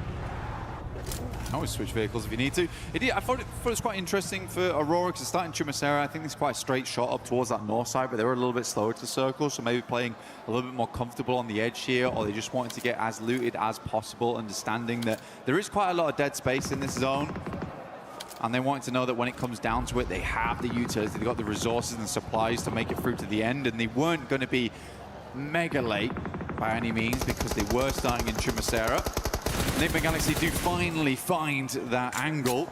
Saw them earlier all lining up to take those shots. Zalula will get one dropped. No flush just yet, though. Whew. Yeah, this is a difficult one. We do move over towards that northwest side. We've got the field in play. We've got the almost Death Valley that sits between Monte Nuevo moving up. Furia actually has a good spot here. I think Ayala already picked up a nice compound, and likely the rest of the team will be flitting back over towards him. Oh no, they're greeting it. They're going doubles. I don't know how I feel about that.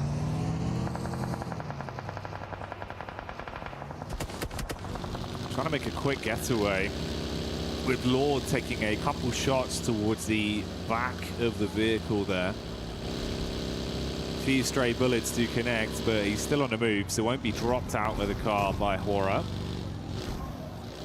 They're just going to keep forging a path forwards. Amidst all this, you also have OG. That's Orangutan getting lit up with the crosshairs of Ida being able to spot them out and somewhat punish them, keeping them outside of the zone on their rotation up and over, with Ulf close by as well.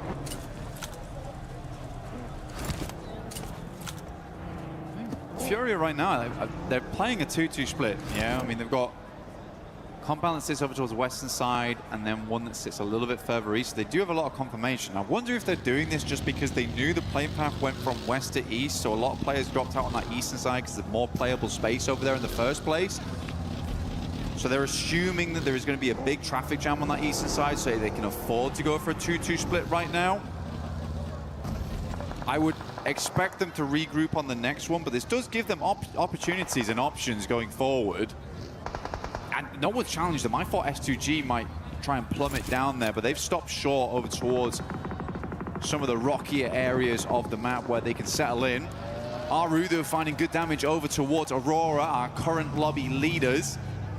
And one's already down. Doc's very low. Nade goes long. It's quite good. I thought it was going to roll over the top there.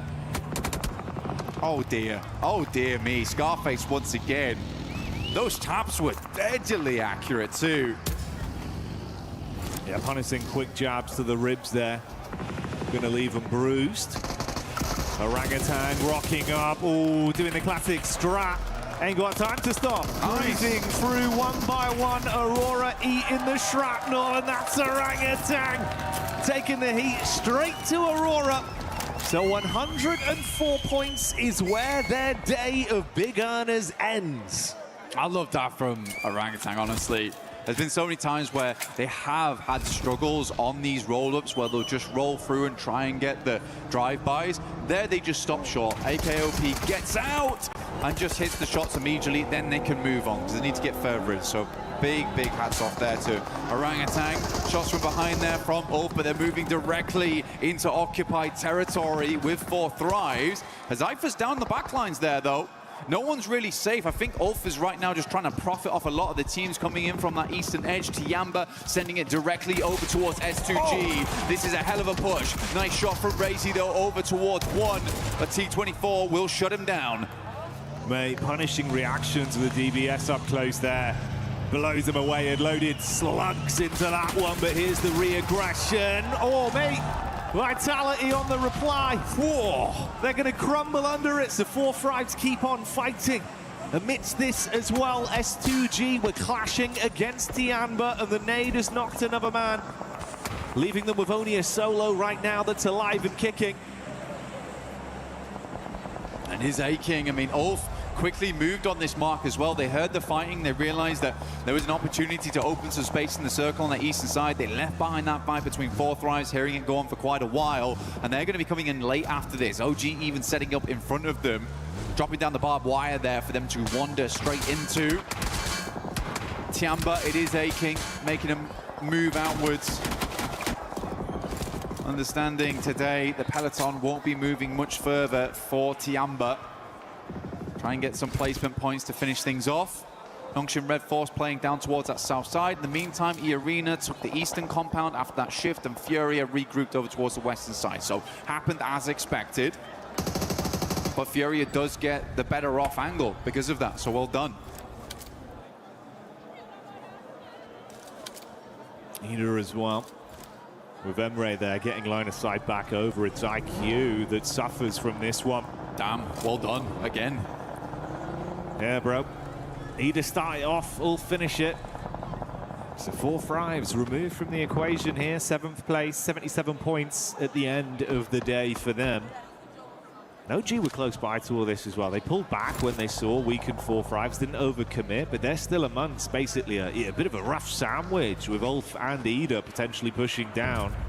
Jiggle eaten by the blue as well on Hora's late rotate. That's not ideal. What's happened there then? I don't know, bud. It's an interesting kind of events for Aura. They love that position, but doesn't seem like it loves it. It loves them right now. Sadly. Aura's going to move down, try and swing over towards OG. And CG, what a shot over towards Lord on Nigma Galaxy.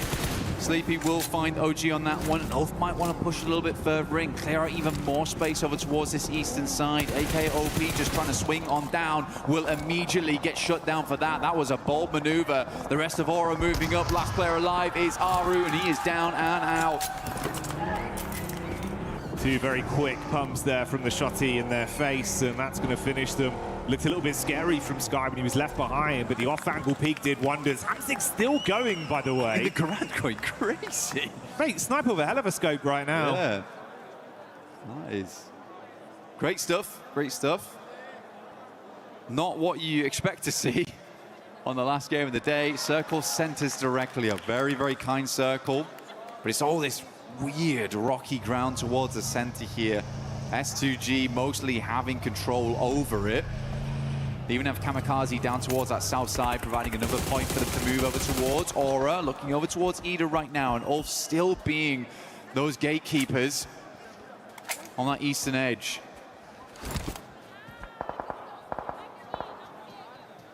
You've basically had this blockade slowly shuffling further back from Aura.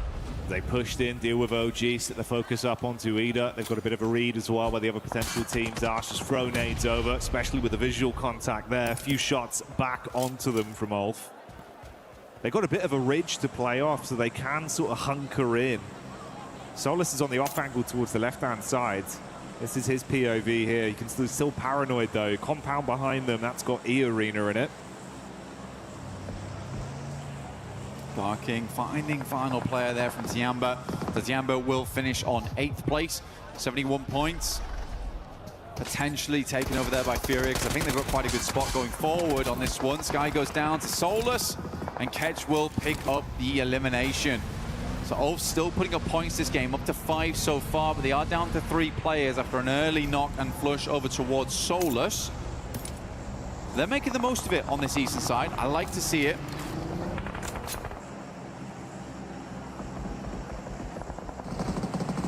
E-Arena. That's a nice readjustment there. Solus being hard confirmed, but that's stolen away by Hora that finally feel confident to push up into the face whilst E-Arena dispatch Alula. Shutting them down now. Re-aggression, no fear, holds the line, puts shots on target. Ida getting involved as well. So all fragmented.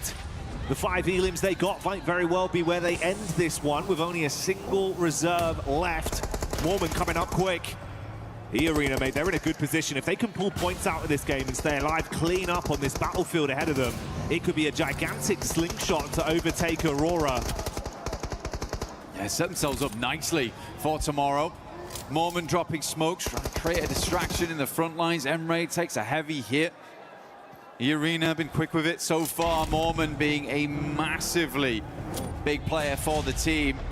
What a nade over the top. That is a long toss on that one. Sends another for the airburst. It's a little bit of damage in. Swing gets hit hard, and E-Arena is bombarding the front lines. It's Mashiv from Swaps, and he wants even more.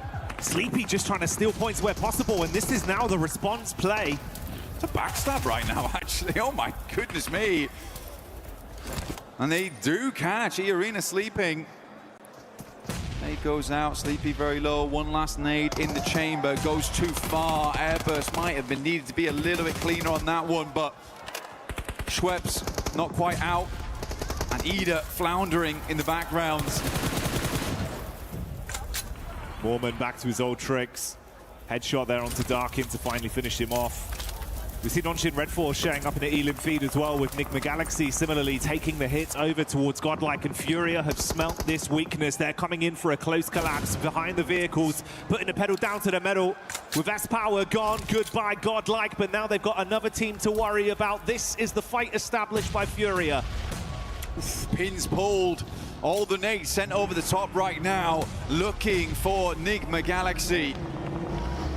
And stitch them up on this side of the map at the moment. Good push out from Fury as well. Love to see it. They knew that they cleared the majority of this space. They get rid of Nigma Galaxy. They're playing essentially straight in towards our eastern side. No worries to the 180 behind them. Nigma Galaxy, though, quick, a very, very quick rotate out, understanding that it's better to regroup, reassess from that location on that north side with cover before they make their next maneuver. They might actually just have to make a full send, full rotate towards the eastern side, despite not knowing what's there, because both S2G and Fury is going to have nasty sightlines over towards if they try and play in from that northern edge. Nonshin being able to hit perfectly up against Flash, resulting in only Tops barely limping away there. Got back behind the vehicle and pieced out in the driving seat. They've got that 2-2 split with focus still turned onto Rita. It's the angle of Coops in play right here, though. Close quarters connection, spamming with the SMG in the face. Yasser trapped, no escape plan there, and Alula fall off the back of it. Amidst this, we also wave bye-bye to Ida as the last man is dispatched. The arena taking shots over towards the setup from Nigma Galaxy. Hamzig looking so damn sick with this snipe. Ready for a little bit more. You peek out and your block could be knocked off. CG, you still got the Garand as well. It's very, very cool. Playing to the end here. Hamzy G looking good so far on the long-range peaks. Nigma Galaxy opt not to go for that swing over towards the eastern side. I do feel like this is a bit of a death sentence for them, though. I'm not sure how they're going to extricate themselves from this. S2G looking for another chicken dinner here, though. They have been so consistent with it. They have been so bold in these games and really taking advantage of that fact. And Fury is struggling to make their way out from this western side. Pushing into open ground. Lord explodes one vehicle. In comes the rest, and Schweppes is setting up for the big spray. Schweppes could steal so much from this. The eye in the sky taking pot shots when they're weakest. The nades thrown from either side, detonating all around as silence finally falls over Furia with him being dropped. Ayala cooking the last nade back, dashes it into Nigma. Doesn't go far enough, though. The grass kind of obscuring his vision just a little bit. Still over towards the edge, assuming they're going to jump out towards the side as the nade comes in, but both baits unsuccessful. Watching out the JS9. Need that long range to feel fine versus Furia. Ayala sits on the other side. Blue's going to be a bit of a nightmare here. Chief just stayed behind. We got the night cam on board. Not the best time for him either. Watching his team in a real sticky scenario. Like you said, though, E-Arena looking to put up more points, but it's Nongshim Red Force, actually, who might have a good chance here to really set themselves up the rankings. It'd be great to see those rankings, so we can set up for tomorrow where that smash ruling placement would be. For Nongshim, you're spot on, though. They do thrive in these kind of situations, so let's see if the teams forget about them and they can step back up. Here you go. This is the lay of the land as well, what we wanted to see. E-Arena on top right now. They just lapped Aurora. 105 points with a 7 elimination game and showing no signs of running out of fuel just yet. They've been keeping the intense action on. Tops was the last man from Flash. He had to hightail it, went fought from Nonshin a few moments ago, and he's still running away. Looking for a setup center zone to stay alive for a little bit longer, but might be food fed over to S2G. Pops goes, MCG, man, what is this? This is actually insane behavior. But he's making it work. Bayonet on the front, and he is slicing and dicing through the opposition. Pure stabs to the enemy teams. Lobby getting perforated by S2G. Nongshim Red Force might have to move forward with the Kevlar in play at this rate. Damage done again. What is he doing? Shot after shot. The bolt action sending reverberations through the lobby, but now they're going to try and turn this one to an up-close and personal encounter. Nongxin put the pedal to the metal, they drop in close, the nade blows the car away, Hyunbin buckles under the pressure as So Easy hits the deck, Kamikaze, 3 nades in the back pocket, 1 thrown towards him, split the difference, that's the reply back. So Easy trying to keep himself alive. In the midst of all this, we say bye-bye to Furia, and Kamikaze knows that E-Arena are collapsing as well. Nongxin up close, good play done. The pump action silences S2G. E-Arena off the distance, Nongxin Red Force looking to finish out the game now. What a good push up there. The hero Hyunbin himself does go down, but the rest of the team carries the cape forward and will eclipse out the rest of S2G, so no more chickens for you. 2 top teams remaining here, face to face, Nongxin Red Force and E-Arena. 3 versus 4 on the cars. There's shots coming through from Mormon. We know how sick this guy has been so far. XZY looking to finish things off. Go by his ABCs, keep this simple, keep it calm.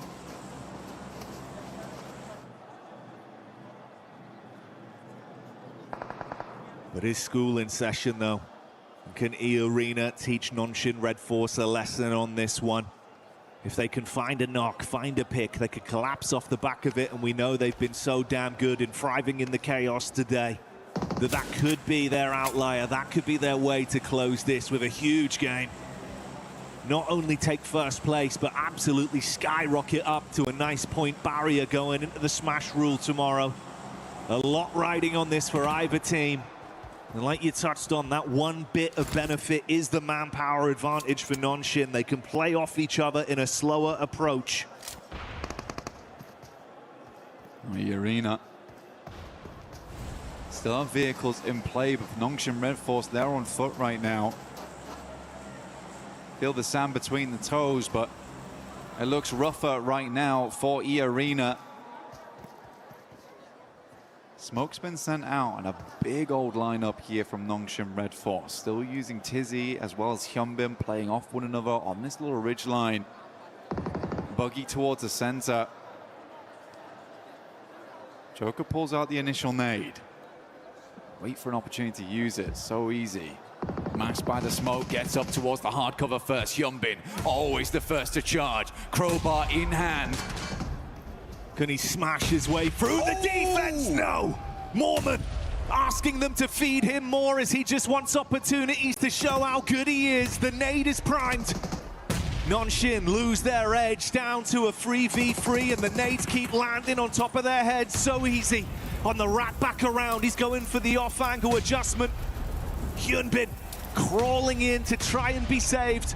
XZY committing to the medic play, but Schweppes, an off-angle reposition. The nade barely bounces over. Chip damage done. So Easy behind the tree. They did get the res off Hyunbin's back up again. E-Arena wasn't able to push forward because the backline support coming through from Nongxin Red Force.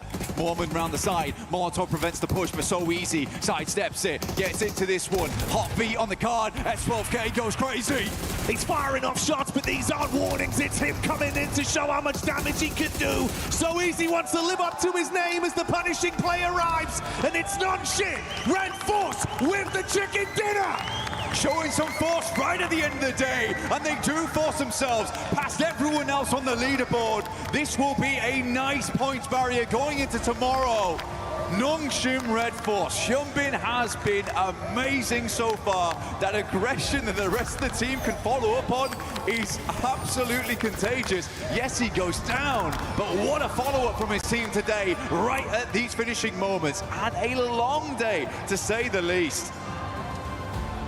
In a moment of panic, a team that's proved that it's contagious, because for South Korea for a long time in the past, it used to be that they were the team that would dominate from the center, and then we slowly got more and more of these teams, these players, D+ Kia for instance, who started to bring that aggression.